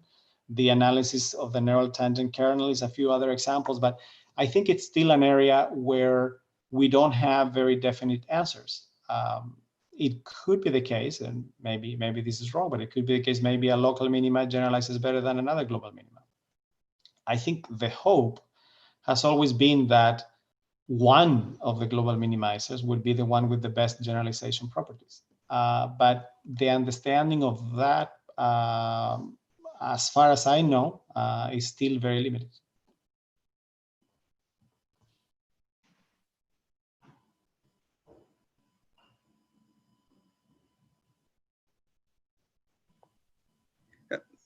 Tommaso Poggio has a follow-up question. Existing deep nets without regularization generalize well. How do you explain this? I think a key point of the talk was that you think, actually, no, maybe I did not get to that point of the talk, actually. I skipped the last part. Maybe I'll try to jump to one slide of what I was going to say at some point. This was trying to explain dropout, and I completely skipped it. But I think there is a little bit of a misconception in my view. In practice, when we are doing the optimization, we do a lot of tricks. We do dropout. We do stochastic gradient descent. We do batch normalization. And we think we are training a loss that is completely unregularized when we do that.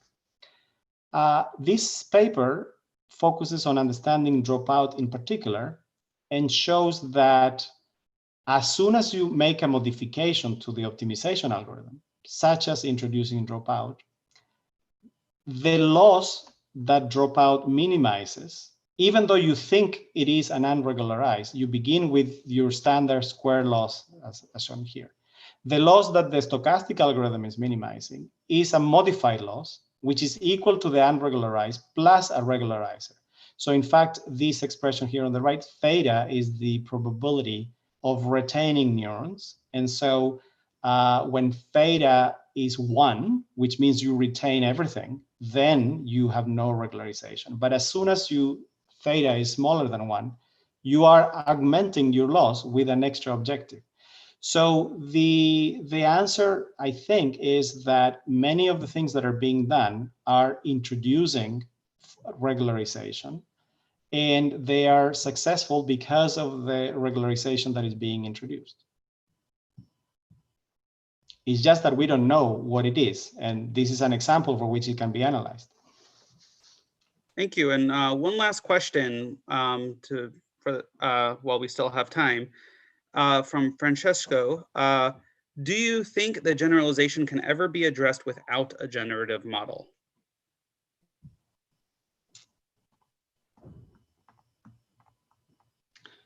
I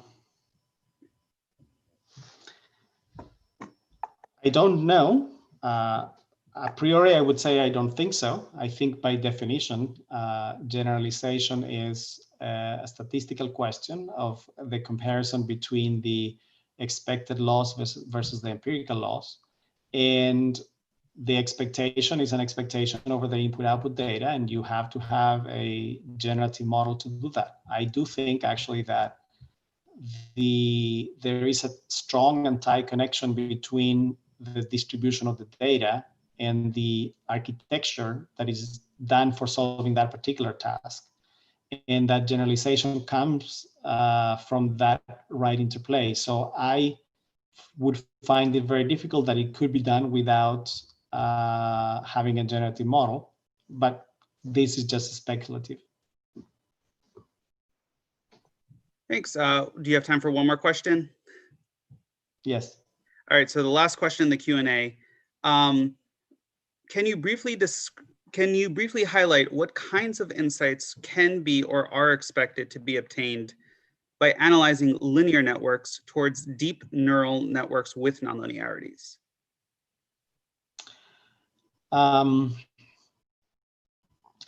think it's important to acknowledge the fact that there is a gap between linear and nonlinear networks that is big. And I think spending too much time exclusively on linear networks is not a good idea in the long term, because there are many phenomena that occur in nonlinear networks that is not present in the linear case. I think the global optimality for linear networks is I think is a good example to know and to have in mind, to understand how linearity simplifies things a lot in the landscape. But I think that the fact that many, or at least a popular nonlinearity is ReLUs, and that a lot of examples of networks that are working well have this property of homogeneity, I think it establishes a good connection with what happens in the linear network setting. But I would tend to agree that in moving forward, we should reduce the percentage of research on the linear networks and move more into the nonlinear one, because that's where the interesting new phenomena is happening. Great, thank you so much. Thanks again, Renee, and thank you all our speakers for the second session. It's been very enlightening, and now we'll break. I believe it's lunch and the poster session. That's correct. Poster session is next. Yes, thank you. So enjoy, and we will meet back here, let's see, at 2 hours. 2 hours at 17:20, so 5:20, and we will have our last set of talks for the day. So thanks again, and we'll see you all in GatherTown. Hang on, just to clarify, the next session starts at 5 o'clock Eastern time, 17:00, not 5:20. Yes, thank you. Yeah, and the poster session is in GatherTown. If you just go from the lecture hall to the left, you'll exit to the main hall, and then you'll head up or north to the poster hall. Thank you. Thanks, Mike.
Hi, David.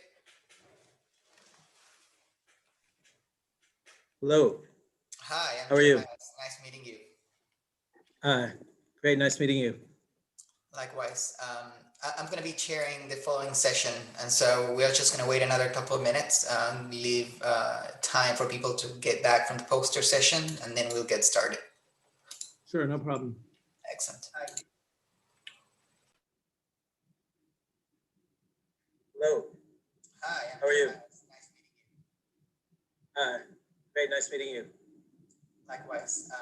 I'm going to be chairing the following session, and so we're just going to wait another couple of minutes, leave time for people to get back from the poster session, and then we'll get started. Somebody has the YouTube playing, I believe, in the background. So if that is you, please mute yourself. I think it's either David or Jeremiah. Hello. Hi. How are you?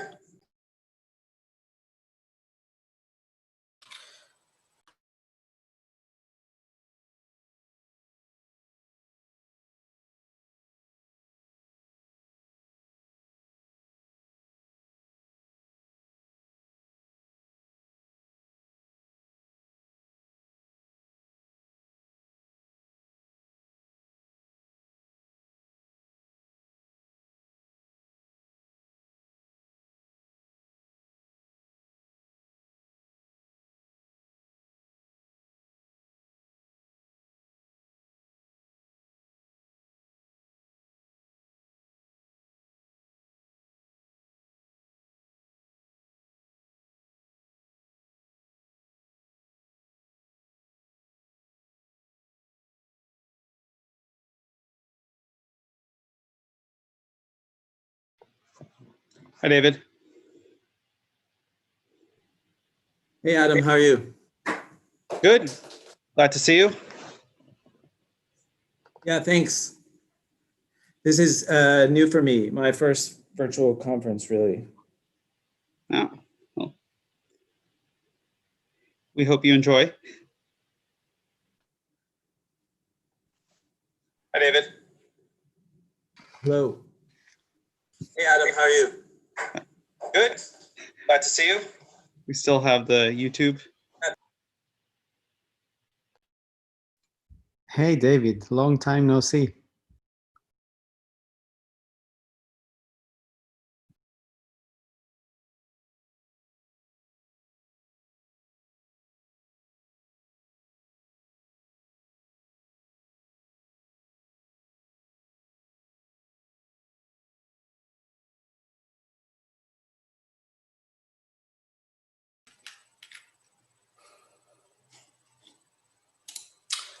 Okay, maybe we should get started so we don't steal time from the speakers that have yet to come. So welcome back, everybody. I hope you enjoy the poster session.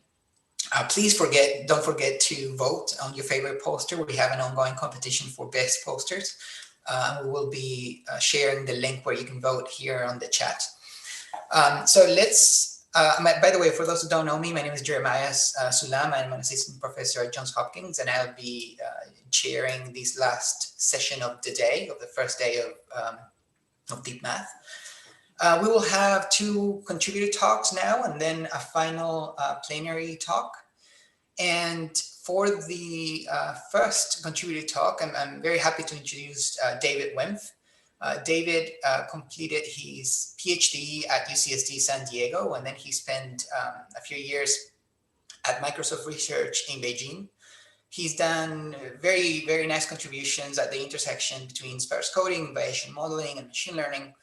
And he's now at Amazon AI labs in Shanghai, working on generative models and neural networks. So David, thank you so much for joining us here.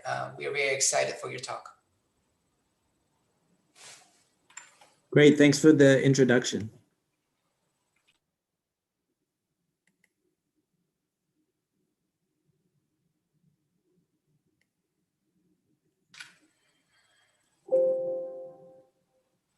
Can you see my screen?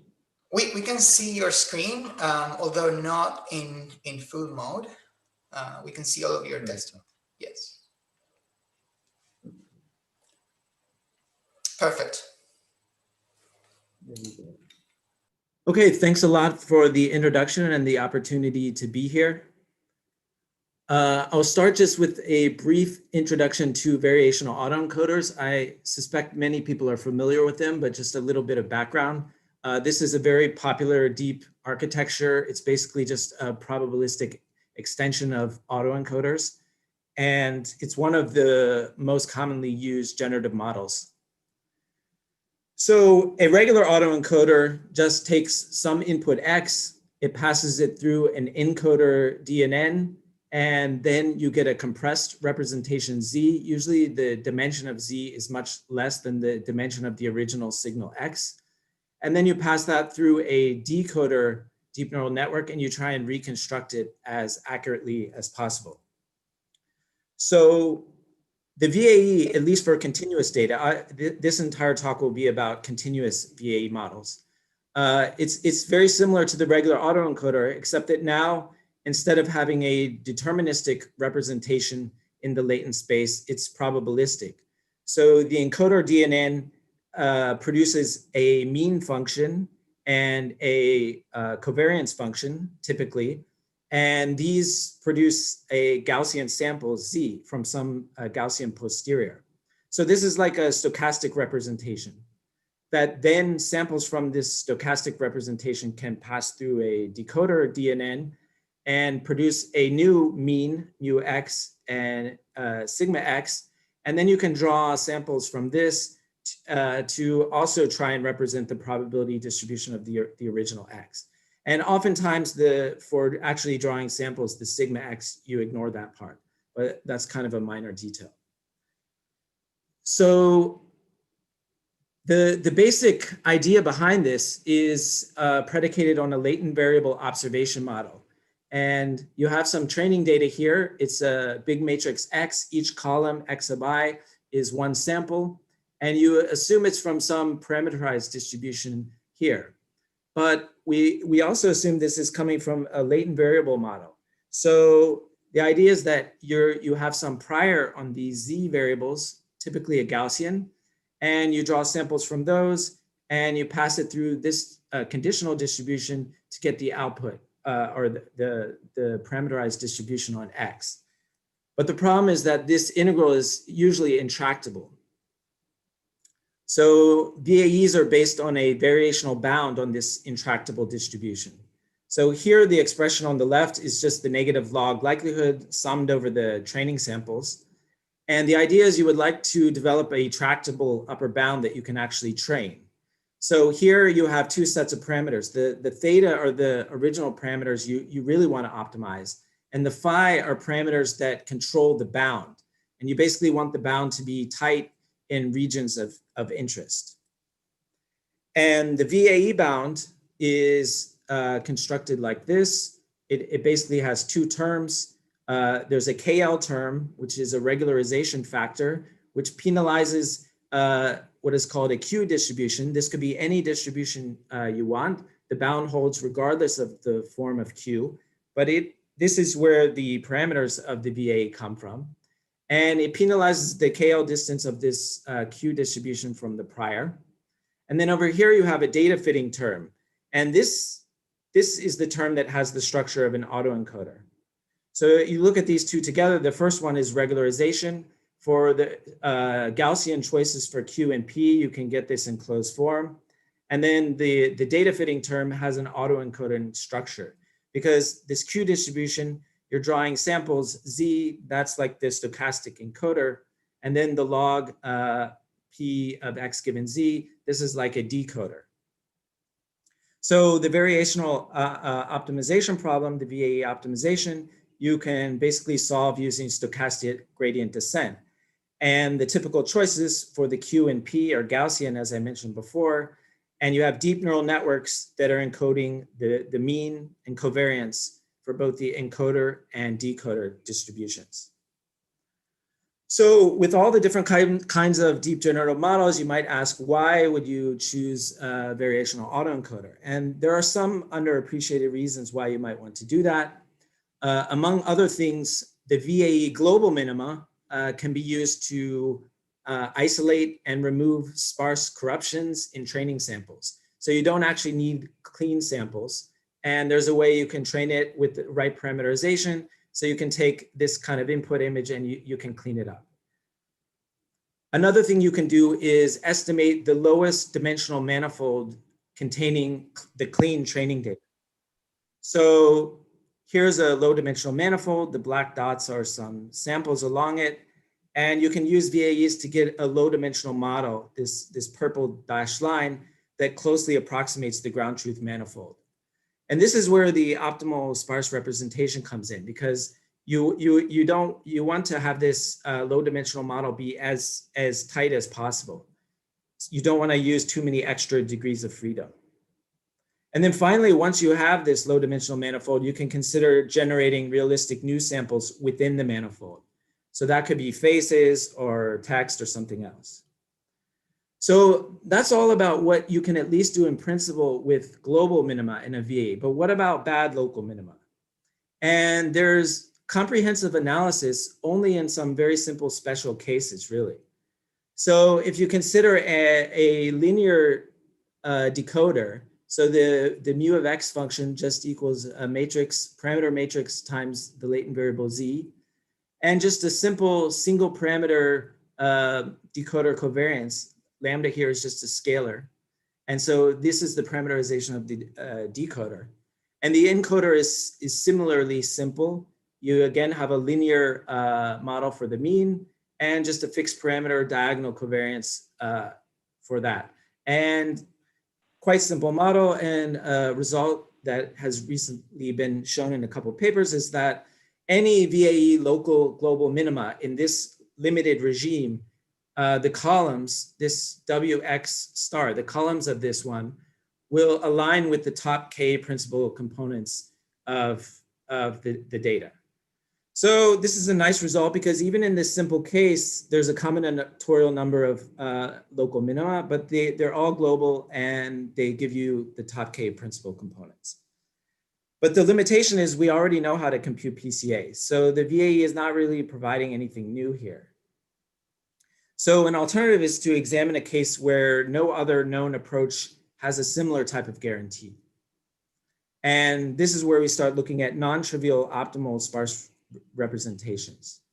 So what do I mean by this? It's basically, I'm thinking of something similar to finding the lowest dimensional manifold structure of the data.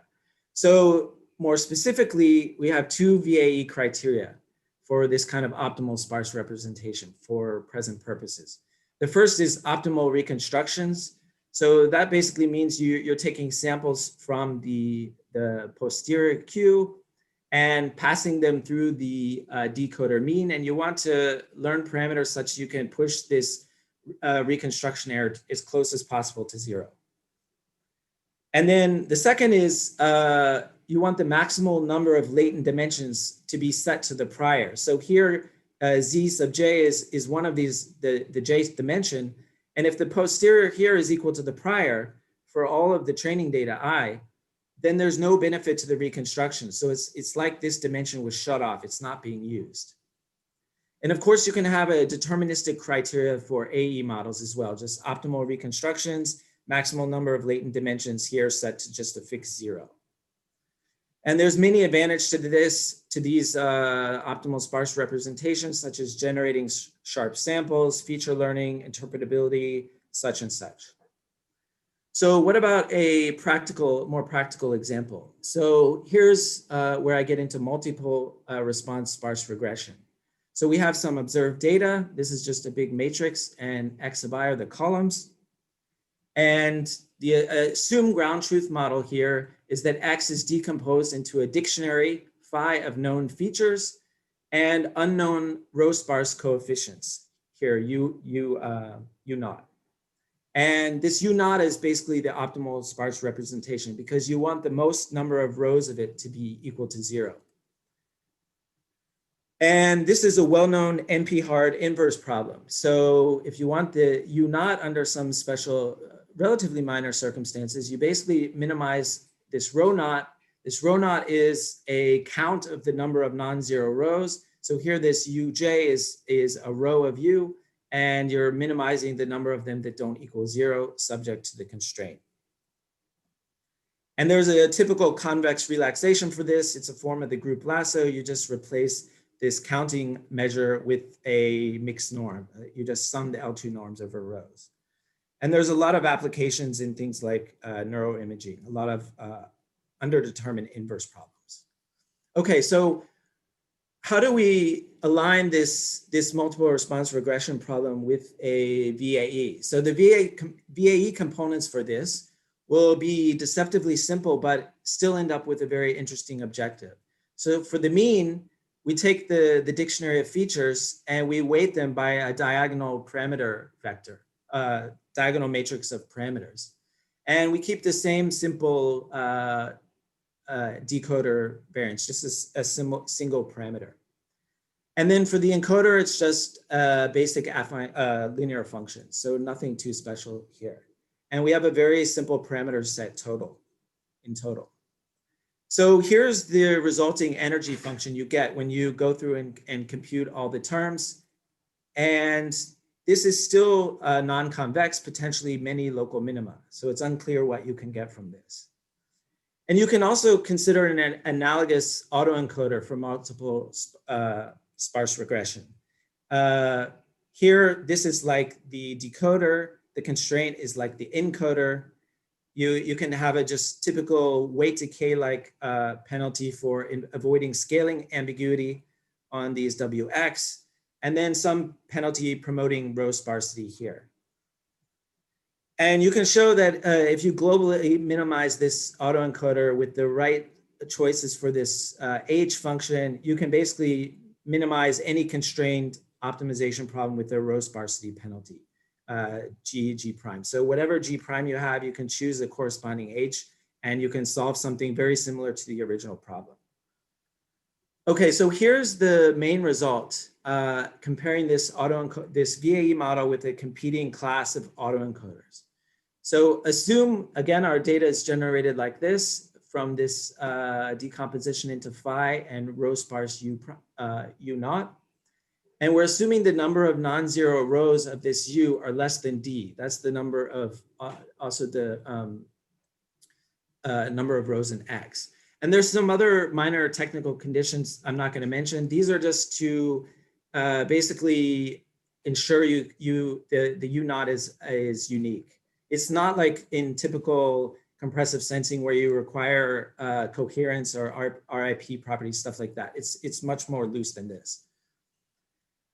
And just as some notation, when I add a star here, this is referring to any local minima of the VAE objective in the limit as this lambda goes to 0. This is just so you can get high quality reconstruction. The reconstruction errors can go to 0.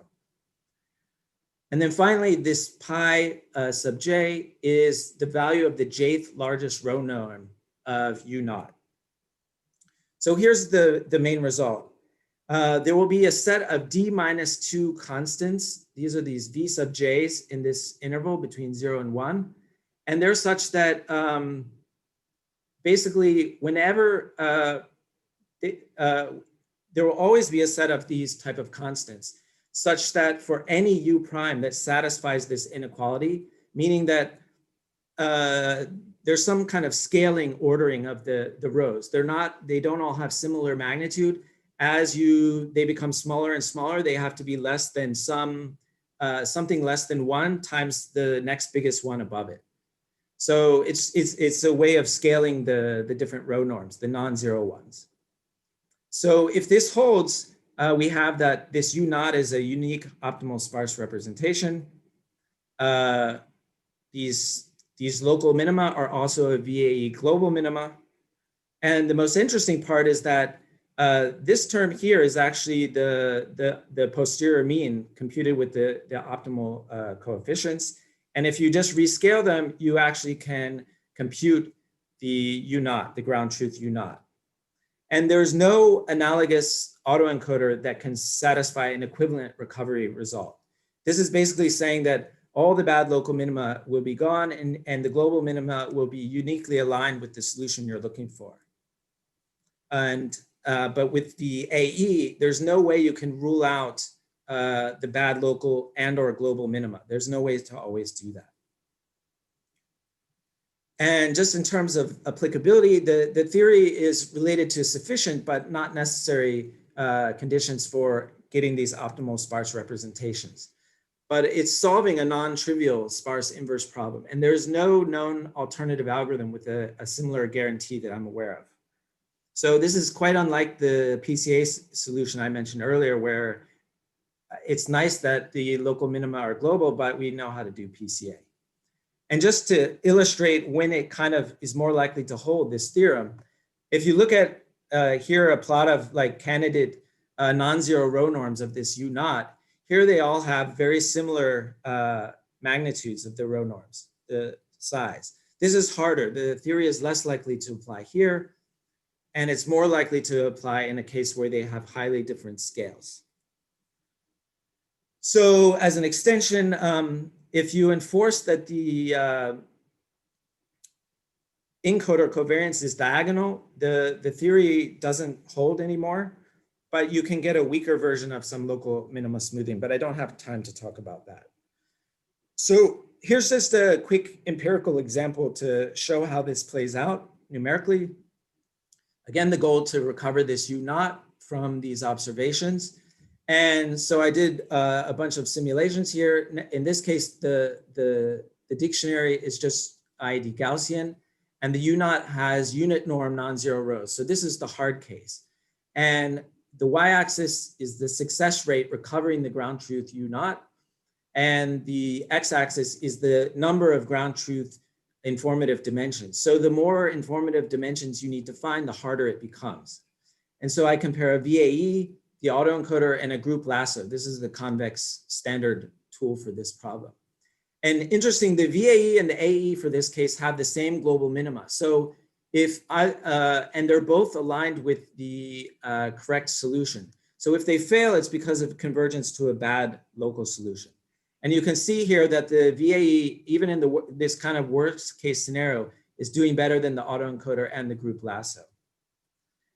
And on the right, we have the same situation, only now the U naught has these scaled non-zero rows, and the performance moves dramatically to the right, meaning it's doing much better. And the other ones don't enjoy the same benefit.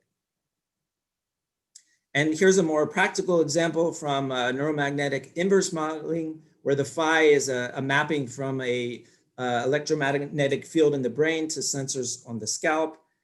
So this lead field matrix, so-called in the literature, has very highly correlated columns. So convex algorithms, a lot of standard methods don't work. And you can see the VAE is still getting excellent performance, and the other ones, the performance kind of deteriorates pretty dramatically. Okay, I'll maybe skip this. This is to point out that these optimal sparse representations are very helpful for generating new samples. I'll include something about that in the paper and just summarize. Prior work has showed that VAE global optimum can oftentimes provably isolate and remove sparse outliers, estimate optimal low dimensional inlier manifolds, and generate ground truth samples within these inlier manifolds. But this is global optimal properties. There's been very little analysis about when you can avoid bad local minima. So there's really no strict guarantees about bad local minima in problems of interest. And so here we show a reasonably challenging regime where all VAE local minima can produce an optimal sparse representation. And this helps to explain the effectiveness of VAEs in modeling low dimensional structure beyond just their original use case of generative modeling. So thank you very much. Thank you very much, David, for that nice talk. Maybe if there are some questions, I would encourage people to write them on the Q&A or even to utilize the raise your hand that you have available in the options. And perhaps for the sake of time, just because we are running a couple of minutes late, we will move on to the next talk. But I would encourage everybody to keep your questions and we can keep discussing them offline on Gather. So is Niru here? Yes. Yep. Excellent. Do you want to try sharing your screen?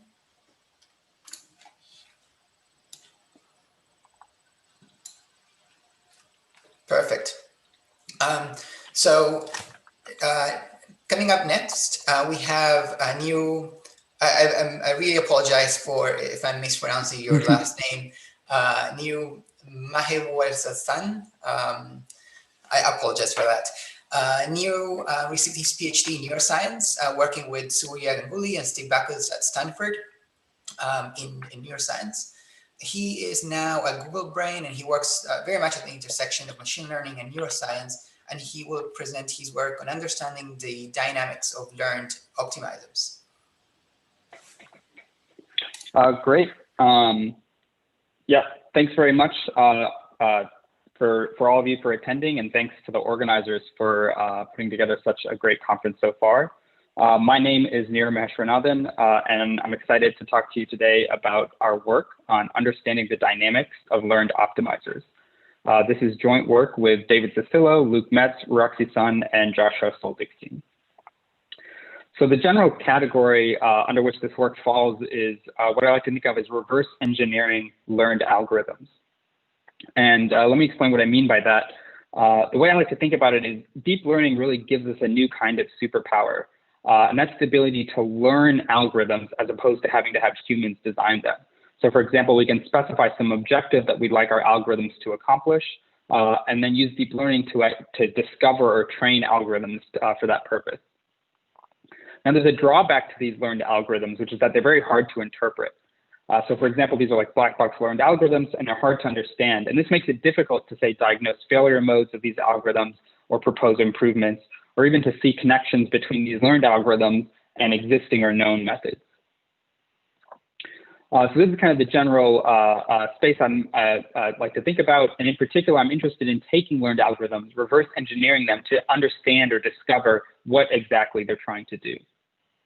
So today we're going to be talking about that for a specific type of learned algorithm, which are learned optimization algorithms, or learned optimizers for short. So first, we'll go over some background. I'll explain exactly what I mean when I talk about learned optimizers and why they're so interesting. And then second, we'll go through some methods we've developed for understanding and analyzing optimizer behavior. And then finally, we'll use those methods to try and dissect learned optimizers and show that they've learned both known and novel mechanisms when trained on different kinds of tasks. Okay, so first, background, what exactly are learned optimizers? So again, we're thinking about optimization algorithms. Optimization is a core component of machine learning and deep learning generally. And the goal in optimization is to minimize some loss or cost function f over some parameter space x. So I'm going to refer to this as the target optimization problem that we'd like to solve. And today's work, we're going to be thinking about first order optimization algorithms. So these are algorithms which have access to the gradient of the loss with respect to the parameters. And I'm going to use G as a shorthand for referring to this gradient. Now, there's kind of a rich, diverse history of different kinds of optimization algorithms which have been developed for running first order optimization. So here's just a sampling of some of these different techniques: momentum, Adagrad, Atom, and even other kinds of innovations like gradient clipping or things like learning rate schedules. And what unifies all of this work is that they're really, the provenance of these algorithms or ideas are really designed by humans. And they're based on theoretical principles or intuitive mechanisms. And this intuition is really useful. For example, it allows us to, combine different ideas from different optimizers, identify particular problems that certain optimizers are really well suited for, or even like identifying flaws in a particular optimizer. And the reason I'm bringing it up this way in terms of like these are designed by humans is to contrast this like rich history of optimization with newer work, which is trying to learn optimization algorithms or discover optimization algorithms. So in this thread of work, what we're trying to do is automatically discover optimization algorithms through some kind of meta learning procedure. So I'll explain how that works in a second. So the idea here is, we have some problem that we'd like to optimize. So these are the parameters we'd like to optimize at, say, iteration or step k. So that's the parameters xk. We query the function that we're trying to optimize. So we compute the gradient with respect to those parameters. And now we feed that gradient in to this learned optimizer, which you can think about as just some function capital F here. And that learned optimizer is parameterized by some meta parameters theta. And so theta kind of controls or governs exactly what this function is doing. And the job of this function is now to spit out updates to these parameters. So it returns, the parameters at the next iteration. And so then we can iteratively apply these computations, and this carries out effectively an optimization algorithm. And then there's one other thing I should mention, which is that, in the way I'm currently showing this optimizer only gets the gradient as input and only returns the parameters. So there's no state or memory to this optimizer, but oftentimes we want optimizers to have some state or retain some memory about the particular optimization problem being solved. And so we can add that into these learned optimizers. So I'm going to use H to represent some optimizer state. And so now this learned optimizer takes in two inputs, the current gradient and the current optimizer state, and outputs both a new optimizer state and as well as the updated parameters. And so I haven't really gone into exactly how we parameterize this function f. So what's the shape of f and how do the metaparameters theta look? And I'm not going to get into those details. In this work, we're using recurrent neural networks to parameterize this function f. But for everything I'm going to be talking about, you can just think about it as some function which has metaparameters theta. And so now in order to actually train this thing to do optimization, we need some way of learning these metaparameters or training the metaparameters. And so we do that through a gradient descent process. What we do is we unroll a big computational graph where we iteratively apply this optimizer and then backpropagate through that graph in order to compute derivatives with respect to the metaparameters theta. And we can use those derivatives to then train the optimizer. And again, I'm not really going to go into the details of this training procedure. Suffice it to say, we can do this, it works well, and we can train optimizers that work well on problems of interest.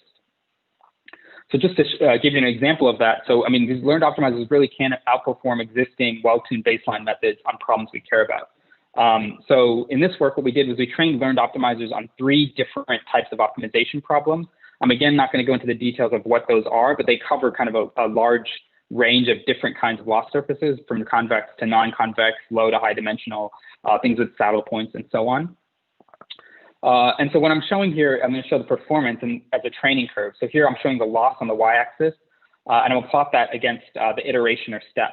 And I'm going to do that for 3 different baseline optimizers, RMS, prop, momentum, and atom, as well as a learned optimizer. And so for this task, you can see the performance here. This is showing the mean plus standard error over some number of random seeds for initializing the optimization problem. And you can see the learned optimizer performs very well. Even though you might notice that it looks like it's starting to underperform momentum here at the tail, on the actual objective that this learned optimizer was trained to minimize, which is the sum or average objective over these 200 steps, it's actually outperforming momentum because it gets lower loss values early in training when the loss is quite large. And this is for one task. We can change this, change the optimization problem that we train it on. And again, you see very good performance where learned optimizers consistently outperform or beat these baseline methods. And each of these baseline methods are tuned for these specific problems as well. So they're well tuned. We're tuning all of the hyperparameters for these baseline methods as well. So whenever I see performance plots like this, it's great that we get good performance out of these learned optimizers, but I'm always left with trying to understand, well, why or what exactly are these learned optimizers learning, right? Like, why are they able to outperform these careful hand-designed optimization algorithms? And so that's kind of the central questions of today. First, what algorithm are these learned optimizers learning? And second, how is that algorithm implemented in the learned optimizer? Okay, so to answer those questions, first we're going to have to cover some methods for understanding and analyzing optimizer behavior. So there's going to be 2 methods I'm going to talk about. The first is what I call update function visualizations, which sounds like a lot of jargon, but it's actually a very simple idea. So the idea here is, you can think about an optimizer as just some mapping from a gradient to a parameter update. So here, for example, in gradient descent, the parameter update, or how we change the parameters, is it's just proportional to the negative gradient. And the slope here, the proportion, is given by the learning rate alpha. And so, for example, we can just plot this. It's just a one-to-one function. We can just look at it. And so for gradient descent, again, it's very simple. It's just a function with a negative slope, a linear function with negative slope. But gradient descent is simple in particular because it's a stateless optimizer. There's no additional state in gradient descent. Things get a little more complicated when we start to think about stateful optimizers. So the simplest one to think about is, say, something like the momentum algorithm. And in momentum, which I'm showing here, the change in parameters depends. So there's a term which also looks like it's proportional to the gradient. but there's this additional term which depends on the momentum state. So here beta is like a momentum timescale or the momentum hyperparameter, and V is like an optimizer state variable. It's like a momentum velocity, as it's called. And so what I'm plotting in these different colored lines is exactly this input-output function. So the parameter update as a function of the gradient, but I'm plotting it for different values of this velocity variable V. And as you can see, what the effect of the momentum state is to induce like a vertical shift in this update function. So it's momentum is still a linear function, but now it has this vertical offset. And so you can kind of do this procedure for all kinds of optimization algorithms, right? So for example, we've seen this for gradient descent and momentum. For things like gradient clipping, where you often clip the gradients beyond a certain threshold, that looks like a saturating update function. And then there's other optimizers. For example, here I'm showing RMS prop. If you're familiar with that, it's like Adigrad. It's one of these optimizers which has adaptive learning rates. And the way those learning rates adapt is they are adapt to some estimate of the gradient magnitude. And so the state variable keeps like a running average of that gradient magnitude. And as you can see, as I sweep that state variable, just as I did in momentum, you get a different effect in this update function, namely the slope changes for the update function. You can think of the slope as like a measure of the instantaneous learning rate. So, you can have steeper learning rates or shallower or smaller learning rates. So again, I'm showing these for all of these optimizers where you might be familiar with these already or have some experience with them, because to kind of get you familiar with these functions. But this visualization works for any kind of optimizer. So, you condition on a hidden state, you just plot this one-to-one function. And so in our optimizers, things get a little trickier because we don't have these low-dimensional state variables. For example, in momentum and RMS crop, there's only a single state variable. In our optimizers, they're parameterized by neural networks, and they're going to have very high-dimensional hidden states. But actually, what we're going to see when we get to the results is that there's low-dimensional subspaces within these high-dimensional hidden states where you actually see very structured or understandable changes. And the way we're going to see that is by visualizing these update functions along those subspaces. Okay, so that's the first tool. The second tool is understanding the evolution of the state dynamics. And to do that, we're going to use tools from linearization. So we're going to linearize the optimizer dynamics around approximate fixed points.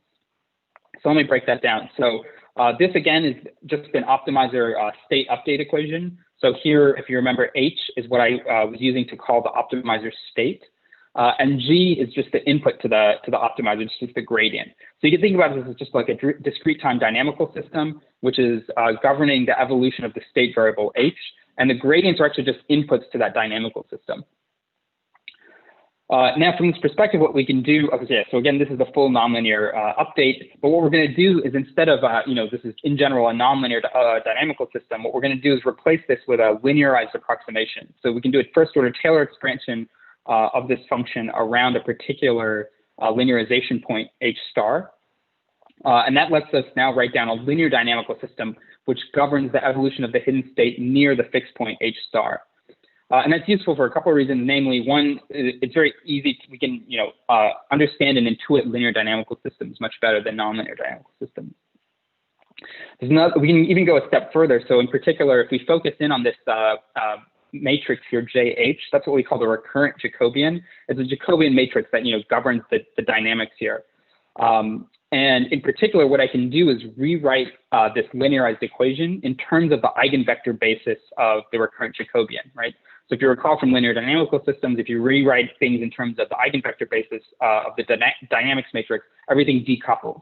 And so then we actually get a much simpler, optimizer out when we do that. So for example, here what I've done is I've just rewritten this equation, but now in terms of the eigenvector basis of JH.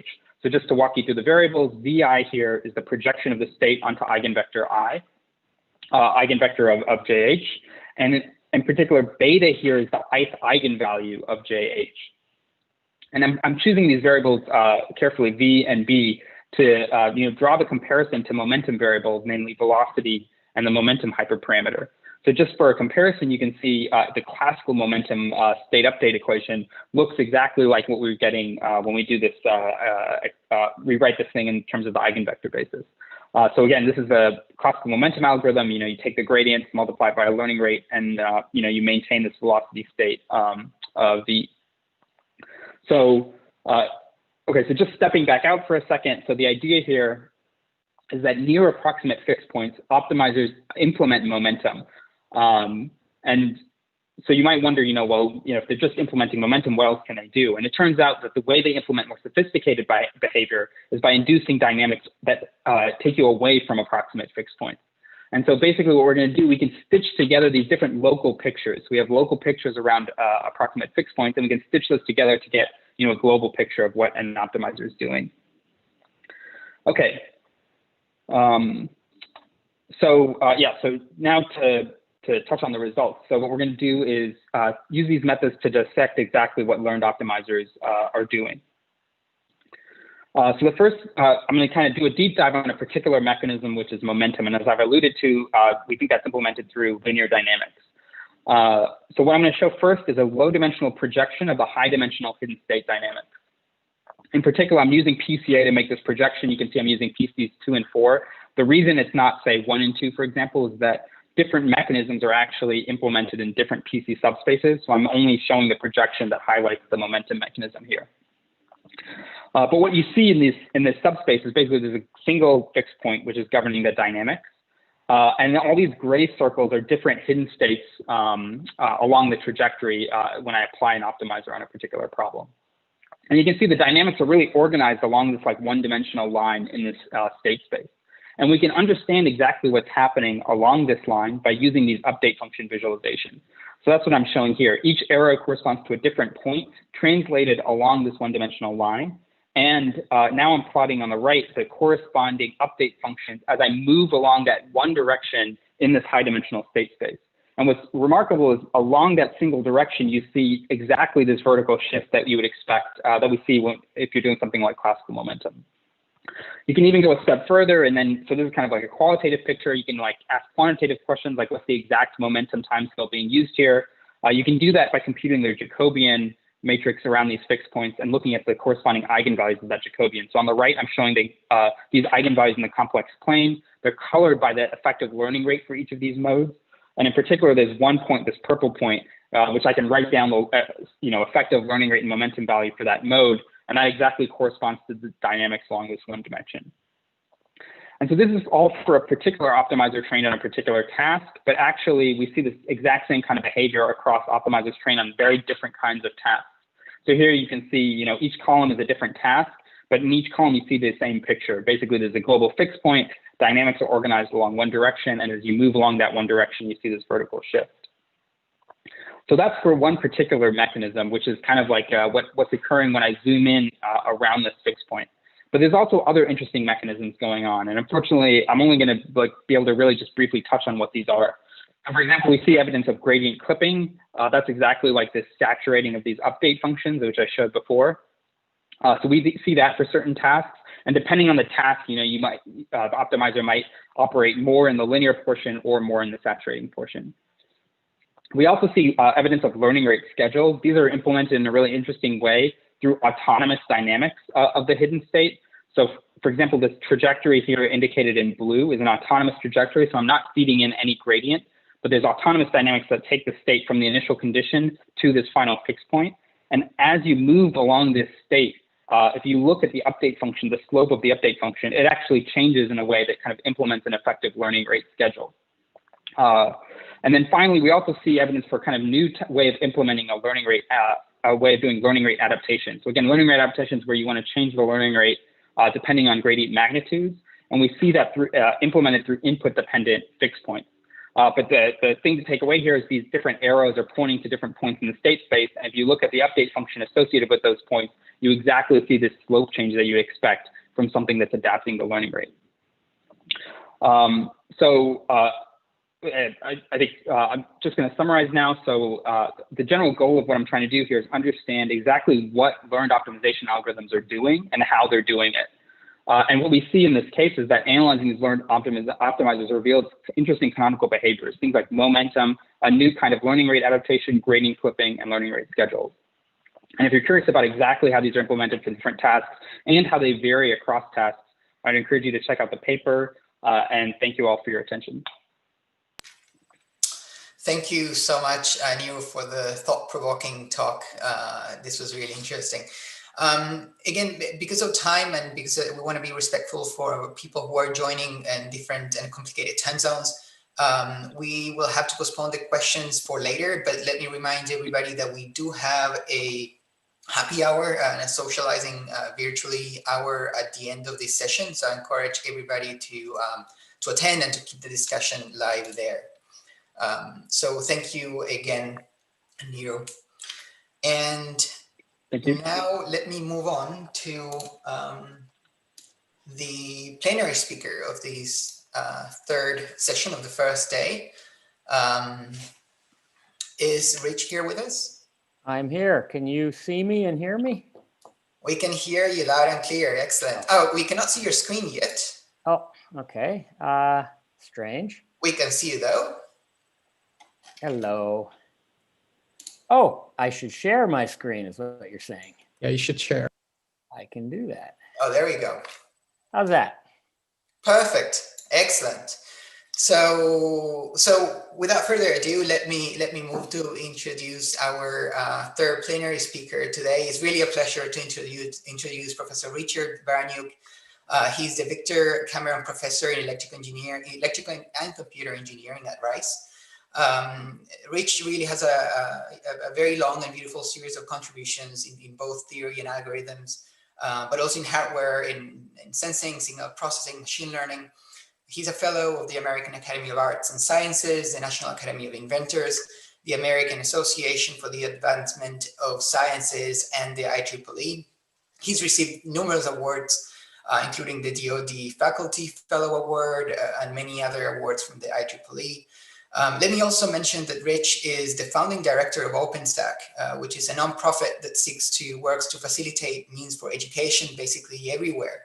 And so it publishes openly licensed college textbooks that are made available for free online. So Rich, thank you so much for joining us. It's really a pleasure to have you here and tell us about affine splines. Thank you.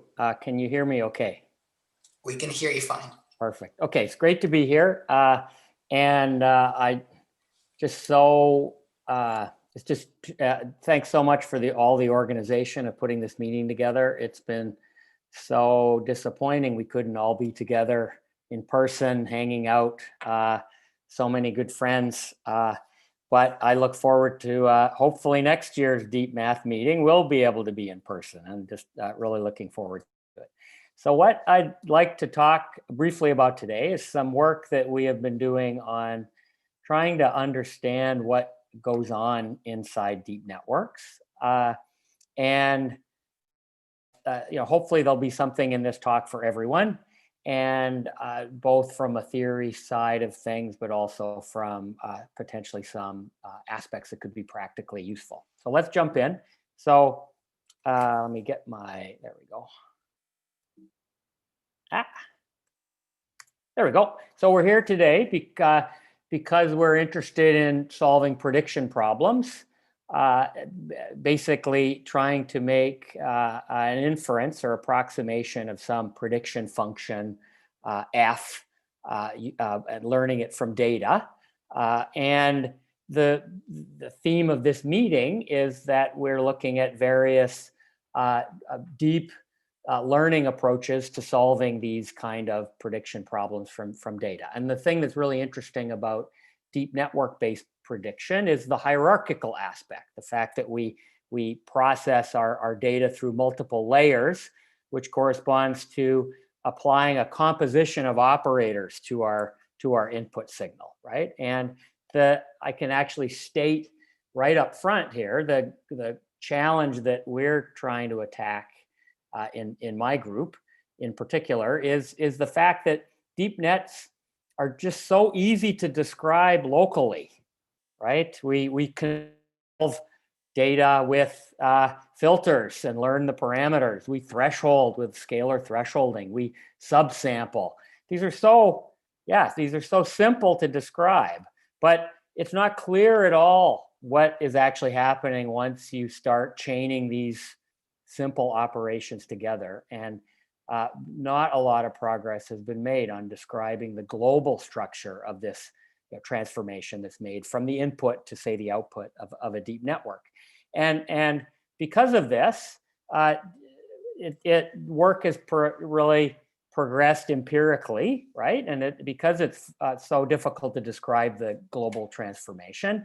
And we have pretty much treated networks as black boxes with zillions of parameters. And well, this is a very powerful approach, powerful enough to lead some of us to think that, you know, maybe deep nets are taking us to some higher intellectual plane. Maybe. I would argue that they remain, you know, inscrutable and mysterious. And so we're really trying to understand what's going on inside there. Okay, so and our approach, our particular approach, along with, you know, numerous other teams around the world, is to look at the spline approximation aspects of deep nets. And so that's what I'm going to talk about today. And like I just said, there are a number of folks working on this, and we've been you know, discussing and collaborating with a bunch of them. So you know, the bottom line is that deep nets solve prediction problems, not just hierarchically, but using a very special family of splines that we're going to talk about briefly. Let's just super quickly review, just to get everybody on the same page, what I mean by an affine spline approximation. So let's say that we want to approximate this nice blue, smooth blue curve here. Well, then a spline approximation consists of two aspects. The first aspect is that we partition the independent variable, right? In this case, it's just the one-dimensional x-axis, right? But in a deep net, it might be a 10,000, 100,000 dimensional image, let's say. And so we partition the independent variable, the input space, and then on each of the partition regions, here we've cut our independent variable into 4 separate regions. And then on each region, we simply fit a affine or linear operator, right? Potentially also with the requirement that the hooking these together, the overall local affine operator stays continuous. Okay, so there's the partitioning and the local mapping, and there are 2 ways to approach spline approximation. The first is the really powerful way. This is where you leave the partition unconstrained. This is so-called free knot splines in one dimension. And then you're, unfortunately though, faced with the difficult problem of optimizing both the partition of the input space and the local mappings. And this is a highly nonlinear, completely intractable problem. Even in one dimension, this is very, very difficult. And in high dimensions, it's hard to even pose this problem. So that's the powerful approach. The other approach is the easy approach, where you either fix the partition, where you fix it using, say, a regular grid or a dyadic grid. That's what gives wavelets. And then you only need to optimize the local mappings. And so what we're going to see is that deep nets allow us to basically to do an approximation of the more powerful free knot spline approximation case in extremely high dimensions. And that, I think, is something that's really interesting. So I'm going to pose everything in this talk according to a particular way of looking at splines in deep nets. It's not the only way, but it's just a particularly attractive way for setting everything up. And this is the max affine spline viewpoint that came out about 10 or so years ago. And so the basic idea of a max affine spline is we want to form a continuous piecewise affine approximation of a convex function using R regions, carving the input space up into R regions. And so if there's R regions, there are going to be R affine functions, right? One for each of the regions. So little r here goes from 1 to capital R. And for each little r, we have a set of slopes in this A, and we have a set of biases, or a bias if it's in 1D, in this B parameter, right? And let's just look at a set of these. Let's say that R was 4. We're in one dimension to keep everything simple. And so that means we'll have 4 sets of A's and B's, A1, B1, all the way through A4, B4, slopes and Y-intercepts, right? So now what the max affine spline sort of framework says is that if you're going to approximate a convex function over using these R affine functions, then it's actually very easy to find not only the approximation, but also the partitioning. Basically, what you do is you just take the spline approximation is formed by taking the maximum of each of the set of these, in this case, 4 straight lines, and that is going to form our convex approximation. So let's just look in this particular space, part of the input space. We see that there are 4 lines, 4 red lines crossing through this space. This is the one corresponding to A1, B1 that lies highest above all the others. And so that is the one that is active in this approximation, right? Then you see that it crosses line corresponding to A2, B2, and that is precisely where we switch from one partition region into the other, right? So very, very simple setup in one or in many dimensions. And the critical thing that I just want to make clear to everybody is that there's a really nice connection between the spline parameters, the A's and B's, and the partition. In particular, if you fix a set of A's and B's, okay, then that automatically implicitly defines a partition, right? Because once you fix the A's and B's, you have these functions, and then you know that wherever these functions cross and where one higher function switches to become not the highest function, that is exactly where the partition boundary is. Okay, so there's this really nice sort of yin-yang connection between the parameters and the partition. So let me try to convince you that this is interesting for deep nets. So let's start with a trivial example, and that is, what if we take a one-dimensional variable x, we scale it by a, that's kind of like a matrix multiplication by a, add a bias b, and then pipe it through a ReLU. Well, it turns out if you just write out what that corresponds to, it is in fact a max-affine spline with r equals 2, where a1, b1 is just 0, 0, and then the other spline parameters are a2 and b2. Okay, so this corresponds to the following, not necessarily impressive spline approximation of this convex function, but the really important point is that given this fixed a, the a's and the b's now, it is very easy to find the partition from where these functions cross. Okay, so that's a max-affine spline in one dimension. You form an operator in higher dimensions, meaning an operator that will map not just a vector input in d-dimensional space to a single number, that would be a spline function. We can form a spline operator by just stacking k of these spline functions into to form a capital K dimensional output, and we call that a MASO, or a max-affine spline operator. Okay, so that's all the setup.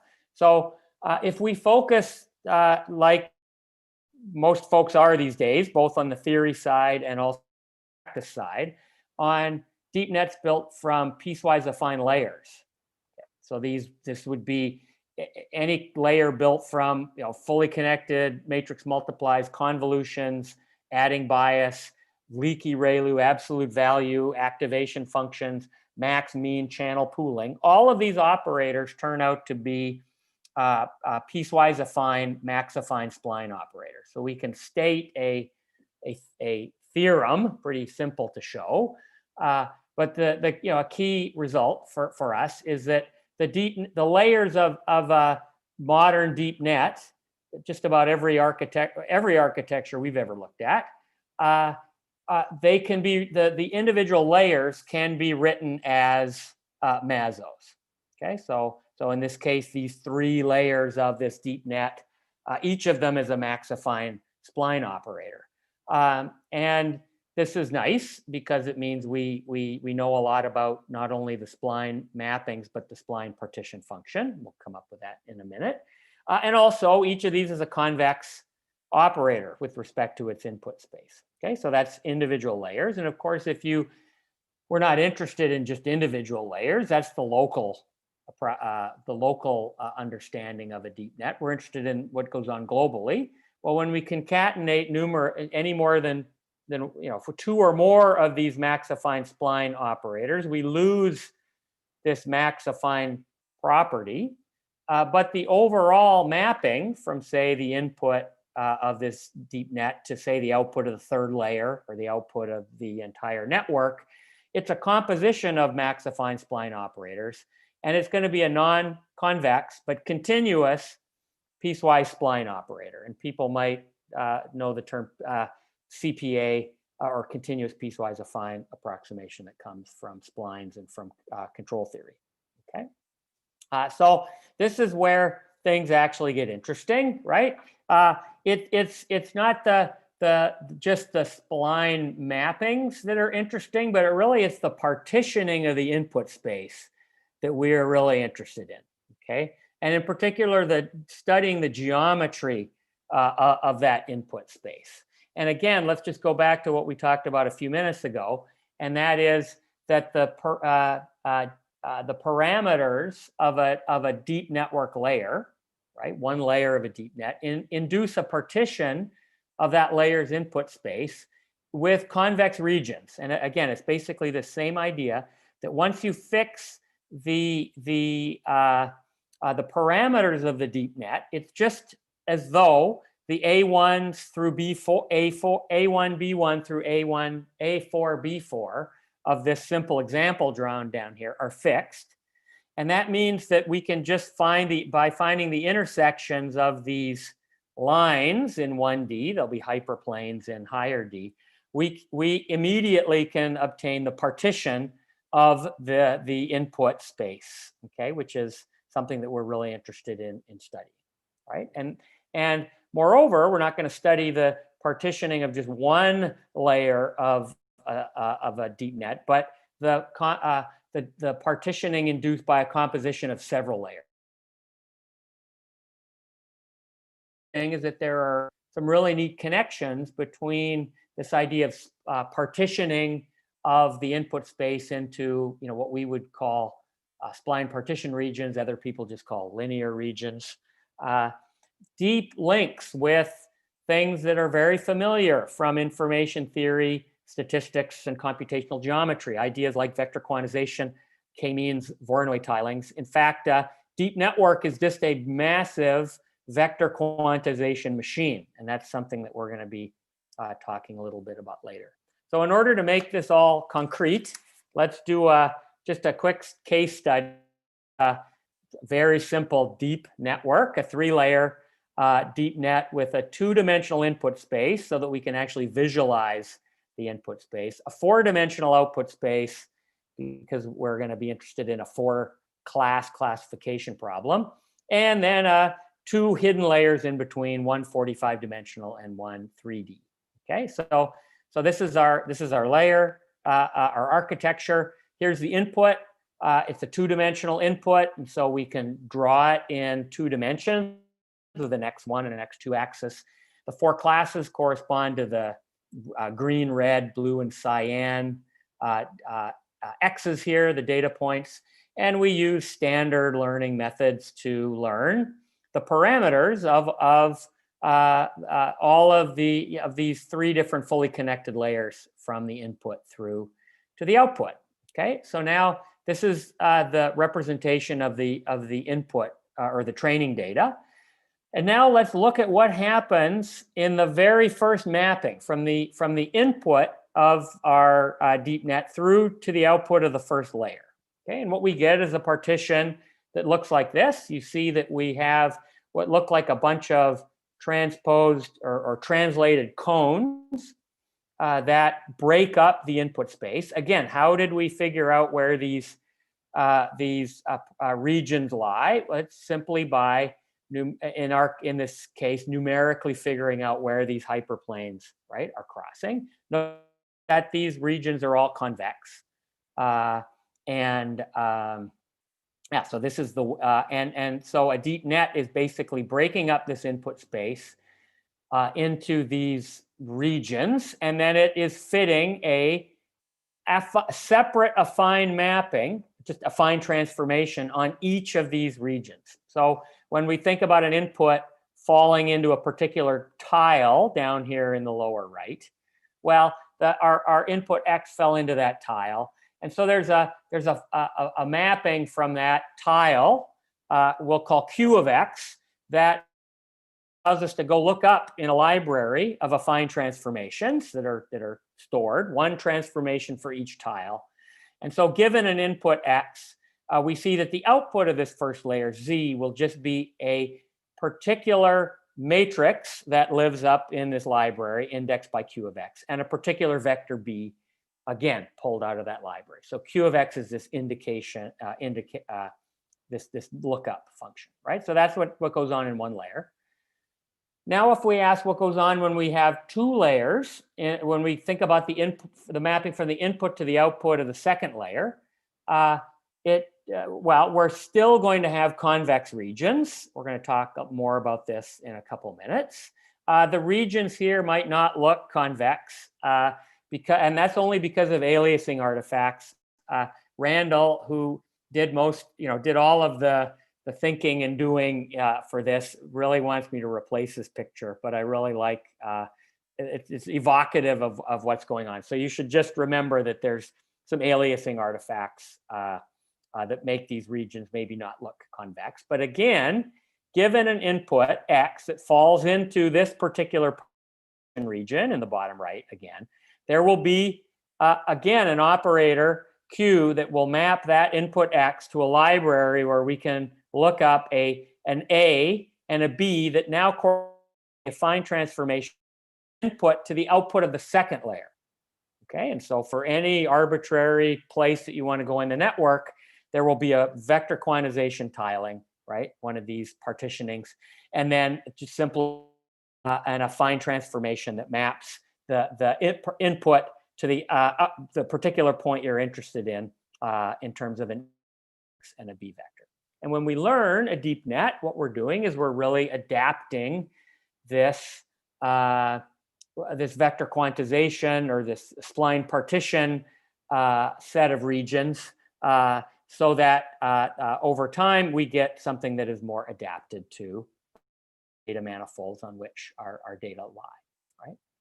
So let's talk about some of that's just really a bunch of identifications of what's going on in a deep net and connecting to this idea of max affine splines and the affine transformations that live over each of these partition regions. Let's look at what we can do, right, with this this particular viewpoint. And we're particularly interested in the geometry of what's going on in a max affine spline. So the first thing we can say that's pretty interesting is that the partition of a layer, one layer, which is a max affine spline operator, from its input to its output, for example, convolution followed by adding a bias and then going through a ReLU, actually that partition isn't a Voronoi tiling, actually. It's a more general tiling called a power diagram, right? What is a power diagram? A power diagram is a generalization of a Voronoi tiling where you have a set of centroids, right? Just like in a Voronoi tiling, but you also have what's called a radius parameter that for each of these centroids that warps the geometry of this Voronoi tiling to change where the various cuts happen in the high dimensional input space. However, you can view this two parameter having set up where you have both a centroid and a radius as using basically building up a Voronoi tiling, but instead of using Euclidean distance to assign points in the space to a particular tile, you use what's called the Legendre distance, right? So that's another way of looking at it. No matter how you interpret this tiling, because we know we have a power diagram, we know that we are cutting the input space into a set of convex polytopes. Moreover, we actually have formulas, right? Formulas for the centroids of these various tiles and these radii parameters in terms of these mappings that we talked about earlier. So you actually have formulas for these A's and the B's. And that gives us closed form formulas for the centroids and the radii. Okay, so when we go through multiple layers, composition of Mazo layers, well, it turns out that we still have a power diagram. Let's say you go through 3 layers in a deep net, but now it's easy to, you can show that this power diagram is built up by a very interesting subdivision process. And that subdivision process might make you start to think ideas like quad tree approximation or wavelets or fractals. And it turns out we can actually characterize what goes on in this subdivision process. Each layer, right, will make a number of hyperplane cuts in the input space, but only the first layer will make straight line cuts, straight hyperplane cuts. The cuts caused by subsequent layers will actually be bent according to the A and the B parameters of the earlier earlier layers. So here's just a simple picture of what's going on. Say again, we have a 2-dimensional input space, and we go through this red layer here. Well, it might induce 6 cuts in this input space, and again, the convex polytopes that are defined by these cuts as boundaries will not only be convex, but the affine mappings as we move from one partition region to the next will stay continuous, right? So we have a mapping from the input to the output of the second space. Now, if we go through this, not only the first layer, but also a second layer, and we think of what the impact is of that second layer on the input space, well, it turns out that you can draw the power diagram of the combination of the first and second layers as follows. All of the cuts that were made by the first layer remain. They're colored in gray here. And now the cuts that are induced by just the second layer will be bent, right? And they're going to be bent by the corresponding to the learned values of the A and B affine transformations in each of these regions, right? So you can actually characterize this bending, okay? And we can say quite a bit about this this subdivision process, and it's through this subdivision process that we can see that this is why a deep net is a really practical and efficient way for doing some kind of high dimensional hierarchical free knot spline approximation, right? And that I think is the thing that, to me at least, is most interesting about deep networks, is that they make high dimensional free knot spline approximation practical. Moreover, you can continue, think about, say, in a classification problem, what the class decision boundary might look like. Well, that is, again, merely just a cut in this final layer of the deep network. And so, again, we can study that, how that straight line hyperplane or straight hyperplane is actually bent according to the affine transformations at earlier layers. And it turns out that we can actually say a lot about the dihedral angles of this bending. And if you know about the angles of that bending, that allows you to say something about the regularity of the boundary. How smooth is it, right? Where is it bending a lot very quickly? Where is it bending not a lot, right? So there's some hope here to be able to actually characterize what goes on in the final decision boundary of a deep net by studying this subdivision process up through all of the layers in a deep net. Just put in a little advertising for a really cool app that Randall has developed that is going to be up on the web soon, that will allow you to build an architecture or choose from a library of architectures and actually explore, right, how these various nodes, right, or neurons within a deep net induce certain boundaries, right, decision boundaries, not decision boundaries, spline partition boundaries in the deep net, depending on whether you're looking here, for example, at the first layer, or what's going on here at the second layer. And so that's something that folks should be able to play around with in the very near future.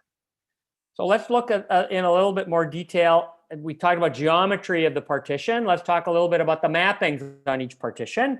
And it turns out they have a very nice interpretation. Let's think about, for example, the mapping from the input to all the way to the output, which would be, we could call it ZL if it's an L layer deep network. Let's look a little bit into these affine mappings. Well, again, given an input X, the mapping, from the input to the output of this network, it will be defined as simply an affine transformation, right? Where again, given X, Q of X looks up the particular A and the B from some library. We actually have formulas for these A's and the B's.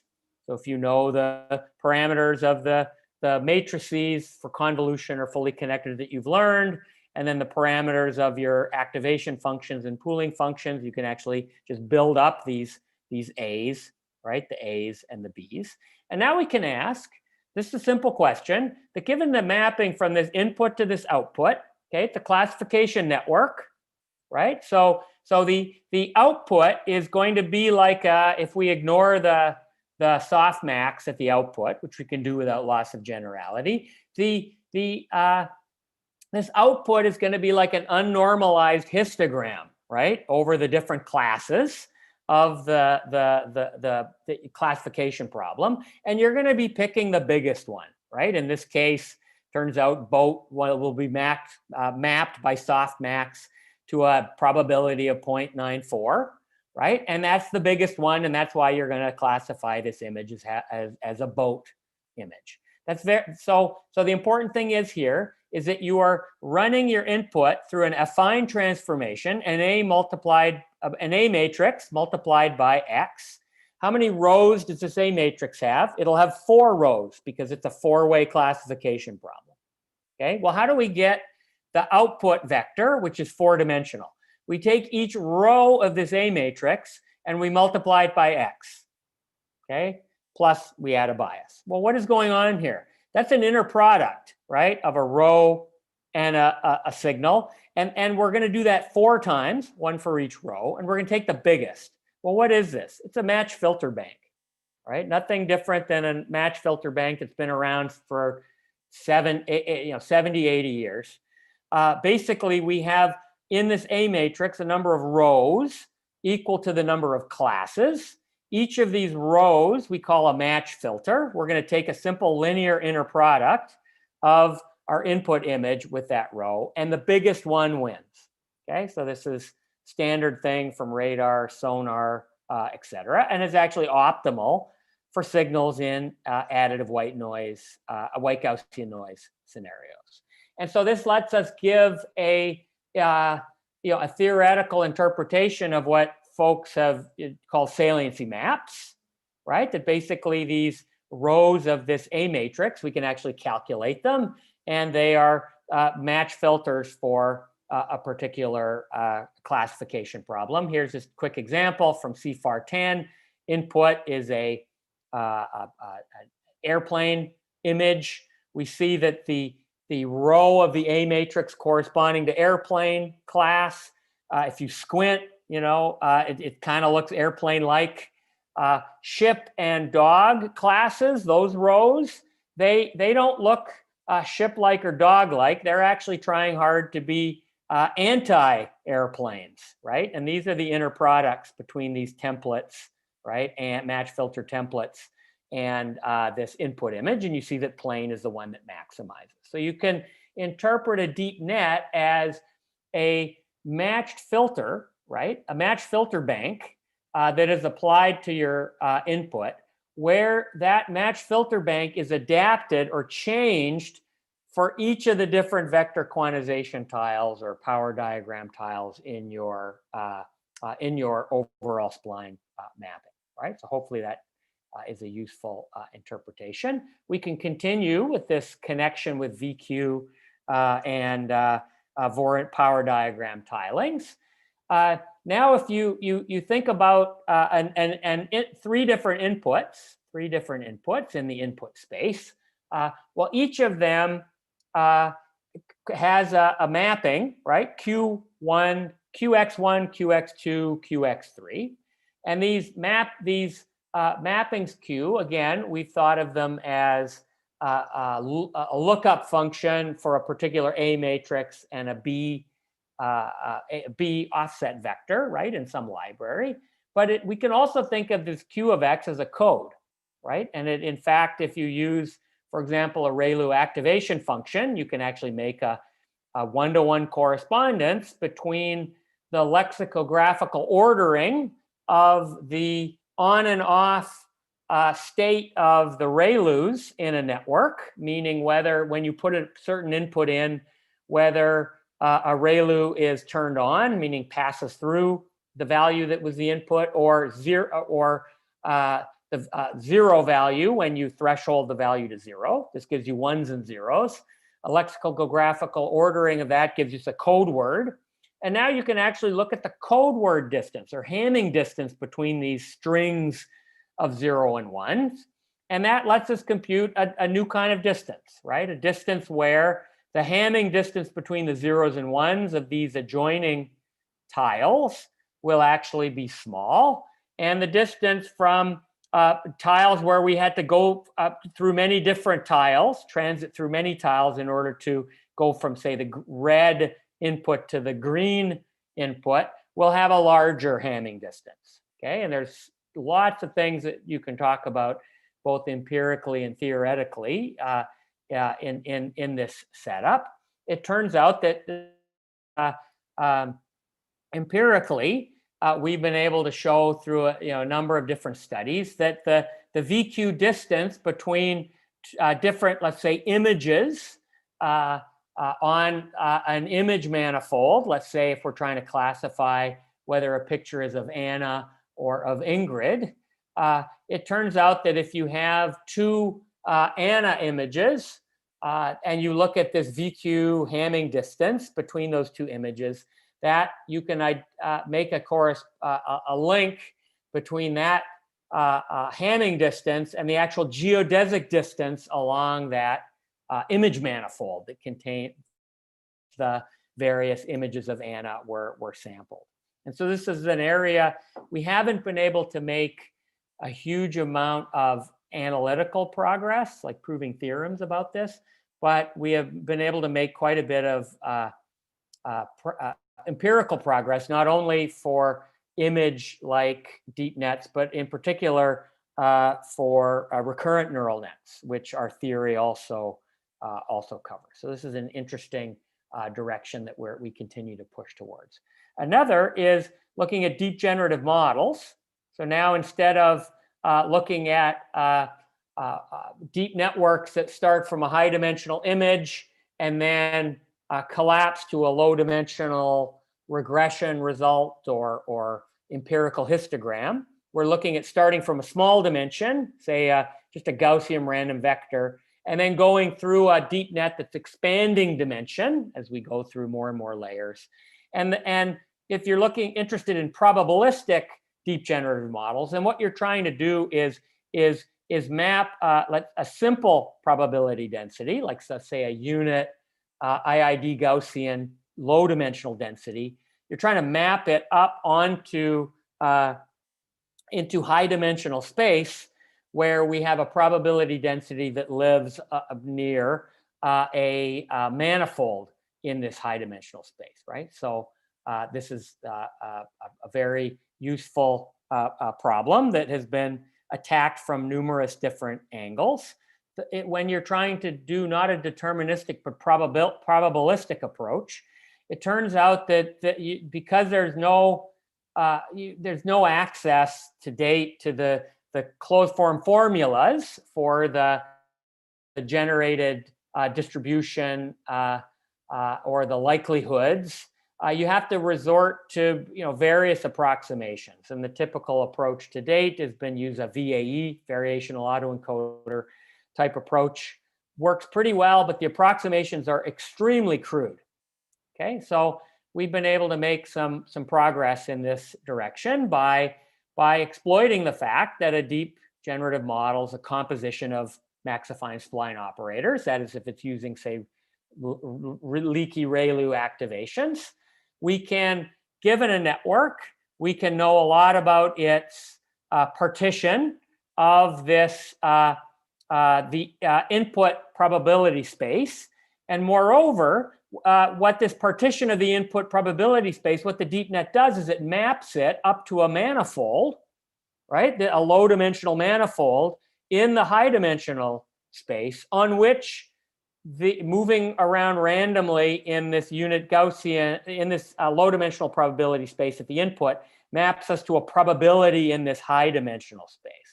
And using some really nice results about probabilities, calculating probabilities when you have polytopes in high dimensional spaces, we can actually get analytical expression for the posterior and for all the likelihoods that you need in order to not do the coarse approximations you have in a VAE, but actually do an analytical EM algorithm for learning. So actually do the right thing. So you have gradient-free learning that is guaranteed to converge locally, right? So that's something we think is kind of cool, that we can actually derive this algorithm. But even more importantly, it works really well. So let me just illustrate in a low dimensional example that will really highlight, so you can both visualize, but also so that it highlights the problems that VAEs face when their dimensionality is too small. So here's an example of a one-dimensional input latent space. So the input space here is just a one-dimensional Gaussian, and where we're interested in mapping, in this case, to a two-dimensional, a one-dimensional manifold in a two-dimensional space. And we're constraining the latent space of the network to be one-dimensional. That's very low. And you can see that the VAE is not able to learn very accurately this bell-shaped curve aspect of, or this smooth quadratic aspect of our data, whereas the deep generative model based on this Mazo approach and analytical EM algorithm is actually able to learn really quite accurately, right? Even just with a one-dimensional latent space, which it should be able to, but that VAE, its approximation is just too coarse. Here's another example of EM and VAE learning with the MNIST data set, again, with a very low dimensional latent space, okay? If you learn a VAE with a much higher dimensional latent space, it would look great, okay? But the idea here is to just showcase that if you have access to all of the analytical expressions, you can not only learn gradient free, but you can also learn really accurately. So what about beyond piecewise affine activations? ReLU might be all the rage today, but maybe someday we'll go back to sigmoid, right? And if you go to recurrent neural nets, activations like hyperbolic tan and sigmoid remain very important. So it turns out if you want to, all the theory that we've talked about, if you have a piecewise affine activation, you can map all of this max-affine spline operator framework into recurrent neural nets. We've had some pretty good success doing that, actually being able to figure out that the typical initialization of recurrent networks, which is to set the hidden states to 0, is a really bad idea. And instead, you should use random initialization that naturally gives you an implicit Tikhonov regularization of the affine maps in your recurrent net. But that's for ReLU deep nets, or ReLU recurrent nets, that people are starting to migrate towards, but they're still not the main thing that people are using. So to look at sigmoid and tan-H type nonlinearities, it turns out that we can actually bring those into this theory, and not by approximation, right? Approximating a sigmoid with a bunch of piecewise linear pieces. We could do that, but that's not that elegant. It turns out the elegant approach is to move from what's called what everything we've been doing up to now which you can view as a hard vector quantization. What do I mean by that? What I mean is that if X, the signal X falls into this tile, it is in this tile. Okay, it's a hard vector quantization. Moving to what is called a soft vector quantization, where if X happens to live in this particular spot of the input space, we say that it lives in this particular tile with high probability. It could also live in this tile with a sort of medium probability, and in this tile with a very low probability. Okay, a natural way to set that up is with a Gaussian mixture model over these tiles. And it turns out if you do that, you get a menagerie of infinite class of activation functions that correspond along the continuum between with hard VQ at one end and soft VQ at the other end. So these are just some of the activations. And just a really interesting thing is not only is sigmoid gated non-linear unit along this, but also a nonlinearity that was shown empirically to outperform ReLU in a lot of classification experiments called the swish nonlinearity. Okay, and it turns to also live along this continuum. In fact, it lives halfway in between, right, hard and soft VQ. So that's just kind of an interesting observation. Okay, so I think it's time to wrap up, right? What's the punchline? What we're trying to do is use this idea of a spline mapping and spline partitioning, in particular this max-affine spline partitioning, in order to provide a foundation on which we can build a theory of deep learning that will allow us to understand some aspects of what's going on globally within a deep net rather than just locally. We think there's some compelling ideas. The VQ dependent affine mapping, this relationship with or link with power diagrams and subdivision, this relationship or linkage with match filter banks and with data manifolds. And we think that we've really just scratched the surface of understanding what goes on globally in a deep net using these approaches. And there's just a lot more work to be done. Just like Renee is leading a big new NSF Simons initiative on deep nets. We at Rice are leading an ONR Muri that was funded this year with a number of folks that I'm sure you know that are interested in not only the representational aspects of deep nets, like Ron DeVore with splines, but also looking deeply into the optimization aspects and the statistical and formal characterization and verification aspects. So feel free to go to our website, deepmuri.rice.edu, where we'll be posting papers as we make progress, talks, etc. So with that, I'll end and say thanks so much again for the invite, and happy to answer any questions if there is time. I also realize I'm between everybody and the cocktail hour. So thanks a lot. Thank you so much, Rich. That was awesome. Luckily, some people might have helped themselves for their cocktail hours in their respective time zones. I'm having cocktail from my OpenStax mug, so feel free to check out openstax.org. Excellent.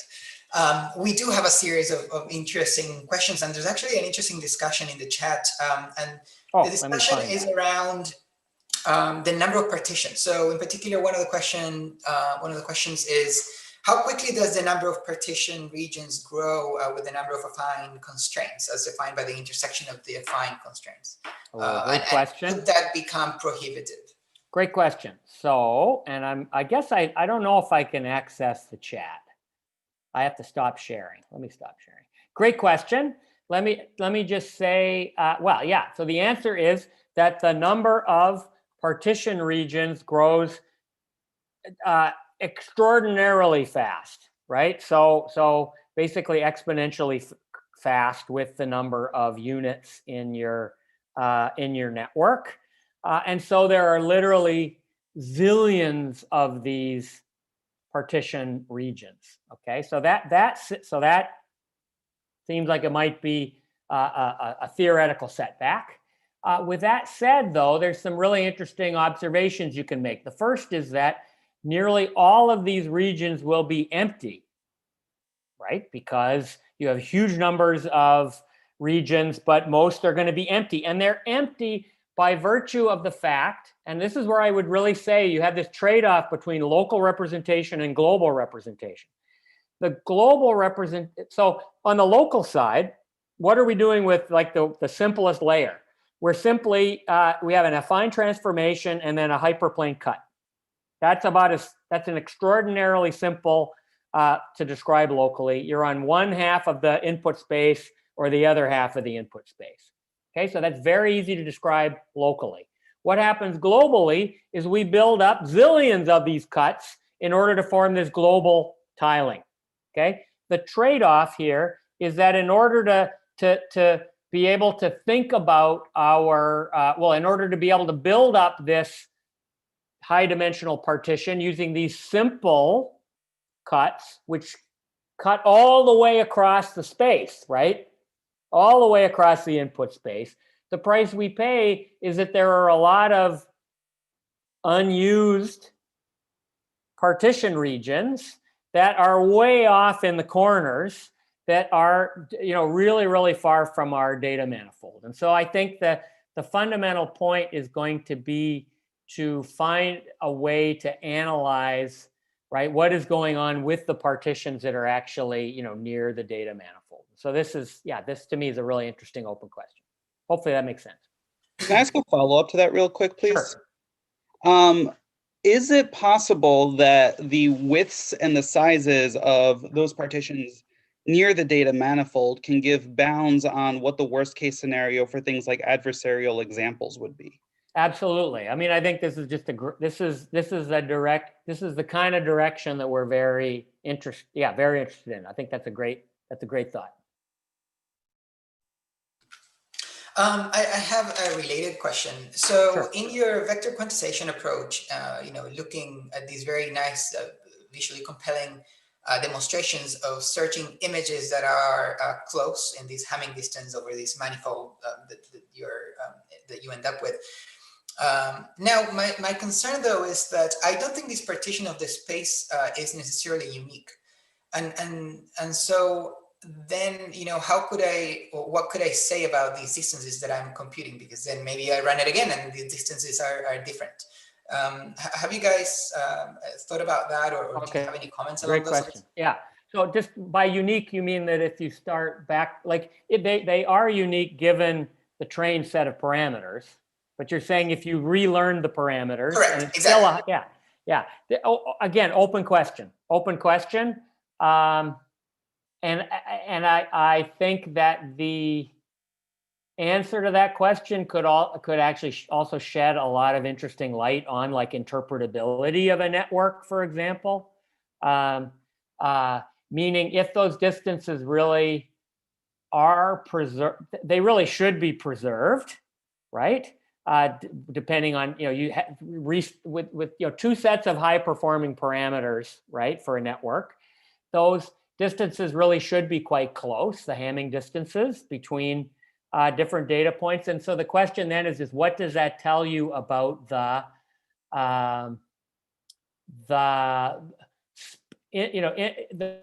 space between those 2 points, right? And how it is, and how it might be cut up in different ways depending on the different learned parameters, but such that they're both good approximations, right, to the lying along the geodesic of the data manifold. And I think Randall actually, I can get to the chat now. Randall has actually jumped in, Randall B, with a some follow on to that. Thank you. And maybe one last question from the attendees is, if you can elaborate on what you see, what is your vision on what the theory for max splines approximation can provide to the realm of deep learning, both theoretically as well as improving the performance practically? Yeah, good point. So So we're very interested in both. Well, okay, three things that we're very interested in. One is porting approximation theory to this world, right? Because spline approximation in low dimensional spaces using free knot splines or say wavelets, this is very well understood. Porting that to high dimensional spaces using deep nets is something very important, I think. Is being made, right? It's great news. I know I'll say that Ron DeVore, a lot of you know Ron DeVore is working on I'll put in a plug. They're working on an Acta Numerica paper as we speak that should be finished in weeks.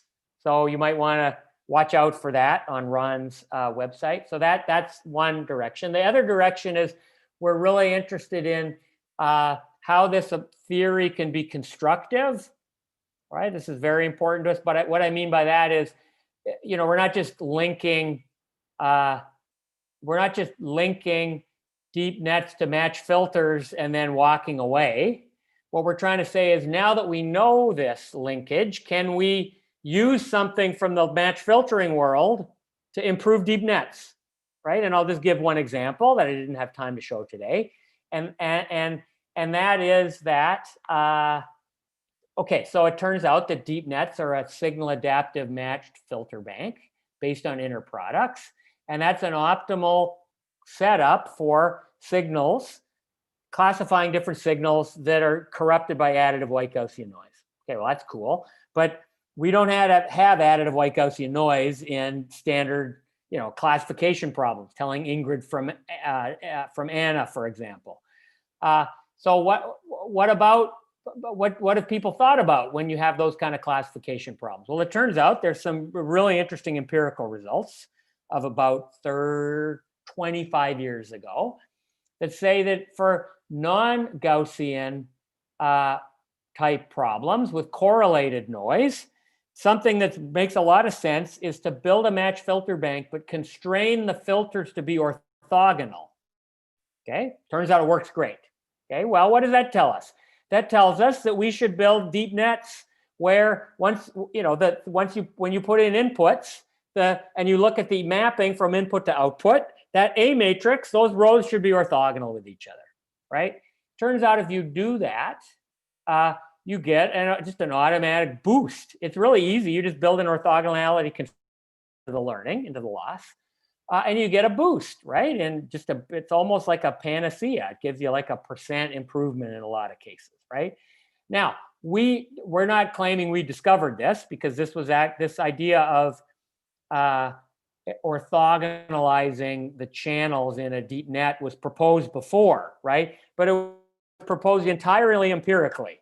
Just people had an idea, oh, let's orthogonalize, and wow, it works better, right? And so the hope here is that there will be a whole host of these theoretically or inspired architectural tweaks that will actually improve performance, right? The other one is don't initialize your RNN with zeros. It's a bad idea. It always works better if you use random initialization. That was not pursued in the RNN community, right? It just works better. How did we come to that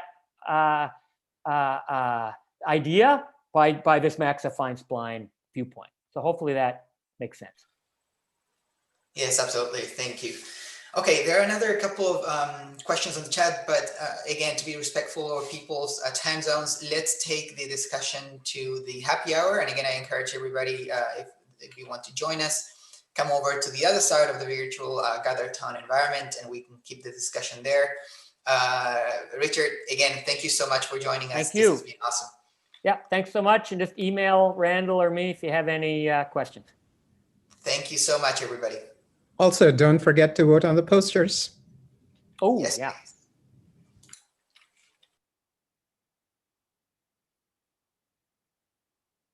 Thank you.